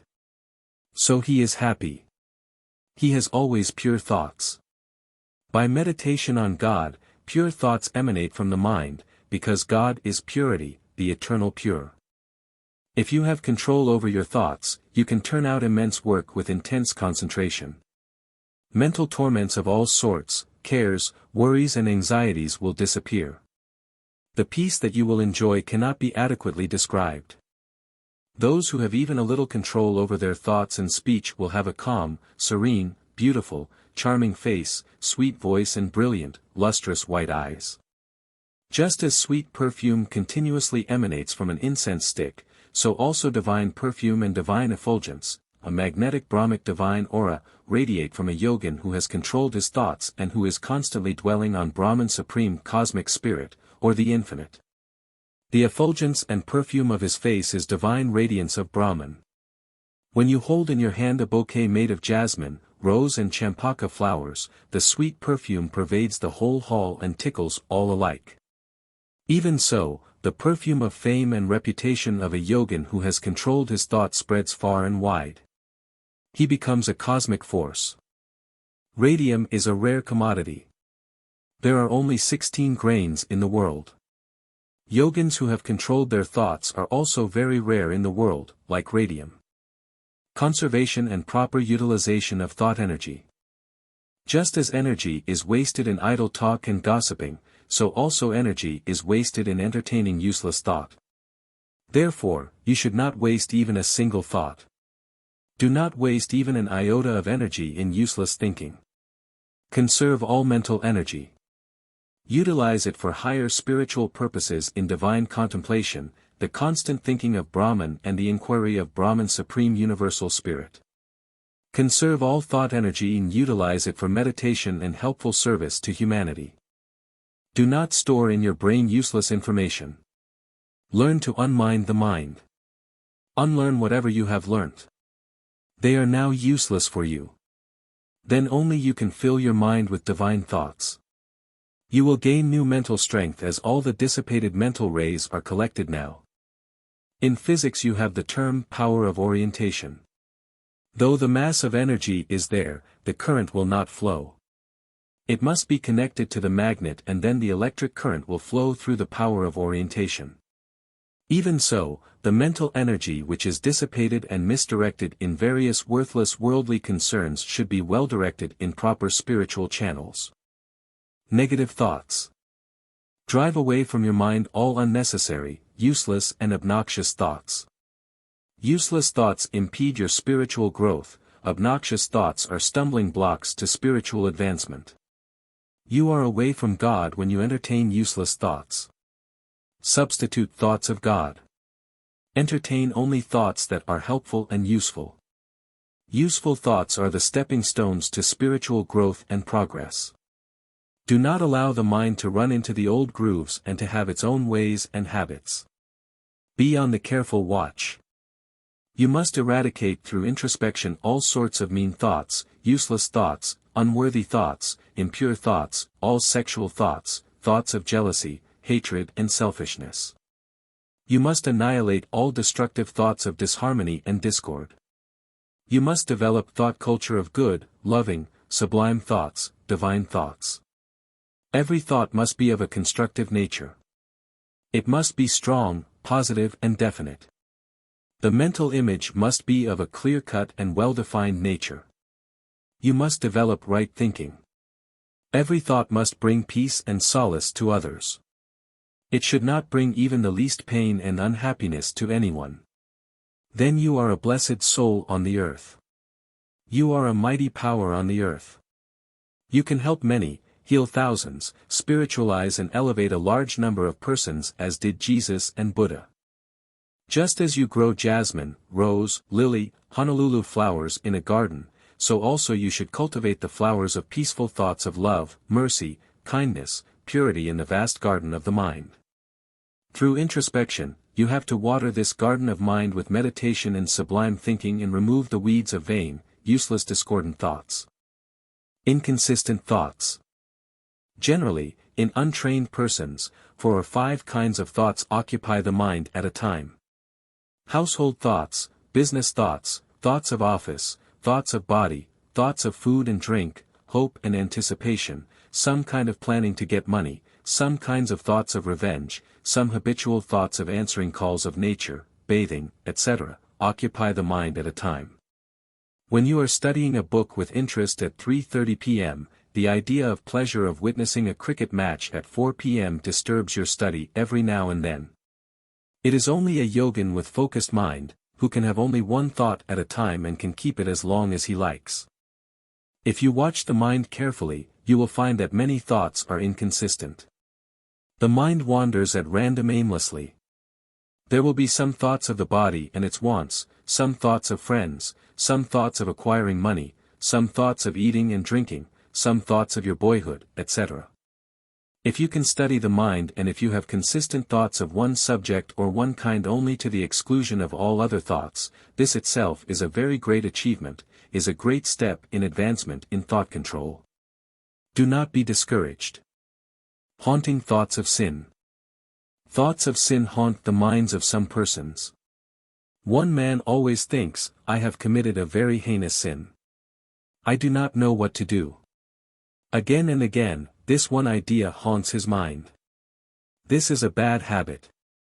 These people do not know how to divert their minds.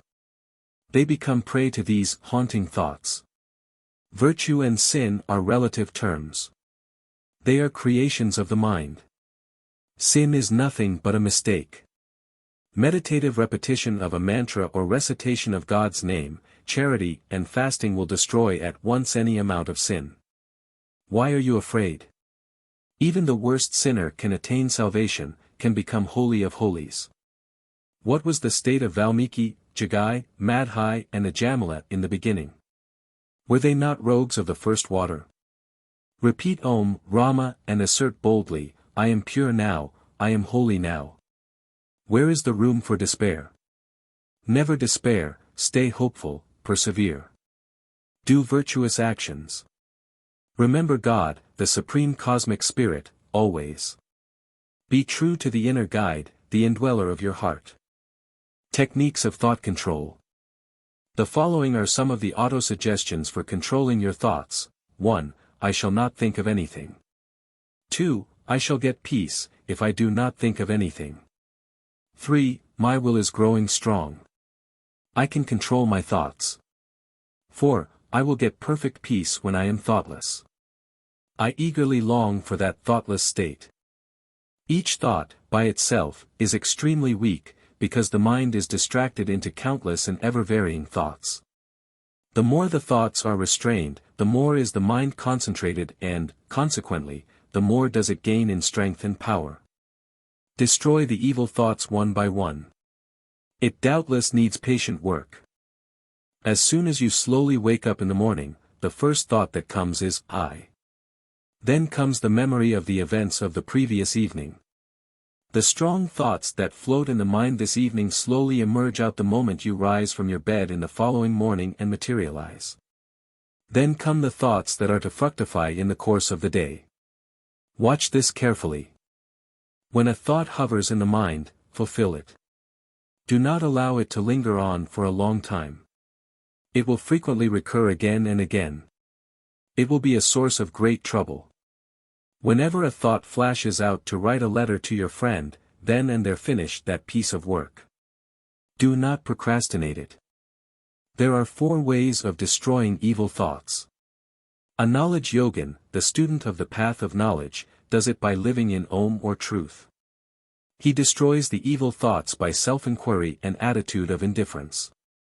He says, "This has nothing to do with me. I am absolute existence, consciousness and bliss, I am divine consciousness, I am one with the absolute consciousness. These impulses belong to the mind. I am distinct from the mind." A devotee destroys the same by prayer and self-surrender. He says, "O God, I have surrendered myself, the fruits of all actions and the actions themselves to Thee. Give me strength to drive away and destroy these evil thoughts." He gets help from God through self-surrender. God sublimates the sex impulse into pure spiritual energy. The Raja Yogin destroys evil thoughts either by destroying the thought waves as they arise or by substituting opposite, positive thoughts of pure nature, by supplanting sublime thoughts in their stead, by cultivating opposite positive pure thoughts. Brahma Vikara, the inquiry into Brahman. The first and foremost of all thoughts, the primeval thought is I. It is only after the birth of this thought that any other thought can rise at all. It is only after the first personal pronoun, I, has arisen in the mind that the second personal pronoun, you, and the third personal pronoun, he, etc., can make their appearance. If I vanishes, you, and he will disappear by themselves. Eradicate this false little I of an illusory nature through proper self-inquiry aimed at understanding the nature of Brahman supreme cosmic consciousness and spirit. There is no other way. The thinker is different from the thought. Remember this. This gives the clue to the fact that you are the silent witness of the modifications that arise in the mind. You are the immutable, changeless witness, the pure consciousness beyond fluctuations of the mind, the eternal supreme cosmic spirit and consciousness Brahman. You are the eternal, divine essence within, distinct from the physical and mental realms.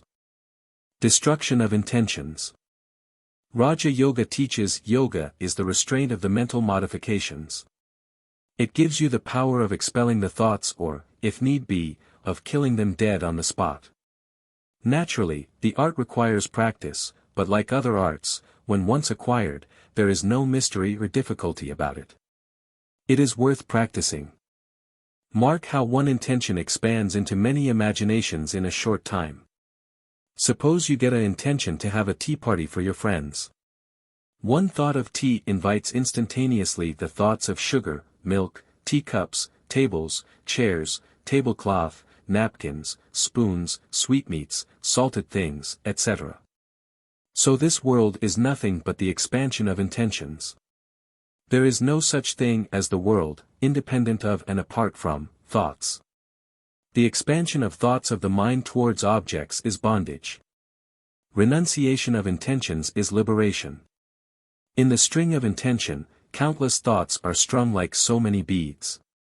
If the string be cut into pieces, then you may infer what will become of the illusory thoughts which are strung on it. You must be very watchful and nip the intentions in the bud. Then only will you be really happy. Mind plays tricks. You must understand its nature, ways and habits. Then only you can control it very easily. Practice of breath control. The prana vital energy is the outer overcoat for the mind. The vibration of the subtle, psychic prana energy gives rise to the formation of thought. By practice of breath control, the control of the prana energy or the restraint of breath, you can also increase the mental energy and develop thought control and thought culture. This will help concentration and meditation. This will make the mind steady. This will remove restlessness and inertia. This will burn the dross in the mind. Opposite thought cultivation, countering negative thoughts by nurturing positive or opposing ones. If you think again and again on impure things, an evil thought gains new strength by repetition. It gets the force of momentum. You must drive them immediately. If you find it difficult to do so, entertain counterthoughts of God. Cultivate sublime and elevating thoughts. Evil thoughts will die by themselves. A noble thought is a potent antidote to counteract an evil thought. This is easier than the former method. By repetition of God's name thousands of times daily, good thoughts gain new strength by each repetition. By repeating I am Brahman, or I am divine 1,000 times daily, the idea that you are the spirit, Atman, becomes stronger. The idea that you are the body becomes weaker and weaker. Control of body and speech. If you are not able to control any evil thought, control the body in speech first. Slowly you will gain mental strength and will force and will be able to control the thoughts gradually. If, for a moment you think you will not succeed in vanquishing an evil thought, at once get up and set about some work involving physical labor. One effort after another will make gradually the task easy and, in a few weeks, you will obtain a complete control over your thoughts. Control the physical body and the speech first. Then slowly proceed to control the thoughts. Do not speak ill of others. Control the sense of speech first. Gradually the mind will not think ill of others. The mind will say unto itself, why should I think ill of others when the organ of speech is not prepared to express what I think? You can control your actions only when you have become moral. When you speak ill of a man, you poison the mind of several people. It is extremely ignoble to speak ill of others. But just comment without hatred or malice is permissible occasionally. Do not allow useless or evil thoughts to develop themselves into words. Curb the speech. Divert the mind at once to some good thoughts. Try to remember some slokas from the Gita sacred text or repeat some prayers. Keep some word image as Om Hari, Om Shiva, Om Supreme God. Observance of silence for a couple of hours daily will check the impulses of speech and thinking, will conserve energy and help meditation and thought control and thought culture. Vigilance. Fully realize for yourself the grave and ruinous consequences of evil thoughts. This will set you on your guard when the evil thoughts would come. The moment they come, exert yourself or divert the mind to some other object of divine thoughts, prayer or meditative repetition of a mantra or recitation of God's name. A real earnestness to drive away the evil thoughts will keep you on the alert so much so that even if they appear in dream, you will at once wake up. Should the enemy appear when you are awake, it will not be very difficult for you to cope with him, if only you are sufficiently watchful. Keep the mind fully occupied. When the mind is vacant, evil thoughts try to enter. Evil thinking is the beginning or starting point of adultery. Through a lustful look only, you have already committed adultery in the heart. Mental actions are the real actions. Remember this. God judges a man by his motives, worldly people judge a man by his external physical actions. You will have to look to the motive of the man. Then you will not be mistaken. Keep the mind fully occupied. Then evil thoughts will not enter. An idle brain is the devil's workshop. Watch the mind every minute. Always engage yourself in some work: stitching, cleaning vessels, sweeping, drawing water, reading, meditating, counting the beads, singing divine songs, praying, serving the elders or nursing the sick.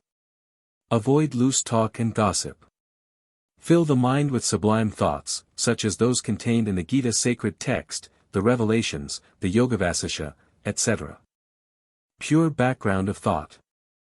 The vast majority of people will always want something concrete to hold on to, something around which, as it were, to place their ideas, something which will be the center of all thought forms in their minds. That is mind's very nature. A background of thought is needed for fixing the mind. Have a pure background of thought or mental image. The mind assumes the shape of any object it intently thinks upon. If it thinks of an orange, it assumes the shape of an orange. If it thinks of Lord Krishna with flute in hand, it assumes the shape of Lord Krishna. You must train the mind properly and give it proper, pure food for assimilation. You must have pure background of thought to take you to the goal of salvation. If you are a devotee of Lord Krishna, have a background of thought of his picture and the repetition of his famous mantra, I bow to Lord Vasudeva, and his qualities, form formula qualities. A follower practicing the meditation on formless and attributeless Brahman should have a background of thought of Om, and its meaning as infinite ocean of light, existence, consciousness and bliss, all-pervading, complete Atman self. Work in the world, and the moment the mind is free, begin to think of the background of thought, either attributeful or attributeless background according to taste, temperament and capacity for spiritual practice. By constant thinking, a habit in the mind will be formed and, without effort, the mind will run towards the background of thought. It is a pity that the vast majority of persons have no ideal, no program of life at all and no pure background of thought. They are doomed to destruction. The background of thought of a young married lady is usually lustful. The background of thought of an old mother is the affection towards her sons and grandsons. The background of thought of the vast majority of persons is hatred and jealousy. Even the so-called educated persons with many university qualifications, which is only husk when compared with spiritual knowledge, have no ideal, no program of life and no background of thought. A deputy collector, after getting pension, marries a third wife and goes on as a minister of a state. A worldly-minded person is a prey to sexual thoughts and thoughts of hatred, anger and revenge. These two types of thoughts actually take possession of his mind. He is a slave to these two sets of thoughts. He does not know how to divert his mind and fix it on some other good, noble thought. He does not know the laws of thought. He is quite unaware of the nature and subtle workings of the mind. His position is extremely deplorable despite his earthly possessions and bookish knowledge obtained in universities. Viveka discrimination between the real and the unreal has not awakened in him. He has no faith in saints, books and God. He is unable to resist an evil desire, craving or temptation on account of his weak will. The only potent remedy to remove his world intoxication, world charm, world delusion is constant association with the wise and saintly or association with holy men, saint renunciants, and great souls. After retirement, everybody should have a background of thought and should spend his time in philosophical studies and divine contemplation. Old habits of loose thinking must be replaced by cultivating fresh habits of good thoughts. At first, a tendency to think of good thoughts will be formed. By continued practice, a positive definite habit of thinking of virtuous, helping thoughts will be developed. You will have to struggle very hard. The old habits will try to recur again and again. Till you are firmly established in the habit of thinking of good thoughts only, you will have to fill the mind again and again with pure thoughts, divine thoughts, thoughts of Gita, Lord Krishna, Lord Rama, the revelations, etc. New grooves and avenues will be formed now. Just as a gramophone needle cuts a small groove in the plate, pure thinking will cut new, healthy grooves in the mind and brain. New mental impressions will be formed. Glory of the waveless sage. Through constant and intense practice, you can become waveless or thought-free. The waveless yogin helps the world more than the man on the platform. Ordinary people can hardly grasp this point. When you are waveless, you actually permeate and pervade every atom of the universe, purify and elevate the whole world. The names of waveless sages such as Jada Bharata and Vamadeva are even now remembered. They never built ashrams. They never lectured. They never published books. They never made disciples. Yet, what a tremendous influence these waveless sages had produced on the minds of the people. Glory to such waveless sages. Chapter 20 Vasanas, Desires in Subtle Form. Vasana desires, how they manifest. Vasana, a desire in subtle form, is a wave in the mind lake. Its seat is the causal body. It exists there in the form of a seed and manifests in the mind lake. Just as flowers are latent in seeds, subtle desires are latent in the mind and the causal body or seed body. Daily new flowers blossom out. They fade out in a day or two. Similarly, subtle desires blossom out like flowers one by one, come out to the surface of the mind, generate intentions in the mind of individual beings and goad them to strive to possess and enjoy the particular objects of enjoyment. Subtle desires cause actions, and actions strengthen the subtle desires. This is a vicious circle.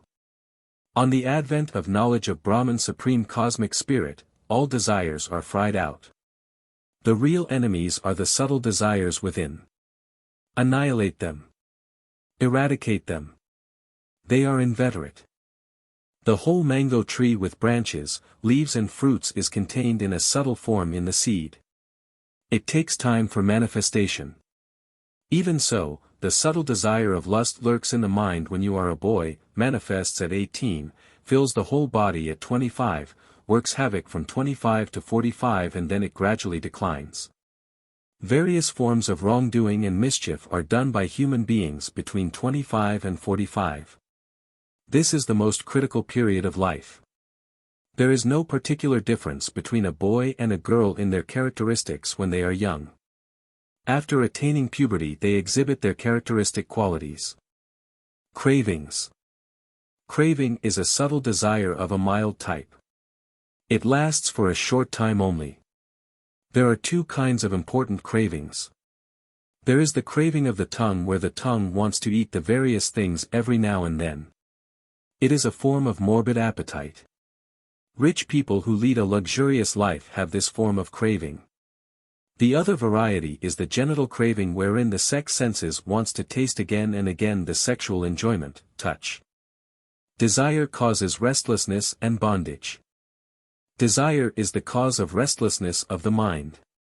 As soon as a desire manifests, there is an intimate connection between the mind and the object through the overflowing sense object, thought wave, flow, a continuous stream of thought waves caused by engagement with the sense objects. The mind will not retrace its steps till it gets the object and enjoys it. The restlessness will continue till the object is enjoyed. The thought wave will flow towards the object till it is obtained and enjoyed. The common run of men cannot resist or suppress any desire owing to weak will.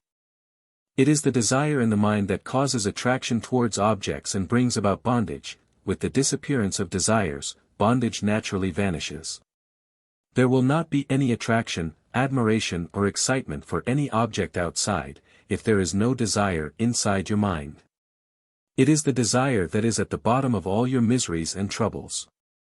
There is no pain from God creation, from the objects created by the Lord. Water quenches your thirst. Breeze gives you comfort. Sunshine enlivens you.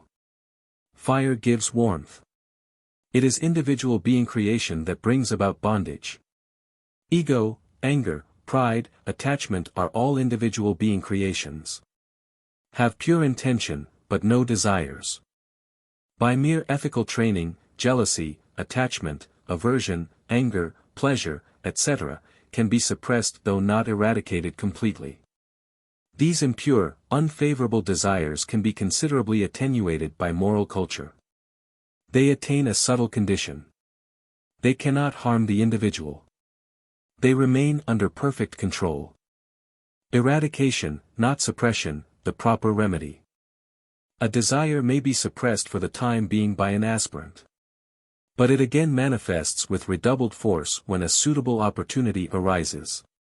Like a minister obeying the king, the five organs of the body act in accordance with the dictates of the mind. Therefore, you should through your own pure mind and proper efforts eradicate the desires for objects. You should rend asunder the long rope of desires tied to the vessels of man, whirled on the ocean of samsara cycle of life, death and rebirth, through enormous efforts on your part. Desires should be thoroughly eradicated. If these desires are destroyed by self-inquiry or inquiry of the Atman self and the discrimination between real and unreal, the mind which is ever restless will get quiescence like a guileless lamp. How to destroy desires? Calmness of mind. The intellectual sheath serves as a great fortress for the aspirant. From there he can attack the desires when they try to emerge from the seed body, causal body, into the mind. Through the practice of calmness of the mind, the aspirant should destroy the desires one by one with the help of the intellectual sheath or intellect. He should crush them as soon as they try to raise their heads on the surface of the mind lake. He must not allow them to sprout forth. This is the renunciation of desires. This attack or fight is from inside. When a desire or intention arises in the mind gives a push to the internal sense. From the internal senses, this push is communicated to the external instruments such as hands, legs, eyes, ears, etc. The practice of calmness of the mind stops this very push, which is the root cause of motion of all the senses and external instruments. The calmness of the mind is peace of mind produced by the eradication of desires, the renunciation of desires. The mind of a man who possesses this virtue is cooler than ice. Even the coolness of the moon cannot compete with coolness of the mind of a man with calmness of the mind. Generally, the mind of a worldling is a blazing furnace. A man of calmness of mind is neither exalted when he gets a desired object nor depressed when he gets an undesired thing. He keeps a balanced mind always. He has no enemies. The happiness of an emperor is nothing when compared with the supreme spiritual bliss of a man of calmness of mind. The calmness of the mind is one of the 4 sentinels of liberation. If you have calmness of the mind, you will get the company of the other 3 friends, contentment, self-inquiry, and the association with the wise and saintly. Control of senses. The attack on desires should commence from outside also. External thought wave restraint should be done through the control of the senses or restraint of the senses. You must not allow sense vibrations to enter from outside into the mind through the avenues of senses. This is also necessary. The calmness of mind alone is not sufficient. The senses must be rendered blunt by control of the senses. The desire for sweets, for instance, should be destroyed by the calmness of the mind through the renunciation of desires, by crushing the desires within as soon as a desire arises, and the external thought wave, which arises by the sight of sweet meat, should be destroyed by withdrawing the eyes from the same when you move about the bazaar and by giving up taking sugar. The control of the senses supplements the calmness of the mind in the control of the mind. Control of the senses is an auxiliary for the complete eradication of desires. If you give up an old habit of taking tea, you have controlled to a certain extent the sense of taste. You have destroyed one desire. This will give you some peace, because the craving for tea has gone and you are freed from your efforts and thinking in getting tea, sugar, milk, etc. Thinking is pain, seeing is pain, hearing is pain for a philosopher and a spiritual aspirant. It is all pleasure for a worldling. The energy that was agitating you to run after tea is now transmuted into will. You gain peace and will power by giving up one thing. If you give up 15 things, your peace of mind will be still greater and the will still more powerful. This is the fruit of renunciation.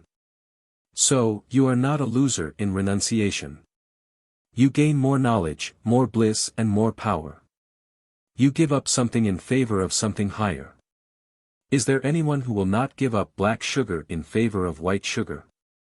If you once control one desire, it will be easy for you to control other desires too, because you gain strength and power. Self-study and meditation. Increase your desire for scriptures in the beginning. Occupy your mind with the study of standard philosophical books. Thereby you can decrease your body desires, or the thought of the body and desire for name and fame, reputation, status, prestige, etc. Later on, you will have to give up desire for scriptures also. You must entirely devote all your time and energy in meditation and meditation alone. The destruction of desires is caused through well-conducted deliberation, self-inquiry, Brahma meditation, dispassion and renunciation. Self-inquiry and God consciousness. The wise know that the mind associated with desire tends to bondage, while the mind absolutely free from desire is said to be an emancipated one. Just as a lion that is shut up in a cage emerges out by breaking the bars of the cage, so also a wise sage comes out of this cage of physical body victoriously by breaking or by destroying the desires of the mind through constant self-inquiry, profound and constant meditation on Om and its meaning and the God consciousness. The more you attenuate your desires by self-realization or the God consciousness, the happier you will become. In proportion to the thinning of the desires, the mind also is proportionately thinned out. Mind is nothing but a bundle of desires. Mind is no other than desires which generate an endless series of rebirths. The true nature of the mind is desires. The two are synonymous. Conquest of ego. If you destroy egoism, the ego, this false little I, and control the senses, the desires will die by themselves. The root cause for all troubles is ego. Just as the dependents of a family hang upon the chief of the house, similarly, all desires, cravings, longings, etc., hang upon ego, the chief of this house body. Constantly generate from the pure mind battery the continuous electric current, I am Brahman, thought wave or God-shaped thought wave. That is the potent antidote. Keep it safe in the pocket, smell it when an apoplectic attack of the egoistic false I idea overcomes you. It is only when you eradicate the painful ego of the mind and conquer the foes of organs, senses, that the ever-waking desires will subside. The meaning of liberation. The illusory samsaric desires, that have arisen through the practice of many hundreds of lives, never perish except through the practice of yoga for a long time. Therefore, O aspirants, after having put away at a distance the desire of enjoyment by discriminative efforts, practice the state of mind absolutely devoid of desire. Liberation does not mean physical separation from all worldly affairs, but only a state of mind bereft of all impure desires or clinging to worldly things, but yet working as usual amidst them. You must realize God in and through the world. This is the central teaching of the Gita. But the disciplined, lower, self, moving among sense objects with senses free from attraction and repulsion and mastered by the higher self, goeth to peace. This is the central teaching of Yoga Vasishtha also. There is no desire in Brahman Supreme Cosmic Spirit. Complete annihilation of the desires takes place only in formless meditative absorption. Only formless meditative absorption can completely fry up the seeds of impure desires. Through the knowledge of Brahman Supreme Cosmic Spirit, there will be an extinction of all desires, which form the medium of enjoyments. With the extinction of all desires, the undaunted mind will get quiescence like a guileless lamp. Chapter 21, Desires. Sweep out the sphere of your mind, make a place for loved one to sit. Dust out all thoughts of this world, so that his throne may be fit. 1,000,000 desires engulf you, 1,000,000 ambitions and aims. How can you make room for his presence, unless they vacate his domain? What is desire? Desire is a mode of the emotive mind. It has got a power of externalizing the mind. Desire is the fuel, thought is the fire. The thought fire is kept up by the desire fuel. If you withdraw the supply of fuel, the fire will be withdrawn into its womb. If you stop thinking by cutting off desires, the mind will be withdrawn into Brahman Supreme Cosmic Spirit. It is only when the mind, being divested of all its desires, is indifferent to pleasures and pains and is not attracted by any object, that it will be rendered pure, free from the grip of the great delusion like a bird freed from its cage and roaming freely in the ether. Desire, thought and ego form one vicious circle. If you can destroy any one of them, the other two will die by themselves. These are the three pillars or cornerstones of the edifice of mind. They are the three links of the mind chain. Destroy any one of the links, the whole chain will be broken. Why do desires arise? Why do desires arise in the mind? On the account of absence of bliss. The cause for desire is the existence of objects outside. Curiosity becomes a desire in the mind. Interest and feeling precede a desire. Hope and expectation fatten the desire. Wandering, the very nature of mind. Just as heat is inseparable from fire, the dispersion or wandering of the mind is inseparable from the mind. It troubles the spiritual aspirants a lot. It destroys all of a sudden the determinations of strong-willed persons also. The mind ceases to exist if it is destitute of this oscillation. This fluctuating mind alone creates the universe. Even impurity can be removed easily. It demands strenuous efforts for a protracted time on the part of the spiritual aspirant to remove this wandering of the mind. The undaunted sage suffered a lot from this distracting wandering of the mind when he tried to enter into absolute state. Raja Bhartrihari underwent the same difficulty when he tried to overcome this troublesome fluctuating wandering of the mind. Wandering of the mind is Maya illusion. The wandering of the mind is impure desire. You will have to destroy this wandering power by constant meditation focused on the divine Brahman, yoga or ceaseless inquiry into the Brahman self. Then, peace will come by itself. Types of desire. Desire in the mind is the real impurity. Sexual desire, vulgar attraction for the opposite sex, is the greatest impurity. This causes the real bondage. You can even give up wife, children and wealth. But, it is extremely difficult to give up ambition, name and fame. Ambition is a serious obstacle in the path of yoga. This is the most powerful weapon of Maya illusion with which she slaughters worldly-minded persons. Even if there is a tinge of desire for name and fame, the truth will not manifest. Truth will shine by itself. It does not need any pompous advertisement. It is the very self of all beings and objects. Subtle, hidden desires. Even after you have renounced all the desires, there may remain in the mind some subtle, hidden desires that cannot be comprehended. These are very dangerous ones. Therefore, you will have to be very, very careful. The lurking undercurrents of desires will throw you down at any moment if you are not very vigilant and cautious, will destroy your dispassion and will bring about your downfall eventually. I have witnessed many fallen yogis who had fallen from yoga owing to the overpowering influence of these subtle, hidden desires. So long as you have these subtle, hidden, unnoticeable desires in your mind, you can never dream of entering into the absolute state without any modification of the mind. You can never develop real supreme non-attachment and dispassion also. Cravings. You may become old, your hairs may turn gray, but your mind is ever young. The capacity may vanish, but the craving remains even when you have reached advanced senility.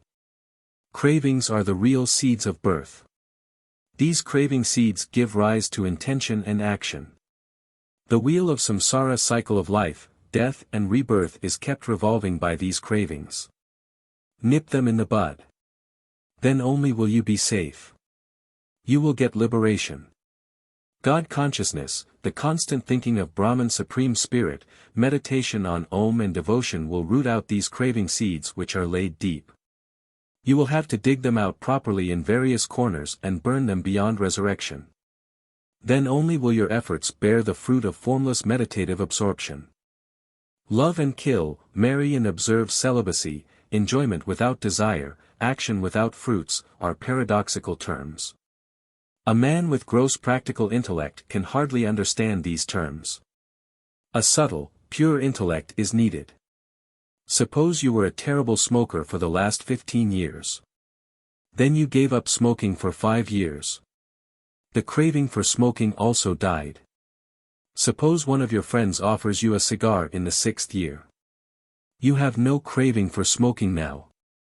If you take it now and enjoy it just to please your friend, it will be called a pure enjoyment only. You have enjoyed it without a craving or a desire. God enjoys pure enjoyment. Satisfaction of desire yields illusory happiness only. Desire excites the mind and senses. When desire is gratified by enjoyment of the object of the desire, satisfaction comes in temporarily. Rapture is delight in the attainment of the desired object. Bliss is the enjoyment of the taste of what is attained. Where rapture is there is bliss, but where bliss is, there is not, quite of necessity, rapture. Rapture is like a weary traveler who hears or sees water or a shady wood. Bliss is the enjoying of the water or entering the forest shade. When there is desire, then alone is there pleasure. The cause for pleasure is desire. When there is no desire, there cannot be any pleasure. When there is no hunger, delicious food can give you no pleasure. When there is no thirst, any refreshing beverage will have no effect. So, hunger is the best sauce. The first cup of hot milk gives pleasure. The second cup induces disgust. After the enjoyment is over, satisfaction comes. Hence, disgust arises when the second cup is taken. There is no real pleasure in the milk.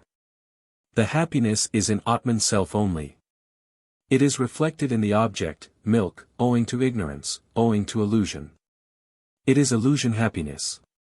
If there were real happiness in milk, it should induce pleasure always and in every person. It is not the case. A desire arises in the mind. There is a thought wave now. This thought wave agitates your mind till you get satisfaction through the enjoyment of the desired object. There is peace or happiness after the enjoyment is over. Another desire arises in the mind. Now, in the interval between the gratification of one desire and the manifestation of another, there is pure bliss, because there is no mind then. It is at rest. You are in union with Brahman Supreme Cosmic Spirit. That state of pure bliss between two desires is Brahman Supreme Cosmic Spirit. If you can prolong that period of bliss through spiritual practice, by keeping up the idea of Brahman Supreme Cosmic Spirit and by not allowing another thought wave or desire to crop up, you will be in deep meditative absorption. The period between one thought wave and another thought wave is the real juncture. Desires are insatiable. Mind plays havoc through desires. As soon as a desire arises, you think you will get all happiness by its realization. You exert yourself to achieve the desired object. As soon as you get it, a little satisfaction, a false gratification, is experienced for a short time. Again, mind becomes restless. It wants new sensations. Disgust and dissatisfaction come in. Again, it wants some new objects for its enjoyment. That is the reason why this world is termed as mere imagination by follower of the Vedanta philosophy. Desires are innumerable, insatiable and unconquerable. Enjoyment cannot bring in satisfaction. It is a mistake to think so. Enjoyment fans the desire. It is like pouring ghee in fire. Enjoyment strengthens, increases and aggravates a desire. See the case of Raja Yayati of yore. He borrowed the youthful state from his son to have sexual enjoyment for thousands of years. At last, he cries out in his old age with bitterness, "Alas! What a fool I am! Still my sexual desires are waxing. There is no end of the desires. I have wasted my life. O God! Have mercy on me. Lift me up from this mire of samsara cycle of life, death and rebirth." This comes in Mahabharata. In the Gita chapter 3-39, you will find desire which is insatiable as a flame. Freedom from desires necessary for knowledge. You can attain knowledge only if you are free from sensuous desires and immortal mental states. Aloofness of the body from sensuous objects and aloofness of the mind from immoral states of mind are needed for the attainment of knowledge.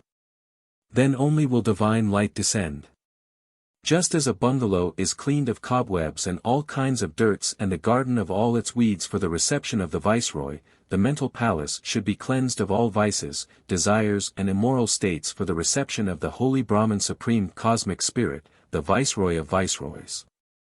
When a desire arises in the mind, a worldling welcomes it and tries to fulfill it, but an aspirant renounces it immediately through the discrimination between real and unreal. Wise people consider even a spark of desire as a very great evil. Therefore, they will not entertain any kind of desire. They will be ever delightful in the Atman self only. How to control desires. In this ocean of samsara cycle of life, death and rebirth, desires are the crocodiles. Kill them as soon as they arise on the surface of the mind. Do not yield to them. Do not become despondent under your trials. Make friendship with the pure mind and destroy the impure mind with the help of the pure mind. Make your mind rest in the blissful Atman self. Desires should be crushed the very moment they arise in the mind, by discrimination and dauntless, indefatigable efforts. Whenever a desire arises in the mind, consult always your power of discrimination. Discrimination will at once tell you that the desire is attended with pain, that it is only a vain temptation set up by the mind and that dispassion and renunciation alone can bring about satisfaction and the peace of mind.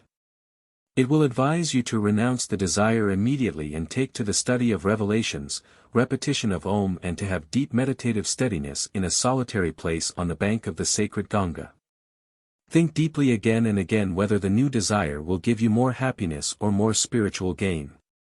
The discrimination will guide you to take up the help of will and drive the desire immediately. Discrimination and will are two potent weapons for an aspirant on the knowledge yogic path to destroy evil temptation and remove all major and minor impediments. Never accept gifts from anybody, even from your closest friends. It will produce slavish mentality, weak will and attachment. Asking is begging. Recommending is begging. A beggar is absolutely unfit for freedom and spiritual pursuits. Just as you starve a plant by depriving it of water, so you may starve out obnoxious desires by allowing the mind not to dwell upon such desires. You have no desire for a thing till you know what it is like. It is only after you have seen it or heard of it or touched it that you get a longing for it. Therefore, the best principle for a man is not to take, touch or see anything that is likely to taint the imagination. You will have to turn aside the attention resolutely and particularly the imagination from the subject. In course of time, all objectionable desires will die out. It is the desire in the mind that has created this body. The nature of the desire depends upon the quality of the mental impressions. If these are good, virtuous mental impressions, good desires will crop up and, if they are bad, they will give rise to evil desires. Intellect also is according to the nature of actions. It has to be specially trained by repeated efforts to think and act according to the holy injunctions of sacred scriptures. Desire becomes thought and thought becomes action. An evil desire sets up an evil thought which leads to an evil action. Do always virtuous action, charity, austerity, meditative repetition of a mantra, recitation of God's name, control of senses, meditation and study of scriptures. Give up actions prohibited by the books. Have constant association with the wise and saintly. This is very important. It is the only means of changing the evil mental impressions of the mind. The mind with half-developed knowledge feels severe pain when it relinquishes all desires. It demands aid, through prayer, from higher souls. A counter-desire, a desire for God, one strong desire to attain the Brahman supreme cosmic spirit will destroy all other worldly desires. Put down vicious desires through virtuous desires. Then give up the virtuous desires through one strong desire, the desire for liberation. Abandon this desire for God also in the long run. Give up the unfavorable desire through favorable desire. Give up the favorable desire through the desire for the true nature. Give up desire for true nature by deep profound meditative absorption. Desires will become extinct with the rise of discrimination. When desires cease, the individual beinghood becomes extinct. Constant thinking of Brahman will destroy all desires.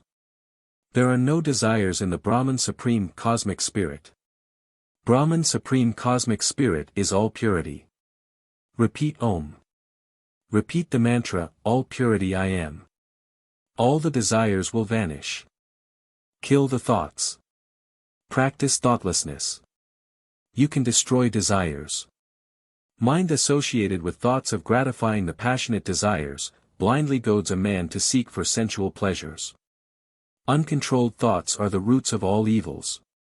Sublime thoughts will easily destroy lower, base thoughts. Do not entertain any base thought. Destruction of desires leads to atmic bliss. A mind associated with desires is bondage. Mind free from desires is liberated. Desires are themselves pain. Non-desire is itself pure atmic bliss. Mere annihilation of Maya illusion is liberation. With the extinction of the base intentions, there is also the extinction of ignorance. Should all longings for the visible cease, then such an abnegation of mind is itself the destruction of the mind. Such a bliss is generated through one's efforts only. There is nothing like the right exertion. Right exertion changed the destiny of Markandeya. He became an immortal. Desire is the enemy of peace. You have become the beggar of beggars through desires. A desireless man is the richest man in the world. It is the mind that makes a man rich. Free yourself from the firm grip of crocodiles of desires. Do not get disheartened under trials. Cheer yourself up. Stand up like a lion. Destroy the impure mind with the help of the pure mind. Make friendship with the pure mind and rest yourself peacefully in the Atman self. Chapter 22, Raga and Dvesha, Attraction and Repulsion. But the disciplined, lower, self, moving among sense objects with senses free from attraction and repulsion and mastered by the higher self, goeth to peace. Gita Sacred Text. Attraction and repulsion, the cause of bondage. Raga attachment or attraction, Dvesha repulsion and indifference are the three important thought waves of the mind. Raga and Dvesha, attraction and repulsion, like and dislike, love and hatred, or attraction and repulsion are the two currents in the mind which bind a man to the samsaric wheel of birth and death. Attraction and repulsion are the two faults in the mind that have brought you to this world. The essential nature of bondage is attraction and repulsion. The essential nature of ignorance is attraction and repulsion. All the emotions come under the category of attraction or repulsion. These two currents are the characteristics of the mind and not of the spirit. Pleasure and pain, happiness and sorrow, exhilaration and depression are due to attraction and repulsion. If attraction and repulsion vanish from the mind, happiness and sorrow also will disappear. Selfish love and divine love. When two forces of equal quality or power meet, a third force is formed. When two people of equal force and quality are attracted towards each other, a third force is formed between them. That is termed love. This is the scientific way of explaining what love is. Attraction is attracting power. Repulsion is repulsing power. When I see myself in another man, when I see him as my own self, I begin to love him as my own self. When I find something in you that I myself possess, I am naturally drawn towards you and begin to love you. This is the Vedantic way of explaining love. Love is pouring forth one's affection, the divine love, on another. Love is God. Love is of two kinds, selfish or physical love and real love or divine love which is unselfish and lasting. The first kind is love with attachment. The second one is love without attachment. He who is a real aspirant of Vedantic path, who feels his own self everywhere and a real devotee who sees Supreme God everywhere in everything can really love others. When an inferior person hangs on another person for his happiness or existence, physical attachment crops up. Attachment causes slave mentality and weak will. Attachment is death. Physical love is death. Cut all sorts of attachment by the sword of non-attachment. Attachment as painful as repulsion. Raga attachment or attraction in the mind is as much dangerous as dvesha repulsion or hatred in the mind. Whenever there is attraction, there is repulsion also. Not only the repulsion thought wave, the modification of dislike, but also the thought wave of attraction gives pain to man. If an object gives pleasure, you get attachment for the object. But when there is separation from the object, as in the case of death of your dear wife or son, you get immense pain which is indescribable. Suppose you are in the habit of taking fruits after food. Fruits give you pleasure. You get attraction or liking for fruits. But if you cannot get fruits in a place, you get pain. Whenever there is pleasure and attachment, there exist side by side fear and anger. Anger is only a modification of desire. Fear and anger are two old associates of pleasure and attraction. Fear and anger are hidden in attraction. They constantly torment the mind. Fear is hidden in attraction. When you have got attachment for body, fear of death comes in. When you have attraction for money, there is fear of losing money, as money is the means of getting objects of enjoyment. When you have attraction for a woman, you always take care in protecting her. Fear is a very old, intimate friend of attraction or attachment. The different states of attraction and repulsion. Raga, DVESHA or attraction and repulsion has 4 states: burnt up, attenuated or thinned out, concealed and fully expanded. The first 2 states pertain to a yogin, the last 2 to worldlings. In a fully developed yogin, the thought waves of attraction and repulsion are burnt up by formless meditative absorption. They are like burnt-up seeds. In a yogin who is practicing, the impressions of attraction and repulsion are tenuous. They are in a fine state. He has control over these 2 thought waves. In those who are given to enjoyments, as in ordinary mortals, they are concealed and fully expanded. In the divided state, they are concealed.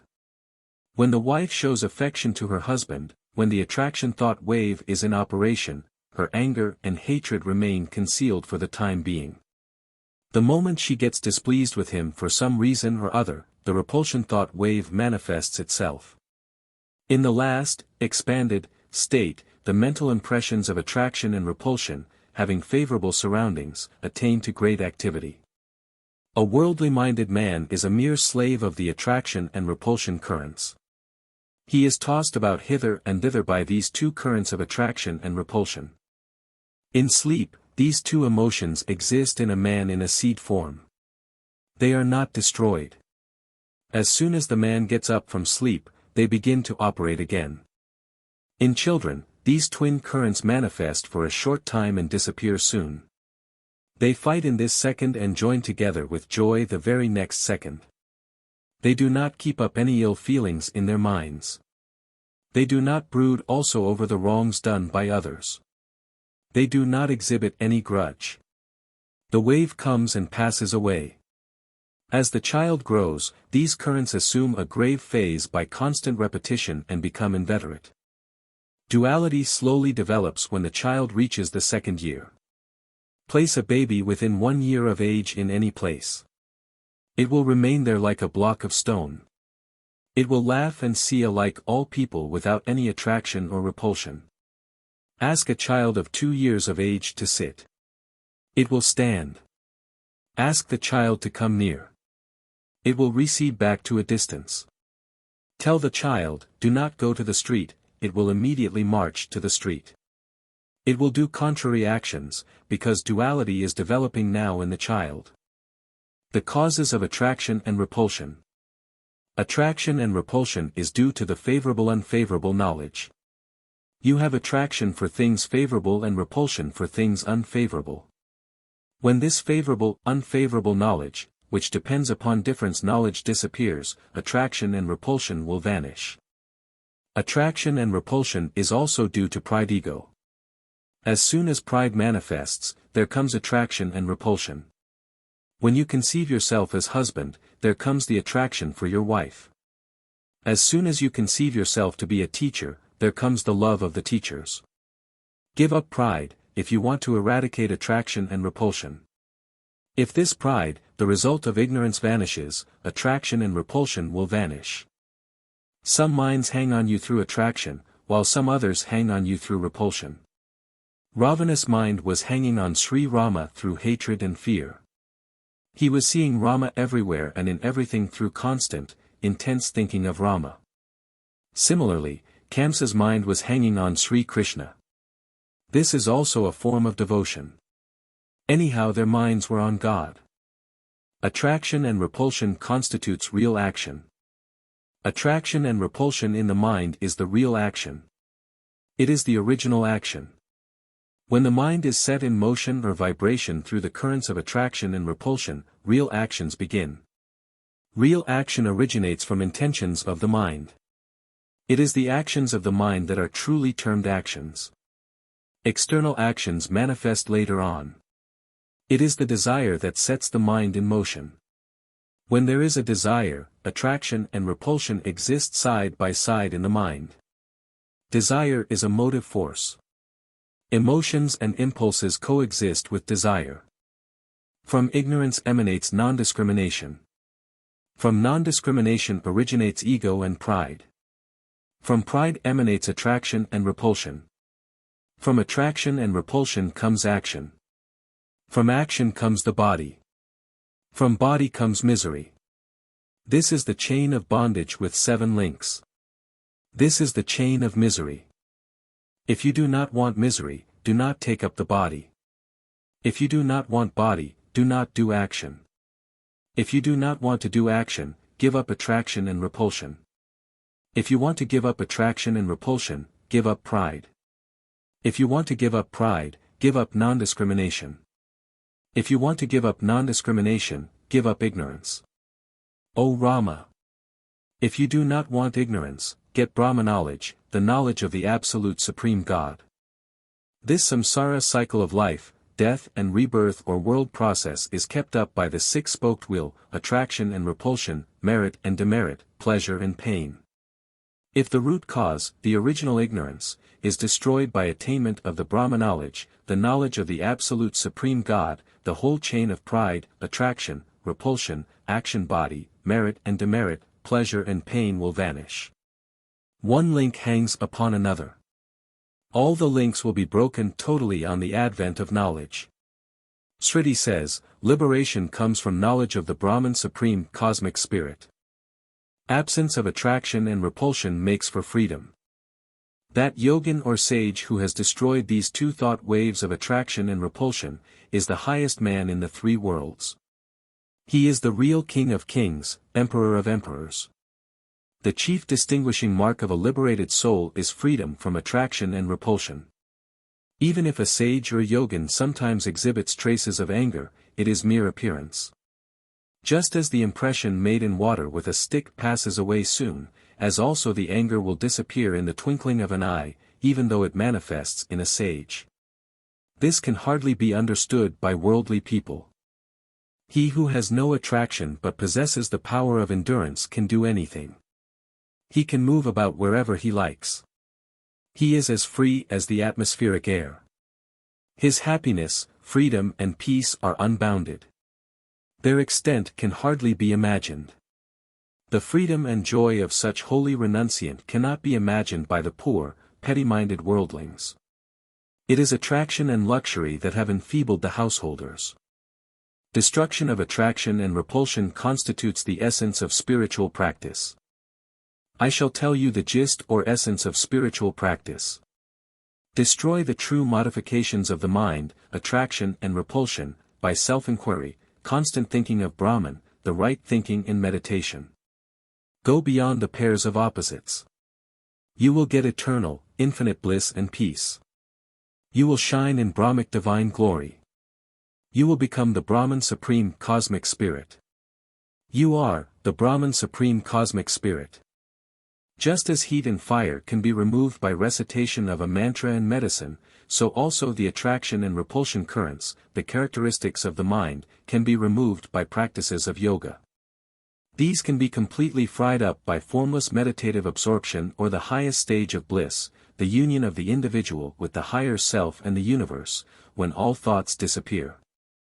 Amongst the several thought waves in the mind, attraction and repulsion and delusion are very deep-rooted.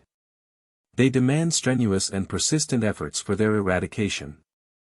In your mental lives, you can either keep hold of the rudder and so determine exactly what course you take, what points you touch, or you can fail to do this and, failing, you drift and are blown hither and thither by every passing breeze, by every emotion, by petty attraction and repulsion currents.